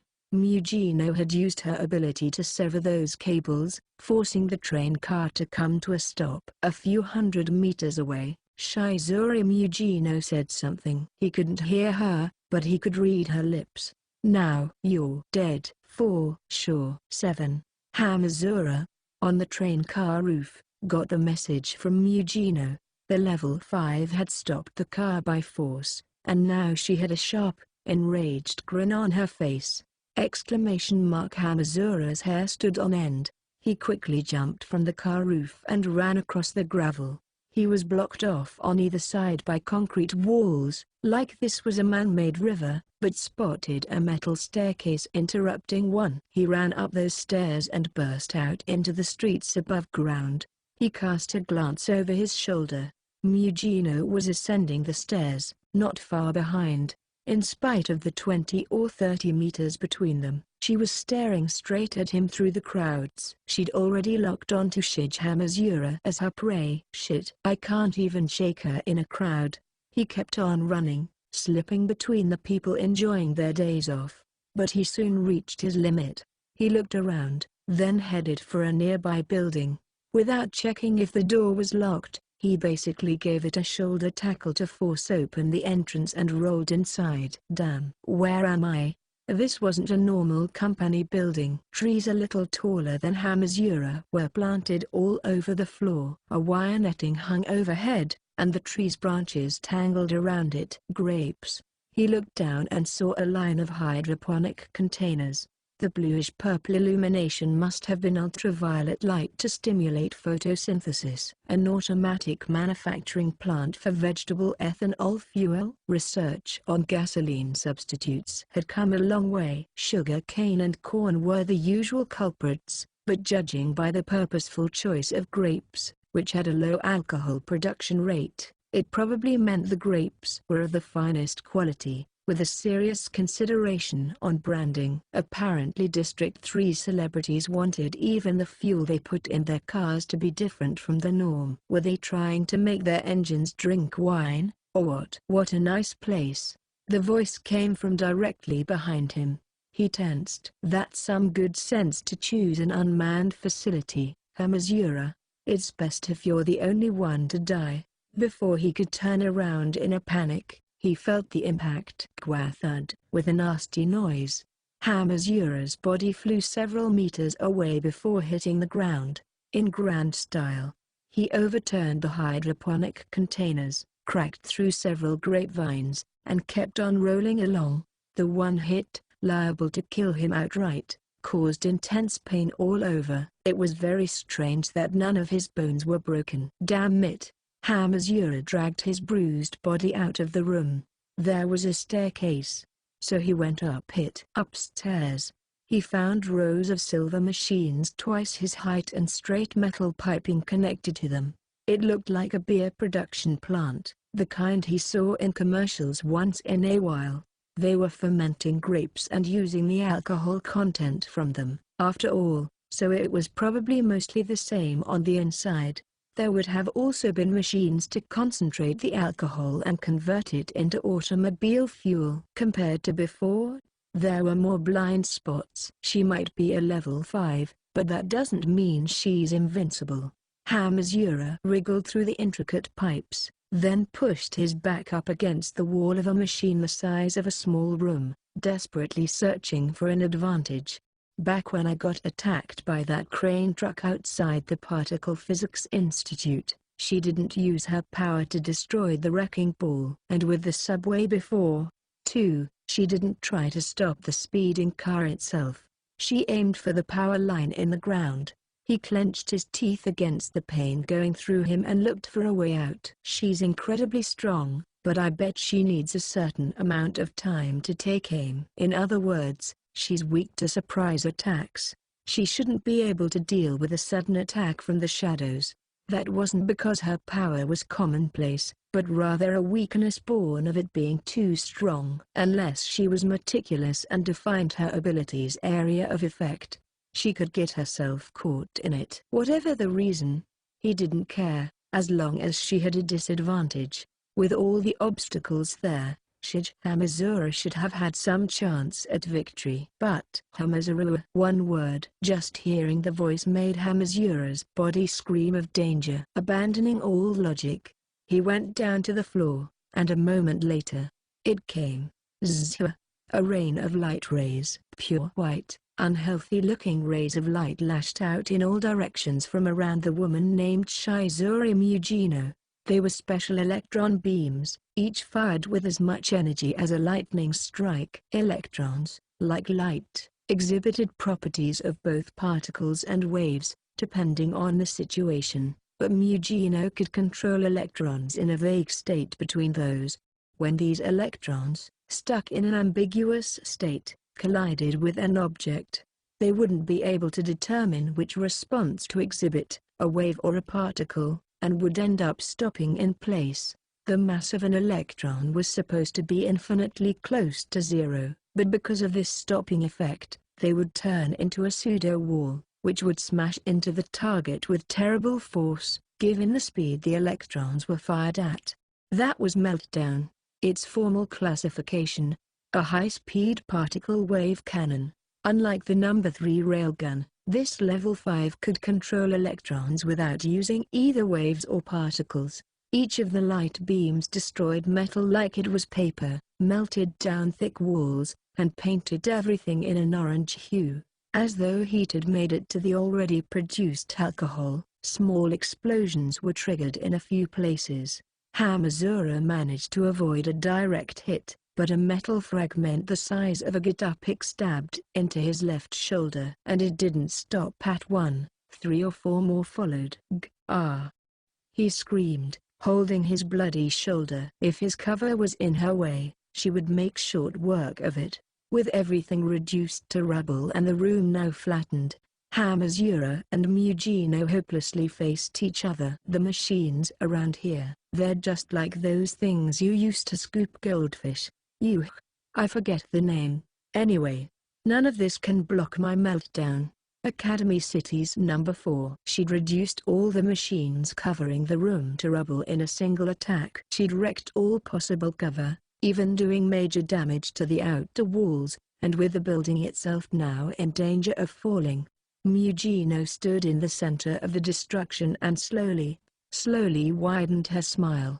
According to those shithead scholars, my biological instincts put a safety on my ability, so this is all the power I can use. But I hear that originally, it could instantly kill railgun. I guess that's just me complaining, though. If I actually did it, the recoil would apparently blow my own body to pieces. 2. Fear washed over Hamazura like a wave. The level 5 monster merely approached him without a word. 8. Shizuru Mugino's meltdown fired with overwhelming force. With the rubble behind him, Hamazura ran for his life, trying to get as far away from her as he could. As he fled from the vegetable ethanol plant to another part of the building, Mugino called out, "Hamazura, Couldn't you please stop making this difficult and hand over the crystals and Takatsubo already? I won't be satisfied until I've killed every single person in school. As he ran, Hamazura rejected her words. I refuse. I'm not letting Takatsubo use the crystals anymore. She's at her limit. So what? If Takatsubo dies, we can just get another Esper to replace her. She's probably the only one who can search for people by their involuntary diffusion fields, but I don't mind having an Esper who does it differently. As long as we know where the school bastards are, we don't have any problem. Hamazura made it to the area where the remnants of grapes were temporarily gathered once the alcohol had been wrung out. But Mugino's meltdown reduced that place to a mountain of debris in mere seconds. As he hid behind a heap of hot metal, Hamazura said, "Sorry, but I can't go with you." "Eh? You can't beat that Kakin guy. You've already run away twice, once at the Particle Physics Institute, and again during the last battle." He thought he heard her grating her teeth, but he continued anyway. "Now that I faced him personally, I know. It's not about you being fourth place and him being second. You'd lose to him in a different way. What good is it going to do for you now, finding out where he is?" The people in school were perverted in their own way, but they at least let people further down the scale escape. Even when their enemy, Takatsubo, exhausted her strength, they didn't move in for the kill. Meanwhile, Shizuru Mugino was baring her fangs at even her allies, just because she didn't like it. She didn't seem stronger than them, however overwhelming her power, that impression didn't change. Being able to win or not isn't the problem. Even if you risked your life and won, all anyone would get out of it is self-satisfaction. I can't let Takatsubo go along with something that Betty. You'd squander her life away on that? Ha ha ha. Even when she heard Hamazura's answer, Mugino just laughed it off. She slowly followed him as he changed cover, from rubble to rubble, to get away from her. How did she train you, Hamazura? Did her cute face make you do it? Or was it because she was nice to you even though you're a level 0? When Hamazura stayed silent, Mugino's smile deepened. There's a word for you. An idiot. Is everyone who says nice things to you a good person, and everything who says harsh things to you a bad guy? You talk like you're the center of the world. I know that. Hamazura didn't deny it. If Riku Takatsubo hadn't said those nice things to him, he wouldn't have changed his mind. But she said she didn't want me to die to some calculating bastard like you. She's capable of saying things like that, you know. A girl like her deserves to be happy. Neither of us is fit to stand above others. If a nice idiot doesn't get to the top and lead us all to a new kind of society, this shithole of a world will never be saved. He didn't get an answer. Instead, with a roar, light rays so white it was like a nuclear explosion blew away both Hamazura and the pile of metal he was hiding behind. The blast sent him careening back. But suddenly, he felt the presence of someone right along his back. Before he turned around, he noticed something felt off in his right ear. Shizuru Mugino had stuck a screwdriver into it. "Hey, wait. It looks like you have a screw loose in your head." SLSHH. The screwdriver's tip slowly went into his ear. "Want me to screw it back in for you?" He couldn't move. If he moved his head at all, it would damage the inside of his ear and he'd start bleeding everywhere. As Mugino maintained their positions, she brought her empty left hand in front of him and held out her palm. She was telling him to give her the crystals.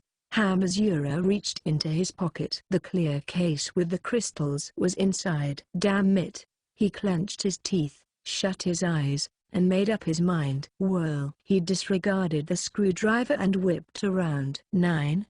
Hamazura ignored the screwdriver in his ear and twisted his body. Wow! Even Mugino seemed a little surprised. The screwdriver chewed up the inside of his ear. Unimaginably intense pain exploded in his head, and sounds on his right became muted like he had put in an earplug. On top of that, for some reason, half his vision seemed faintly red. He ignored it all and took the crystal case out of his pocket. It was a small, rectangular, clear case, like the tubing inside a mechanical pencil. He squeezed it, and using its corner, shoved it lengthways into the clinging Mugino's face. It crushed her right eye in an instant, like a pirate captain. Ooh! Mugino wobbled backward, grasping at the red, dripping face with her hands. Hamazura watched quietly and smiled. A level 5's eye for a level 0's ear. Bargain shopping. Am I right? When Mugino heard that, her face distorted in anger. Hamazura, bam! A flash of light burst from her. Her left arm, from hand to elbow, blew away as though it had melted. The pure white light it created aimed at Hamazura's face. She was trying to fire her weapon without taking precise aim first. Exclamation mark. Hamazura swung his head out of the way a moment before. It was total coincidence that he dodged an overwhelming attack like that. Mugino reached out with her blood-covered right hand, shoved Hamazura to the ground. He had lost his balance, and was unsteady, and climbed on top of him. As she did, the case of crystals left his hand and clattered across the floor. Mugino wasn't paying attention to that anymore. Glaring at Hamazura through her remaining left eye, she screamed, overtaken with fury. It doesn't matter. It doesn't fucking matter. An ear? An eye? You can break off my limbs and crush my heart and it wouldn't change the fact that I'm stronger than you. This is what a level 5 is. I am the 4th ranked meltdown. Don't get full of yourself, bastard. I could kill 100 of you fucking level 0's without even moving a finger. As spittle flew from her mouth, Mugino grabbed Hamazura's neck with her right hand. If she activated her ability like this, she'd definitely annihilate his head. Hamazura smiled as she held his neck like a can of juice. The strength left his body as though he had given up on something. Hey, I'm no idiot. I figured this would happen, he said, listening to Mugino's ragged breathing. You're the kind of person who can't be satisfied unless she can beat a video game without dying. The slightest mistake, and you fly into a rage, and even if you see the ending, you're not happy. Eh? When people like that make a tiny mistake, they'll find another goal so they can write it off.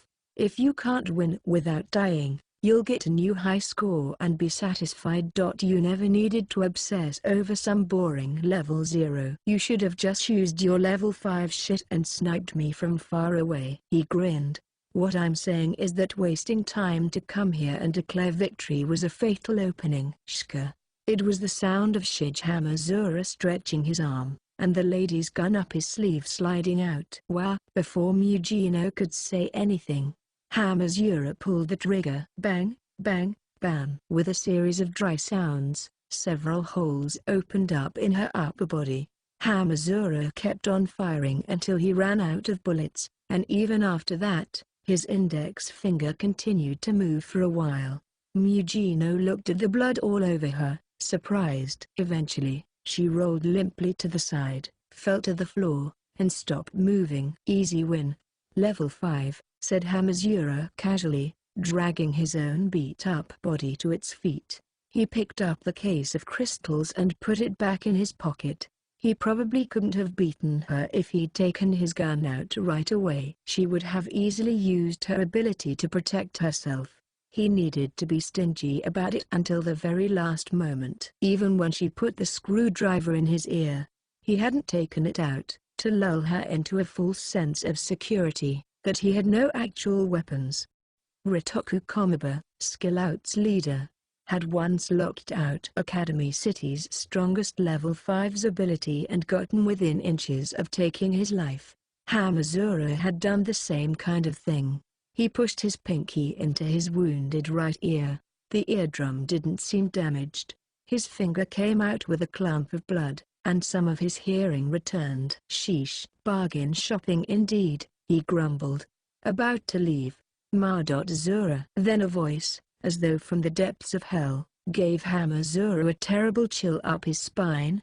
He slowly turned around. Hamazura. Despite the dark red holes in her body, a left arm missing from the elbow down, and a right eye crushed into mush, She was just shooting to her feet. An all too unhealthy white light surrounded her right hand. She was probably looping her high-speed wave particle cannon, which used an immense number of electron beams. One hit from that would wipe Hamazura clear off the map.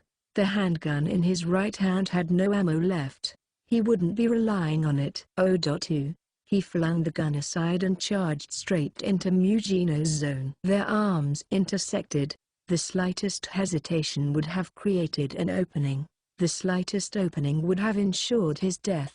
But Shige Hamazura had made up his mind. He simply stepped forcefully in, gripped his fist tight as a boulder, stared straight into the face of the enemy he had to defeat, and let loose the strongest, fastest attack he could. A loud slam thundered through the room. The energy left Shizuru Mugino's body. She crumpled to her knees, then to the floor. The terrible white light in her hand melted into the air and vanished. There was no danger there.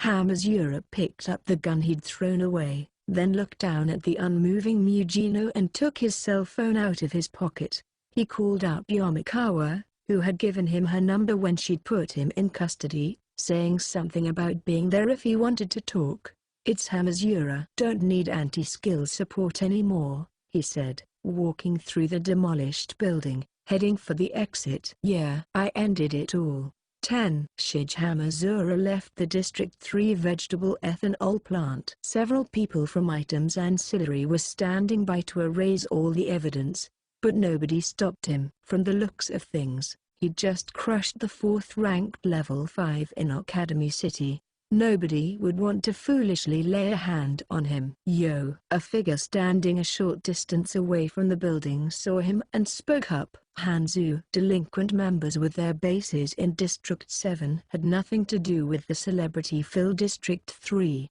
It couldn't have been a coincidence he was there. Had he tapped into their radio or something? "Heard all about it, Hamazura." "What?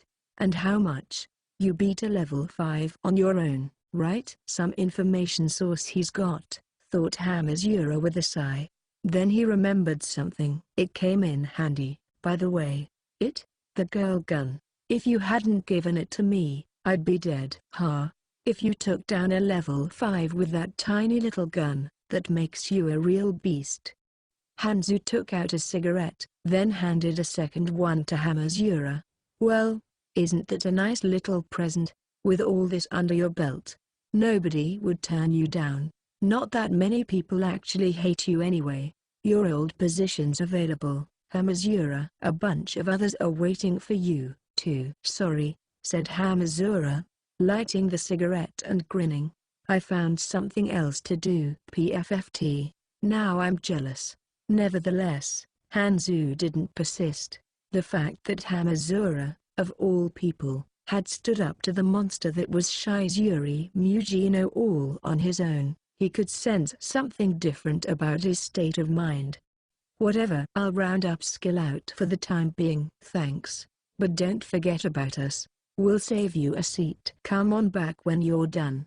They talked, they laughed, and they bumped fists, before each headed for his own destination. Interlude 4. After holing up in a hotel room for about an hour, the girl in the dress went back to school's hideout. Titoku Keikin, Level 5, was in there. "Huh? Where'd you go, exactly?" "Just making a little pocket change." "Academics are the worst, you know. They calculate a base rate and don't bother tipping." 1 hour, sounds like a rousing time. "I wasn't doing anything shameful. We got a hotel room, sure, but we just flipped through magazines and talked a bit." "Not having sex?" "No, and I didn't need to. It depends on the person, but my customers don't generally come looking for something like that." "Do you know why rich people go to stores and give money to women? It's not because they have some sexual desires they want to fulfill. They just want to form a personal relationship by themselves outside of work." "Strange world," said Keikin. The girl in the dress seemed half exasperated. "You know workaholics, right? Their jobs are so much fun for them that they wreck their families because of it." "For them, relationships they can build with money are like salvation. Money is the result of their work. They use it to buy friendship and love, and then get the satisfaction that they made personal relationships on their own, or really are fit for this society. I'm just relieving some of the complex they feel by having money. Right, said Keen, his voice perfectly uninterested. The girl in the dress lost the will to explain. Oh, right, she said. Looks like item. The ones we were after are out of business. Infighting. Shizuri Mugino, number 4, went down, and now they can't keep their group together. Huh? Infighting. So Mugino escaped my attack. But wait, who took her out? Frienda ran away after making a deal with us, and we crushed Saikinu Hata. Rikutakitsubo doesn't have any direct fighting power, so he stopped. No. Yes, if it wasn't an official member, it's most likely someone from their ancillary group. They both thought of the level 0 who had come back up into the elevator lobby to protect Rikutakitsubo. Keikin whistled in praise. The girl stared at him. Anyway, how's the analysis on the tweezers going? Titoku Keikin wore a mechanical glove on his right hand, and 2 clear nails were equipped to its index and middle fingers. Plus, though you couldn't see it with the naked eye, the nails were filled with silicon chunks absorbed from the air. Although they were chunks, they were only 70 nanometers across. You'd have to use an electron microscope to observe them. I always had doubts, said Keikin, clicking the nails together. That jackass Alistair always knows too much about what we're doing. He's not just watching through the surveillance cameras, security robots, or satellites. I was always confused about how he got his information. Turns out, it's nothing much. He just has about 50 million invisible machines floating around the city he pulls intel from. It's no wonder he knows the place inside and out. It was called the Underline. It took the form of a spherical body, with 3 wiry cilia extending from each side. It didn't walk along the ground to move. It was closer to drifting through the air. These ultra-small machines rode on convection currents in the air to generate their own power, pseudo-perpetually gathering information and using a straight electron beam to send internally produced quantum signals to and from the Underline, creating a sort of network. The Underline was the only place information entered the windowless building, and naturally, the little things would contain several pieces of information powerful enough to shake the world.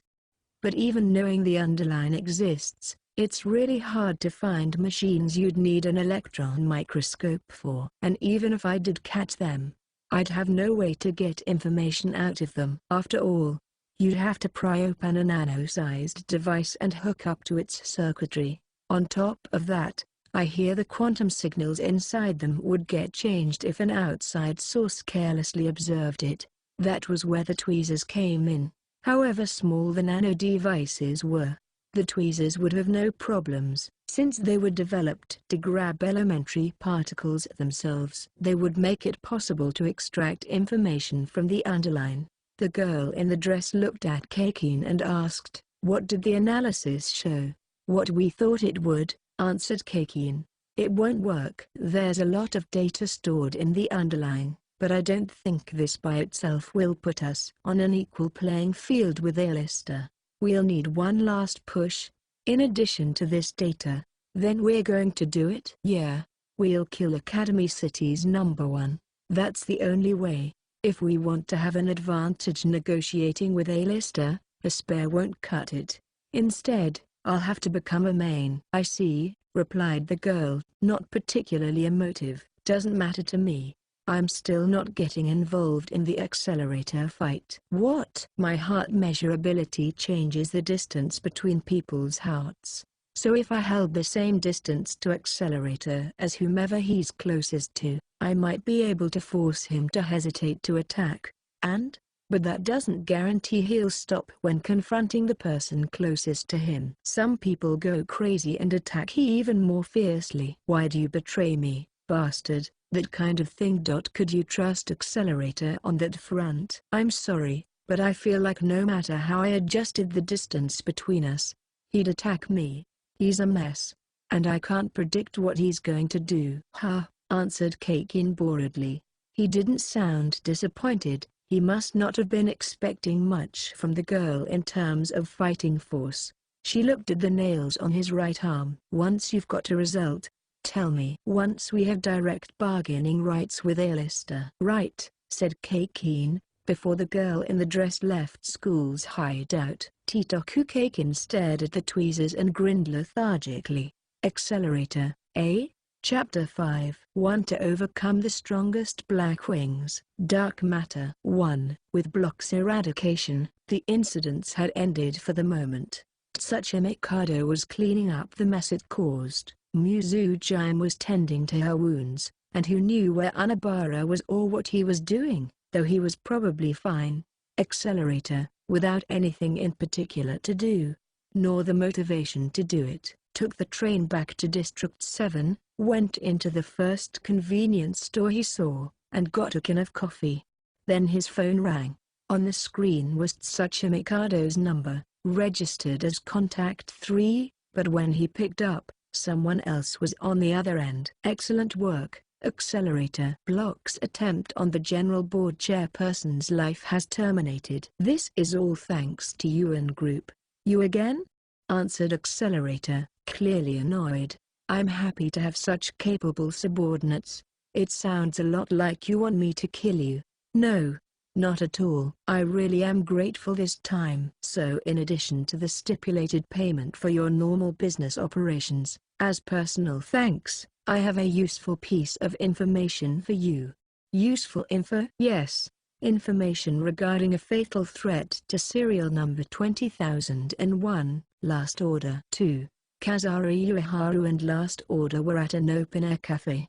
Last Order was really worked up about searching for this lost child, but since they'd been walking so long, her feet hurt, and now she was slumped over the table. Ueharu, for her part, was taking on the shop's specialty, a huge, sweetly flavored parfait. So what happened to the child? Did your silly hair stop reacting to him? Misaka doesn't have silly hair, answers Misaka, wilting. Despite what she said, that one piece of hair on the top of the 10 or so year old girl's head was drifting left and right in the autumn wind. The oddly sticking out piece of hair was certainly very silly. You probably couldn't find a sillier one if you searched the whole world, thought Ueharu. Misaka groaned. I definitely sensed him wandering around here before, but it looks like he went somewhere in the meantime, says Misaka, fed up with all the fruitless walking. Abruptly, the flabby Last Order's face shot up. Did she find him? Thought Ueharu, but it looked like she was wrong. Last Order was staring at a group of girls walking by, each with a key holder that came with meal sets at a different cafe chain. And Misaka wants that, too, says Misaka even though she doesn't have a wallet, so she starts making her eyes sparkle at the nice lady Ueharu. Oh, come on. Weren't you looking for someone who got lost? MGH. Misaka senses that he's in that cafe over there. You mustn't be so quick to tell lies like that. Besides, I've only just gotten past the fresh cream zone prologue of this big parfait, so I couldn't possibly leave now. How can you be so relaxed? Says Misaka, banging on the table, throwing a tantrum. Come to think of it, didn't you get a lot of change from the taxi? Ah, now that you mention it, says Misaka, reaching into her pocket and grabbing a bunch of coins and dashing out of the cafe. Before she even finished talking, she had run off. Ueharu waved a handkerchief after her, figuring she'd give her a cursory warning, saying be sure to come back here. With that, Ueharu set to work, diving into her large, sweet parfait's ice cream zone. Excuse me, miss. When suddenly, a voice addressed her from the side. She put her awfully small spoon down and looked over to see a somewhat ill-bred-looking boy standing there. He had suspicious nails made of machines on his right hand. He smiled gently, which didn't suit his appearance. Yes? Who might you be? Titoku Kakin. I'm looking for someone, he said, handing her a photograph. Would you happen to know where this girl went? She's called Last Order. For a few seconds, Ueharu stared intently at the girl in the picture. She looked back and forth between it and Kakin several times before shaking her head.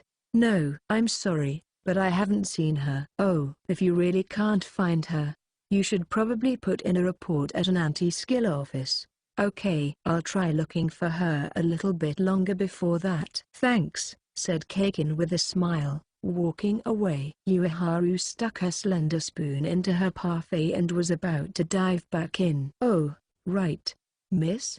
I forgot something I wanted to say." Before Ueharu could look up, the next words came. "I know you were with Last Order.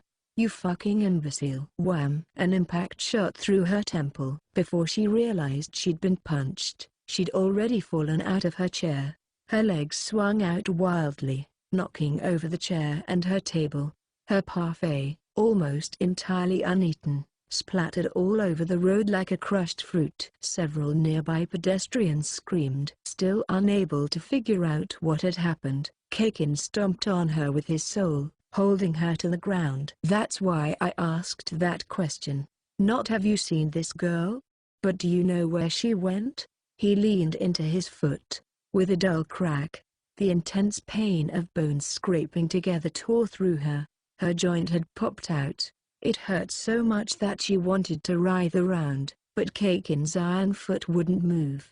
She let out not so much a cry as a scream, but Kakin's face didn't change in the slightest. "I'm certain you didn't let her escape because you knew I was coming." "I may be a wicked asshole, but I try my best not to get normal people wrapped up in my business. Just work with me here, and I won't have to resort to violence." The open-air cafe was next to a major road, and it was a holiday afternoon. There was a lot of pedestrian traffic nearby, but they'd all distanced themselves from the scene. Not a one ran to Ueharu, which made sense. She had a judgment band on her arm. Judgment was really for dealing with disputes in school, and even had its fair share of elites and dropouts. But any normal student who didn't know much of its inner workings would simply think anyone with an armband is part of a peacekeeping organization. They were like the police or the self-defense force. Seeing the consummate ease with which one had been overpowered made it unthinkable for anyone to jump to her aid. With Ueharu left high and dry, Kakin's soul dug farther into her dislocated shoulder. "But I don't have mercy on my enemies. It's one thing if you were with her by coincidence and don't know anything, but if you're voluntarily protecting her, that's different." "Please, miss, don't make me kill you." Crick crack creak. Another wave of vicious pain hit her as her dislocated bone was manipulated even more. By the time she decided she'd endure it, there were already tears falling from her eyes. She felt unfairness at not knowing why this was happening, fear at the overwhelming violence rendering her helpless, and frustration at her inability to break free, all the negative emotions mixed and muddled together, turning into a great pressure beginning to blossom within her very personality. And now, purposely presented to her, a single escape route. "Where is Last Order?" As her consciousness flashed in pain, only Titoku Kakin's voice came to it. "That's all you need to tell me, and I'll let you go." She looked back and forth, but there was no sign of an exit from this labyrinth, just a goal set up at a single point. Thrown into the darkness of violence as she was, she couldn't help but consider giving up. Her pride as a member of Judgment and her personality as Kazari Ueharu both began to waste away under the temptation to be released from pain. Her lips slowly moved as her tears fell in big drops. Her mouth moved. She couldn't just remain silent. Mortified at her own ungainliness, she said her last words. "What?" Titoku Kakin's eyebrows knotted, as though he didn't understand. Kazari Ueharu worked her trembling lips again. "Did you not hear me?" she said with all the power she could muster. "I said she's in a place you'll never, ever find her." "I don't remember telling you any lies," she said, even sticking her tongue out at him, trying to make as much of a fool of him as she could. Titoku Kakin was silent for a moment. "All right, fine," he said, taking his foot off Ueharu's shoulder. But he didn't set it back on the ground. Instead, he moved it above Ueharu's head and stopped. I don't lay a hand on civilians, but like I said, I don't have any mercy on my enemies. You knew that, and you still decided to refuse to help me. You leave me no choice. Titoku Kakin's raised foot tensed. Then it moved, with the same casual fluidity as someone stomping on an empty can. This is where we say goodbye. A burst of wind hit her, and Ueharu shut her teary eyes. That was about the only thing she could do. But his foot didn't crush her head. A new roar thundered through the city streets. Grush! A gale kicked up. A massive one, practically a shock wave. When Ueharu opened her eyes, she saw an ATM machine shattered to pieces, its walls and glass exploding, its fragments forming a whirlwind and zipping at Titoku Kakin, colliding with him. The attack threw him off balance. His foot, which he'd planned to crush her head with, had stopped on the ground mere centimeters away. Paper bills fluttered out of the utterly demolished ATM like feathers. And then she heard it. Shit, man. Don't get so worked up over a dumb game. The white-hot, clouded, insane, demonic voice of Academy City's strongest level 5. Let's do something a little more fun. I'll give you a nice lesson in how villains are supposed to act. 3. That hurt. Titoku Kakin shifted his gaze from Ueharu to Accelerator and spoke quietly. And it made me mad. I figured the number 1 would be crazy good at making me mad. Looks like I'll just have to kill you first after all. Ha, you're intimidating me. You chicken. You're the one who was too scared to fight me and went looking for a handicap. The moment you decided to go after that brat, we all knew the difference between us. What are you, stupid? She was insurance. Who would ever challenge you to a 50-50 fight, asshole? You're such a pain.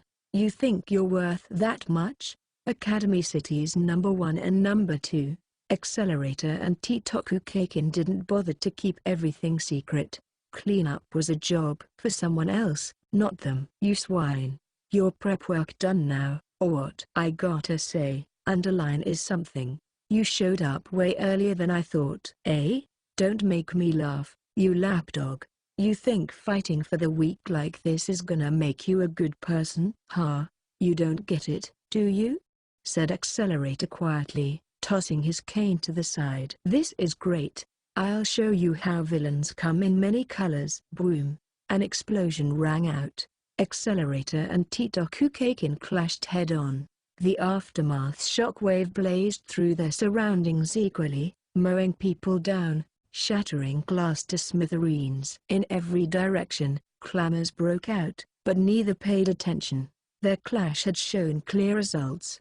Accelerator's attack had sent Titoku Kakin flying back. He shot into a cafe on the road, and a series of cracking and breaking noises followed as he tore through furniture.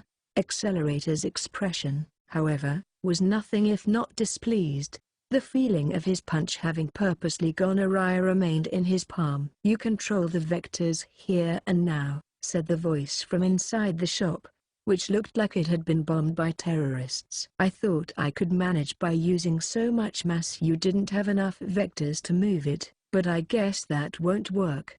I can't do anything if you're controlling my own vectors, too. Unharmed. When Kakin came out of the store, he was wrapped in a white cocoon. No, not a cocoon.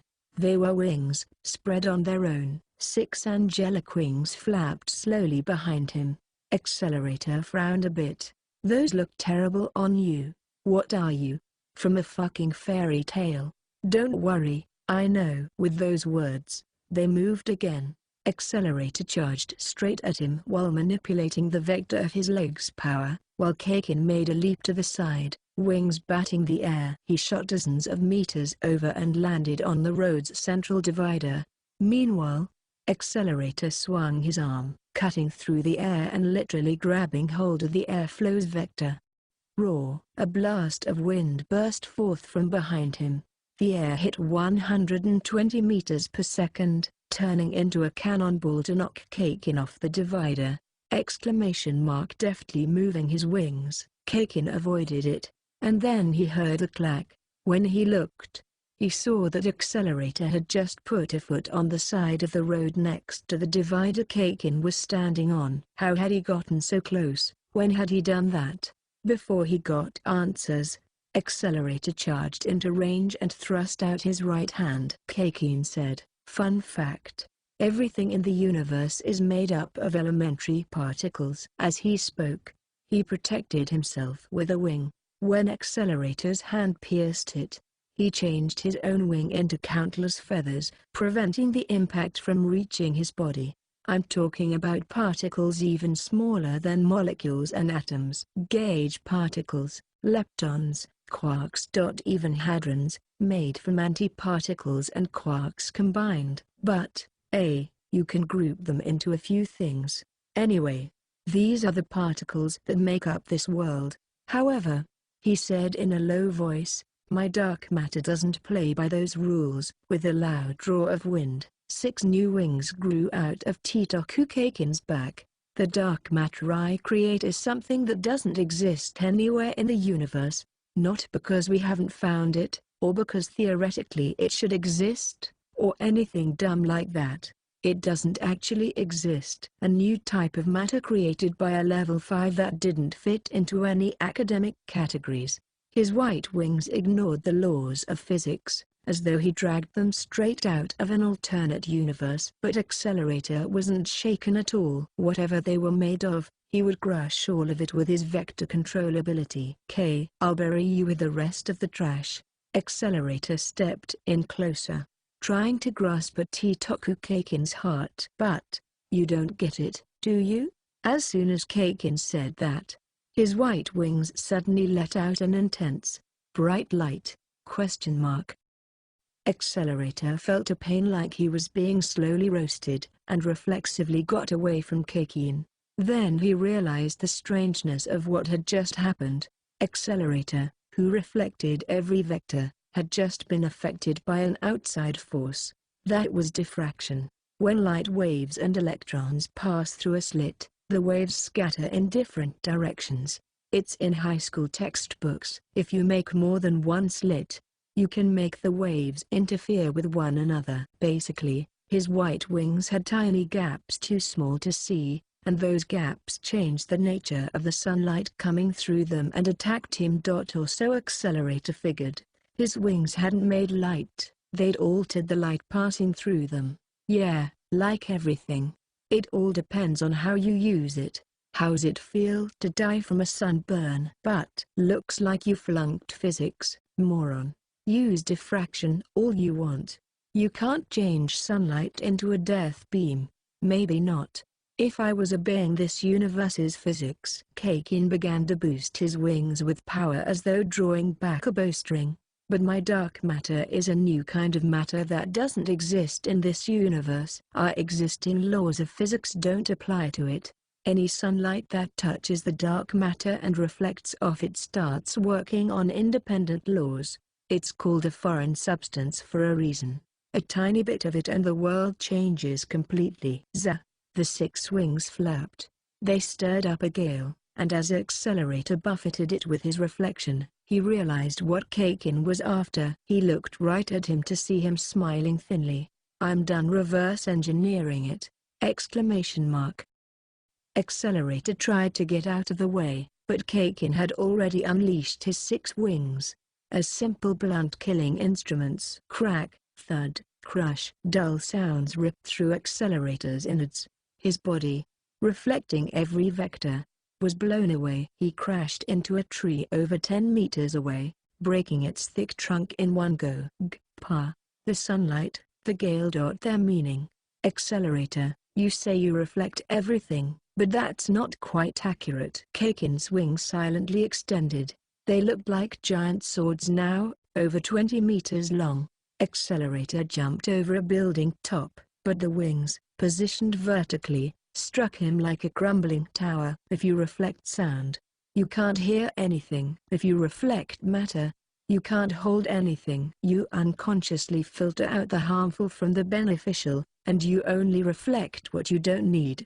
As Accelerator coughed up blood, he jumped to the side, breaking through the remains of a water storage tank. The white wings swung down, ripping through the building from its roof to midway through, spreading dust everywhere. My dark matter affected that sunlight and wind just now. I injected them with 25,000 vectors each. After that, your reflection used its good-bad filter, adjusted to attack from the direction of a vector you're unconsciously letting through. Even if Accelerator changed his reflection's composition, Kakin would redo his search in an instant. It would trap him in a vicious cycle. He'd just accumulate damage while switching between attack and defense. "This is dark matter," grinned Kakin, holding his 6 wings at the ready. "A space filled with a foreign substance. A space you don't know shit about." Meanwhile, Accelerator manipulated the air to cause 4 tornadoes around him. And then he charged.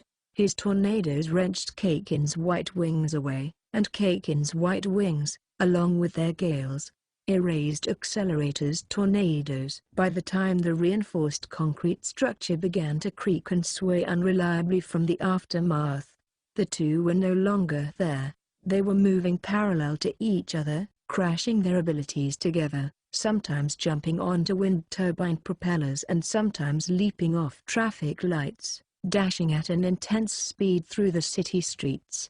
I invented a bunch of schemes, stealing the tweezers, taking a look into the underline, but none worked, shouted Kakin as he swung his dozen-meter-long wings around. "Looks like killing your number 1 ass is the fastest route after all." "What's that, small fry? Didn't know you still had such a complex about being number 2. "It's not about that. I just wanted direct bargaining rights with A-lister."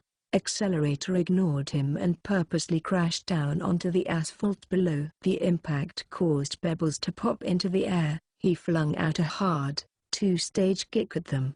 A tremendous roaring noise split the air. The pebbles, their vectors altered, flew out faster than a railgun shot, but disintegrated just 4 or 5 centimeters later. But the shock wave remained.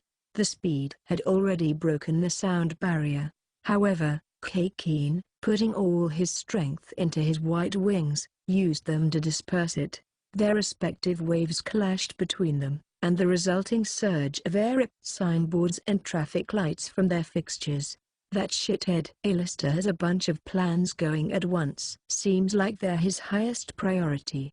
But even if you stop his crazy plans, he'll switch to some alternative scheme, then go back to the original plan. Terrible guy. It's like a game of Amida Kuji. He goes to a different line for a bit, but he ends up right back on the track where he started."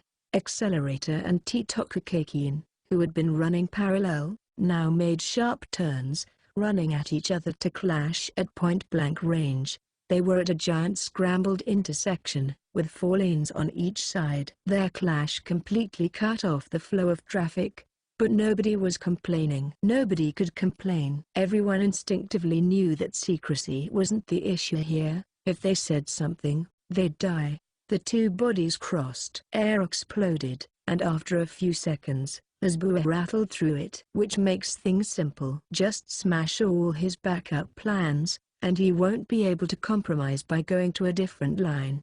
And if I set myself up as the real core of it, rather than just a spare plan, A-lister can't ignore me. It's not like I want to destroy Academy City. I can use it. That's why I'll worm my way into the middle and get it all in the palm of my hand." Blood flew from both Accelerator and Kakin. "Right.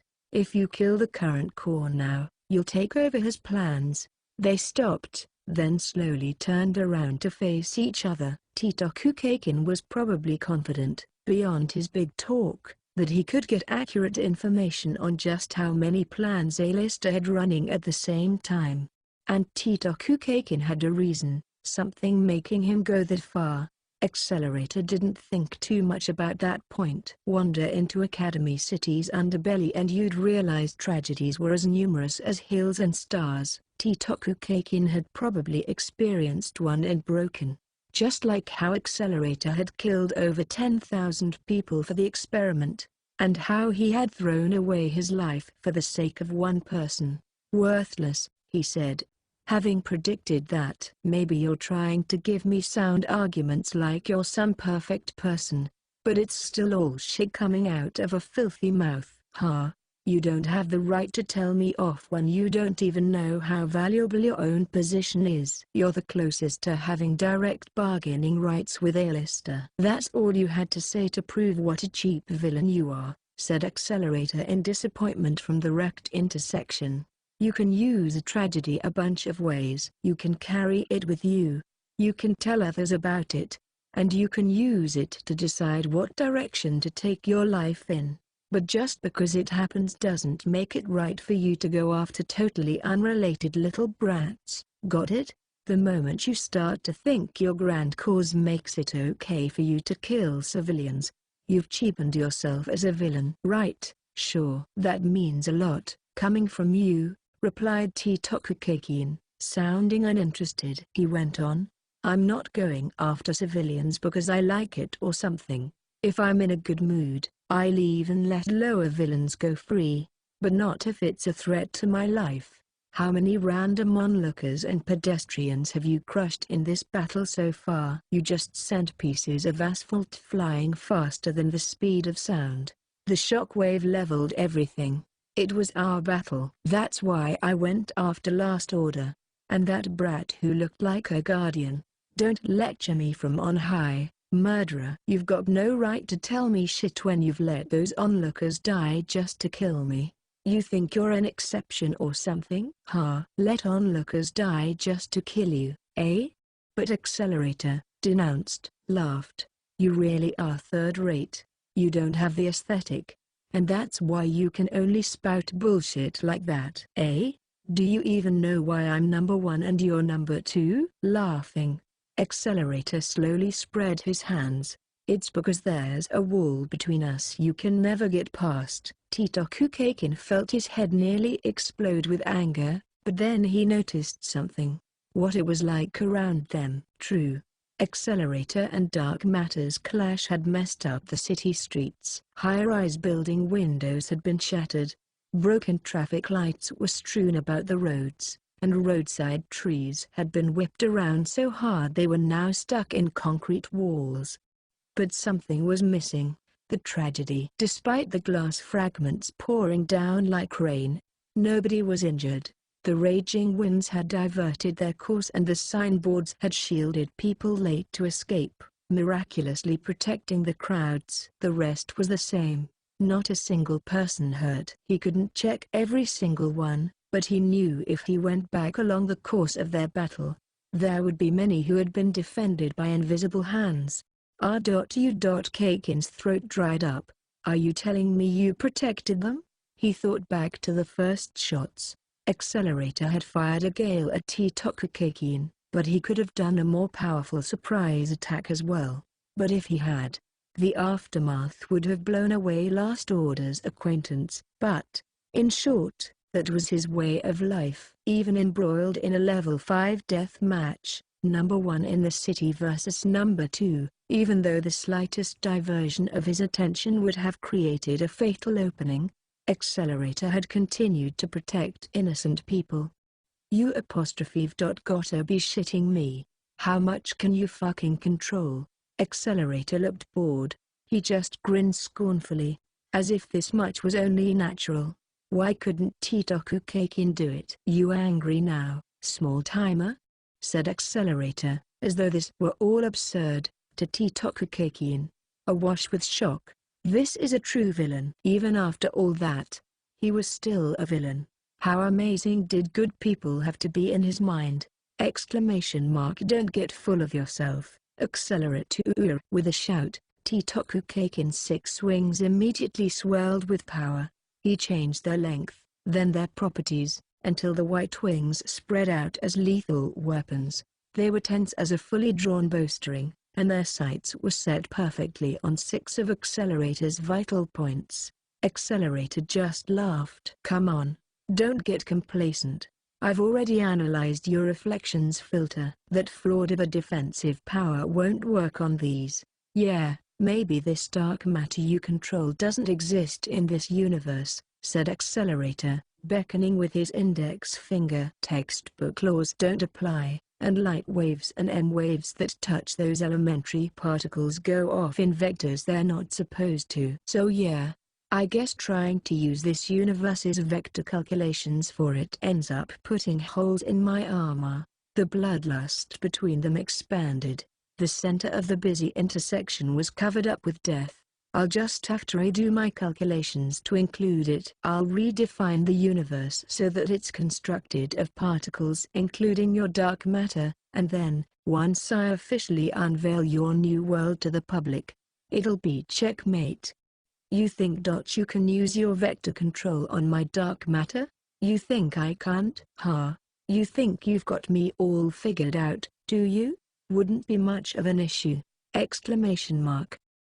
And sorry, but I don't need to know everything about you anyway. There was an explosive gabam. They crossed for an instant, and thus, the match between number 1 and number 2 was settled. 4. Accelerator looked toward the ground. His crutch was there. It was probably one of the things that came flying from the direction of the onlookers as a side effect of the battle. He picked it up and returned his choker electrodes switched to normal mode. A moment later, it sounded like the noise from around the busy intersection had gotten closer. About 150 witnesses, but he wasn't about to try to hide any of this. That was for the underlings to do. It was too trivial for him to worry about. He turned around. Titoku Kakin was lying on his face in the middle of the intricate intersection. The vectors of the white wings he'd created had been predicted. Their control wrested from him, and then his body skewered. Red blood spread out in the middle of the intersection like some strange magic circle. But dark matter still wasn't dead. And Accelerator wasn't a good guy, he was a villain. That detestable good guy probably wouldn't finish him off right now. He'd just pick up and leave. He might even meddle in the villain's affairs and leave him a way to get back on his feet. But Accelerator instead pulled the gun from his belt. The option of letting Titoku Kakin go, when he'd chosen to use Last Order and civilians as his weakness to defeat Accelerator, didn't cross his mind. Guess that's the difference between a good guy and a villain, he thought distractedly. See you, third rate, he muttered to the unconscious Kakin, flicking up the hammer on his gun with his thumb. Less pathetic than a good guy taking you down anyway. He rested his index finger on the trigger. This was the end. He wouldn't rely on man's goodwill or God's miracles. His was the path of evil, a future created simply as a result of his actions. Intending to live his own way, he lined up the barrel with his enemy's head and began to put one last bit of energy into his right hand. About to accomplish everything, with a peace built upon death just moments away. Wait up. There, Accelerator. A loud, out-of-sight voice interrupted him. He looked over as a familiar face jumped out from the wall of curious onlookers. One wearing an unbelievably unstylish green jersey and no makeup. She was both a school teacher and a member of the peacekeeping organization Anti-Skill. Iho Yamakawa. She ran straight over to him. I don't know where you've been this whole time. I couldn't tell you what any of this means. But I can say one thing, give me that gun. You don't need something like that. Yamakawa wasn't carrying one. She wasn't even carrying the bare minimum for self-defense, like those distinct batons or stun guns. The onlookers nearby must have thought she was an idiot, that it was an act of suicide to go up to an out-of-control Esper, one who had just committed so much havoc unarmed. Yamakawa probably understood the dangers just fine. In fact, as a frontline anti-skill officer, she knew it a lot better than those onlookers. I'm a villain. Then I'll stop you. Are you serious? Stopping you is the only choice I know. She said stop, not defeat or kill. That was how she did things. Just as Accelerator had chosen the life of a villain, Iho Yamakawa would never agree to point a weapon at a child she should be protecting. Accelerator stared right into her eyes. The strength of her will was in them. From his point of view, the compass she used to decide her actions was nonsensical. She'd probably found enough value in this to be worth giving up her life for. Accelerator. It doesn't matter if you're a good guy or a bad guy. It doesn't matter what kind of world you're immersed in, either. What matters is me bringing you back, Kay? However dark your world, however deep it runs, I will never give up on you. I promise you that I will pull you out of there. At that moment, the two were on a level playing field. He was Academy City's strongest level 5, and she was an adult with no power whatsoever, but all that belonged in a different dimension now as Iho Yamikawa stood in his way. That's why I'll stand in your way. I do it for the children I need to protect, and for this peace we love. In that, I see you and Last Order there, and everyone living happily. You won't need that gun in that future. Accelerator, for a little while, stayed silent and listened to her words, and then he came to a conclusion. He turned his gun, aimed at Keikin, and pointed it at Yamikawa.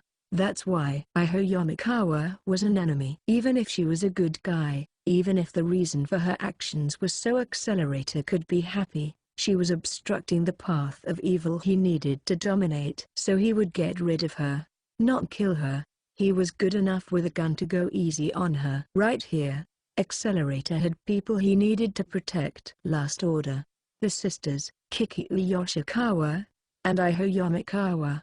That was why he would stick to his cruel nature. Even if the whole world, even if the people he needed to protect turned into enemies, he was determined to save those people from the darkness. I'll shoot her. You can't. The next thing he knew, Iho Yamikawa was close to him, gently holding Accelerator's gun-wielding hand in hers. I know you're a better villain than that. The match was decided. Yamikawa began to take each of Accelerator's fingers off the gun. She took the magazine out from under the grip, pulled the slide, and removed the bullets already loaded. 2. Accelerator watched in a daze as she finished the job. And then crash. Titoku Keikin's dark matter attacked, putting an end to Accelerator's train of thought. He hadn't been the target. Iho Yamikawa's eyes opened wide with shock. Then she slowly looked down at herself. The tip of one of those unknown white wings was sticking through her gut like a sword. Her green jersey was stained red with blood, already red, and it didn't take much time for it to start spreading terribly fast. Yamikawa tried to say something, but her body wavered, and she fell to the asphalt without resistance. Accelerator watched. Beyond where Iho Yamikawa fell was a single figure. It was Titoku Keikin, who should have been unconscious. On his back were 6 wings. What had happened didn't bear any explanation. SLLP. The sharp feather thrust through the woman quickly removed itself. However dark your world, however deep it runs, I promise you that I'll pull you out of there. Titoku Keikin, face covered in blood, was saying something. He hadn't gone after Yamikawa because she was in the way. Keikin had only ever been watching Accelerator. It was that slight moment of hesitation when, before Yamikawa, he'd been about to stop the evil. The act that would have withdrawn his very reason for killing Titoku Keikin. That was what was in the way. Now he barely knew why he'd even lost. And that was why Titoku Keikin flew into a rage. You could never do that. It would never be that easy. This is our world. This is where the darkness and the despair lead. You were condescending to me before, and at the very end, you still cling to it. Is this the fucking aesthetic you were talking about? Incoherent words. His anger and malice came first, and what resulted were words that had lost logic and consistency. They were just shockwaves slamming into Accelerator's body. In the end, you're the same as I am. You can't protect anyone, and a lot more people will die after this, too. Killed by people like me, isn't that right, Accelerator? You only got this far after making a lot of fucking people die. Titoku Keikin unsteadily dragged his blood-covered body to its feet, not to bare his fangs at Accelerator. Accelerator could tell, he knew malice personally. Keikin's was directed somewhere else, namely, to Iho Yamikawa, crumpled on the ground. St.op. I can't hear you. He identified a grinding noise. He didn't know what had happened. Keikin hadn't touched Yamikawa, but something invisible trampled over her. Her body twitched. The dark red on her, under pressure, started to expand a lot more quickly. "Stop. I said I can't fucking hear you." Kakin's roar drowned out Accelerator's words. "Don't let that bitch decide things, idiot." "Why the fuck are you trying to resolve things through talking, villain?" "That's not what we are. That's not how we do things and you know it." Kakin's ability further increased in pressure. Now, not only her side but her mouth began to drip with viscous red fluid. "If you want someone to stop moving, just kill them. If you don't like something, just break it. That's what it means to be evil. Don't start wanting to be saved. Don't start trying to laugh it off like an idiot. There's no way a dumbass like you would ever be given that. Come on, show me. Show me that evil you were lecturing me about before like some kind of fucking god." "Idiot." He spat. He said he wouldn't get civilians and pedestrians involved in the battle, and look what had happened. He'd abandoned the path of light, he'd decided to rule from the pinnacle of darkness, and he almost took the hand extended to him, fooled by warm words. He almost looked away from the dark world he was in, just for a moment, and almost touched the world of light. As a result, he lost sight of his top priority, removing the threat of Titoku Kakin as soon as he could, and it gave way to a tragedy he could have prevented. Therefore, this time, Accelerator would become altogether evil. He swore then and there to rend Titoku Kakin to pieces, no matter what he lost. He felt like his right and left brain had split, and he definitely felt like something sharp, something with an edge, had come up out of it and stabbed the inside of his skull. It wedged itself into his brain. That something, and immediately swallowed up Accelerator. He heard a squish, like a fruit being crushed. Something like tears flowed from his eyes. But they weren't tears. This fluid was darker, redder, dirtier, more uncomfortable, and smelled like iron. Anything spilling from his lacrimal glands was now only hatred, and with it brought a loss of control. He heard a pillar supporting his identity break. A thick, syrupy emotion washed over everything. From his center to his extremities, he clenched his teeth, his eyes turned red, and Accelerator let loose a howl that could be heard to the ends of the earth. "Ooh!" His back burst open. From it burst murky black wings like jet sprays. The anger had removed his very consciousness, crushed his very sense of self, and the pair of wings had exploded out of it. In moments, they stretched dozens of meters, parted the asphalt, and scraped against building walls. When Titoku Kakin saw that, he knew. His dark matter, his elementary particles that supposedly didn't exist in this universe. What on earth was it? Where was he pulling it out of? What did it mean? Crazy. That's some crazy evil. See, you can do it after all, villain. I see why dark matter's just a spare plan now. But that doesn't necessarily mean victory is assured. As though answering his cry, Titoku Kakin's 6 wings exploded out. They reached dozens of meters in length, filled with both a mystical light and an inorganic, machine-like quality. Just like a giant weapon that god or angels would use. "Boo!" cried the air touched by the 6 wings. What Accelerator and dark matter possessed, respectively, were organicity and inorganicity. And those terms applied to a different world than this one. One wielded a part of a power equal to God, and one wielded part of the heavenly plane in which God lived. With these conditions, the match was even. And Titoku Kakin, unlike Accelerator, hadn't lost himself. Power the likes of which he'd never felt before raged within him, and he felt like he had perfect control over every last bit of it. Kakin thought to himself that their number 1 and number 2 positions had just reversed. It wasn't an empty act of courage, nor was it him being a sore loser. It had none of the dramatization the emotion did. It was a simple impression. Right now, even against all the armies in the world, even against all the espers in Academy City at once, he could beat them without a scratch. Those were his honest thoughts. Ha ha ha ha ha. Ha ha ha ha ha ha ha ha ha ha ha. Laughing and laughing some more, Kakin took his 6 truly awakened wings and slammed them into Accelerator. He didn't even care about Accelerator anymore. He just wanted to test this on something nearby. That was all Kakin was thinking. But then, a crack. A moment later, his body, hit with a massive force, was buried in the asphalt. He didn't know what had happened. Accelerator's black wings hadn't moved. He'd simply looked his way and waved a hand. With just that, Kakin, who thought he was in an absolutely dominant position, lost, crushed deep down into the ground. He heard cracking and cracking. It was his right hand, with the tweezers equipped, being instantly cut off at the elbow. Gar.rwh what the hell? Accelerator had picked up some kind of vector, changed its direction, concentrated it at one point, and attacked him with it. He knew that.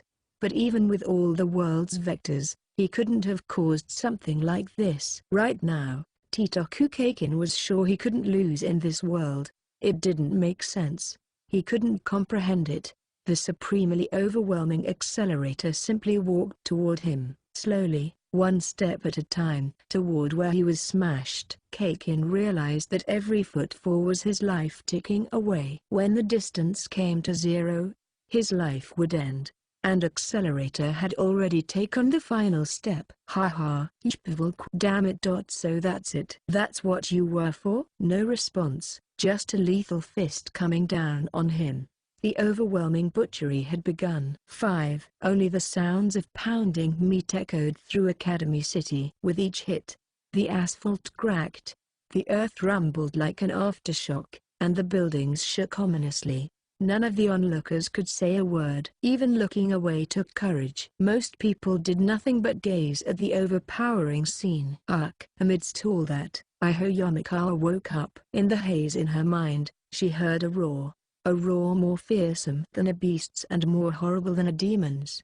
But to Yamakawa, it sounded like a child crying. I have to stop him, she thought in spite of herself. Yamakawa. But before the collapsed Yamakawa could move, someone grabbed her arm. They picked her up, got under her shoulder, and swiftly moved away from the site of the incident. The deftness belonged to another anti-skill officer, but unlike Yamakawa's jersey, this one was fully armed with a gun and body armor.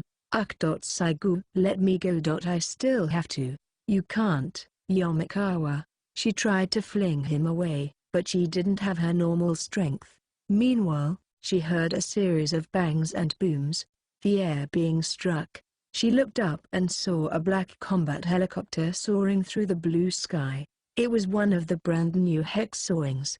The satellites just came online again temporarily, and they detected an abnormality. A distortion the law of relativity can't explain has expanded over 100 meters around us.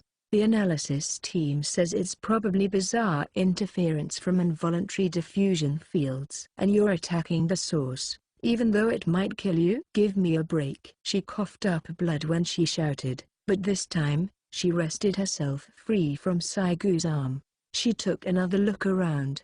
Many other fully armed officers were here, and they even had units of powered suits and armored cars. It was like a scene out of a nightmare. For Yamakawa, who had investigated accelerators earlier years to some degree, it gave her a sense of déjà vu. He'd been surrounded like this once when he was younger, and he'd surrendered, having lost any hope at life. And then they threw him into a dark research facility.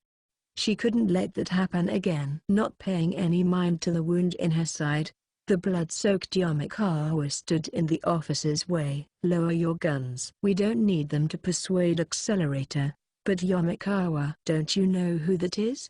That's a child we're supposed to protect. I won't accept it. I'll never allow anyone to point a weapon at him. That was when Accelerator looked up to the skies. His black wings began spurting out with even more force. Ba-boom! An impact shot through everyone present. It wasn't a physical one. It was a simple threat to their lives.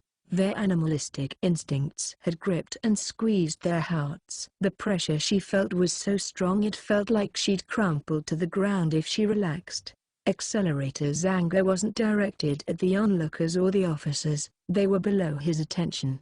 Nevertheless, with just the scrap of that emotion, he dominated the world, forced it to yield to him, and nearly destroyed it. Accelerator was supposed to be after Titoku Kakin. But who would believe, looking at him now, that he'd stop there? Once his target was gone, and his anger had nowhere left to go, would he point it somewhere else? Nobody there let that possibility. No, that danger, go unconsidered. Yamakawa knew Accelerator well, and she knew his actions were too hard to predict. Damn. Can't I do anything? When Yamakawa tried to get closer to him, she coughed up blood. Saigu frantically pinioned her, stopping her from moving. Even restrained, however, she watched Accelerator through blood eyes, thinking, isn't there some way to stop him? Is this stupid nonsense really going to end his future? He let out another roar, painting over the world with black. The black wings on his back granted despair beyond the realm of man. She saw some anti-skill officers get their guns ready out of reflex, without being ordered. But if they pulled the trigger, it would all be over. The act would be tantamount to rejection from society, and it would break him again. And she wasn't sure anyone would be able to bring him back a second time. Faced with such overwhelming power, everyone had lost hope. All they could do was cringe out of the way of that power's rampage and tremble. And then, before their eyes, their last hope came down to them. It looked like a 10-year-old girl. Shoulder-length brown hair and energetic features. Clothed in a sky-blue camisole with a baggy men's button-down over it, their hope pushed terror-stricken onlookers out of the way as best she could and came to the busy intersection. She said she was looking for someone lost. Now that she'd found him, she didn't hesitate. Even with the overpowering scene spread out before her, she went straight up to Accelerator. Everyone who saw her thought it was over, but none could reach out to stop her, either. She'd already gotten too close to the destruction's center point. I found you, says Misaka, relaxed. She approached Accelerator's back as he continued to howl. Accelerator slowly turned around. Woo! A burst of roaring wind. Academy City's strongest level 5 had just done something very simple. His jet-like black wings had sliced through the air. His backward-facing wings were packed with incredible power, and he'd inadvertently let loose a massive yet casual attack. Everyone there visualized the tragedy. They imagined her young body torn apart, crushed, and scattered across the road. But with a tremendous ki-e-e, the black wings stopped right in front of Last Order. An invisible wall had blocked Accelerator's attack. It was just a few centimeters from her face, and though his wings trembled and shook, they didn't get any closer. The girl shouldn't have had any abilities that could ward off his black wings. Even if someone searched the whole world, they might not find anyone like that. If she couldn't do it, and if nobody in the world could do it, then who had stopped them, and how? As Yamakawa stared in stupefaction, she eventually came to an answer. Accelerator, Academy City's strongest level 5, the one-way road. If anyone could stop this overwhelming power that nobody could reach, it would have to be the man creating that power himself. At the very end of the critical moment, Accelerator had stopped his wings. The black wings trembled, squealing and cracking. They trembled like the sobbing of a beast, and then the bang of gunpowder rang out. Yamakawa, startled, looked over to see that one of the anti-skill officers had just discharged his gun. Shit, she thought. He'd fired at Accelerator with Last Order nearby. His black wings had torn apart and transformed into several sharp feathers. They were aimed at the anti-skill officers nearby. He had taken it as an attack against the girl. Accelerator unleashed a booming attack right away, with himself at the center. But stop, advises Misaka. One word from Last Order. As soon as it came out, the feather tips at the anti-skill officers' throats stopped dead in their tracks. "It'll be all right," says Misaka, extending her hand. It wasn't that the little girl didn't understand the situation. She knew how dangerous Accelerator was. But she still reached out to him with a delicate hand. "You don't have to do this anymore," says Misaka, telling you what the right thing is. As if to swat away her words, Accelerator crashed his black wings into her again. But once again, they stopped centimeters before her face. A sharp kee-ee was the only sound that came out. It was Accelerator's internal conflict. His heart was telling him to get rid of her. If it meant feeling like this, if it meant tragedies repeating, he should abandon everything. But he just couldn't do it. He could kill her at the twitch of a finger. It would be so easy to send that tiny body flying. But no matter what he did, he couldn't let go of that hope. "Ah-gah!" He burst into a roar. For a few moments, the only sound was the angry flapping of his black wings. But the overwhelming sense of pressure they'd been exerting was gone. Now he seemed like a young child throwing a tantrum. The girl watched. When those next attacks came, she didn't even shut her eyes. She trusted him. So she wasn't surprised. He swung his wings much wider, then brought them down at her in one final, determined attack. When they stopped dead in front of her face, Accelerator stopped as well. His head was down. Nobody could see his face. Without a sound, the pair of wings on his back melted into the air and vanished. At the same time, all the strength left his body. She spread her arms to accept him. He wavered, then slowly fell toward her. Accelerator's weight seemed like it would crush her, but she held on to him anyway. She brought her mouth to his ear and whispered into it. "That's good," says Misaka. Epilogue. To the survivors go the spoils. Nano-sized data. When he came to, Accelerator was riding in an ambulance. But the machines inside it weren't the same as an actual ambulance. This one probably wasn't heading for a hospital. He was being brought somewhere else. Someone must have been driving it, but he couldn't see them. Nobody else was riding with him, either. His cell phone was on the floor beside him. When Accelerator noticed it, his ringtone went off, as though somebody was keeping a close eye on him. Accelerator picked it up and heard a voice that was familiar. In a way, it looks like you overdid it this time. "You again? None of you could do shit. You all just watched from on high. You don't have the right to lecture me." The only one who can act high and mighty is the one who actually risked her life to stop me. "You understand?" "Shit," spat Accelerator bitterly at the voice on the telephone that wasn't listening. "Yeah, I get it. Anyway, I was the one who gave you the information regarding Titokukakin. So I can't be too hard on you.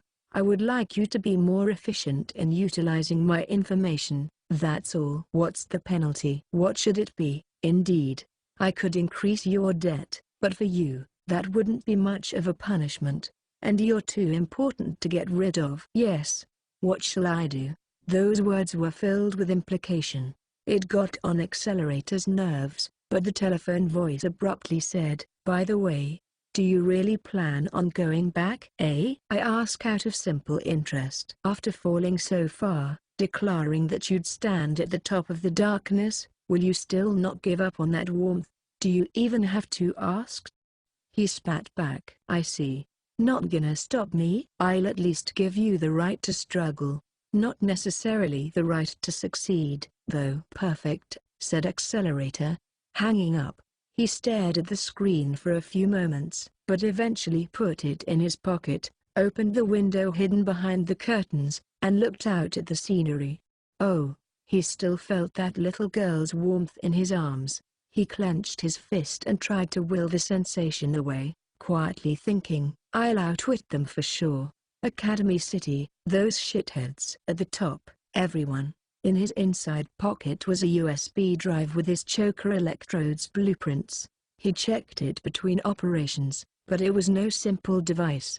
Just to make one part needed 2 or 3 ingredients or devices, and to make them he'd need 4 or 5 pieces of equipment, and those were all made by the frog-faced doctor himself. He felt like he was looking at Princess Kaguya's impossible tasks. It looked like it would take considerable time to break down the electrode, remove the useless parts, and make a copy of it. But Accelerator still swore he'd do it as he hid that little hint he'd finally gotten in his pocket. Mitsuki Anabara left through the hospital's front entrance. Xochitl had come here as an assassin from the organization. She'd probably hate this ending. Unable to accomplish her goal or to even meet her end through death, he had let her live, only to steal her strongest weapon, the original copy of her grimoire. All she could feel right then was suffering, but she was still alive. Even with less than a third of her original body left, and though what remained was not much more than a simulacrum wrapped in skin, she still had life. Anabara was happy for it. It may have been pure self-satisfaction, but for Mitsuki Anabara, it was a kind of salvation. His consciousness swayed.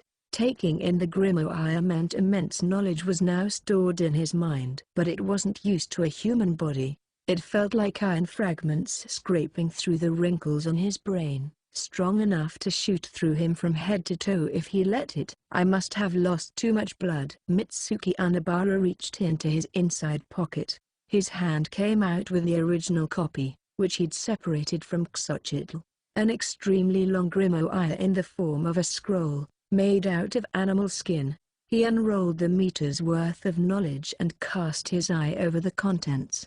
Gradually, the pain decreased. Once it was completely gone, he would understand this original copy. If the English Puritan Church found me, they'd get rid of me, no questions asked. But this grimoire had power, and at the moment, he desperately needed power. I was so intent on staying hidden in Academy City's underworld. He rolled the scroll back up neatly, then put it back into his inside pocket. What's happening with the organization right now? Why did a nice girl like Xochitl transform into an assassin? I'm going to have to confront the organization again. With a new power in hand, he looked forward, unable to look too deep into the dark. But the Aztec and sorcerer didn't hesitate. From afar, Awaki Muzujime stared at the juvenile reformatory as dark smoke rose from it. A bandage-like thing was wrapped around her bloody foot. It was an organic artificial skin that used corn fibers.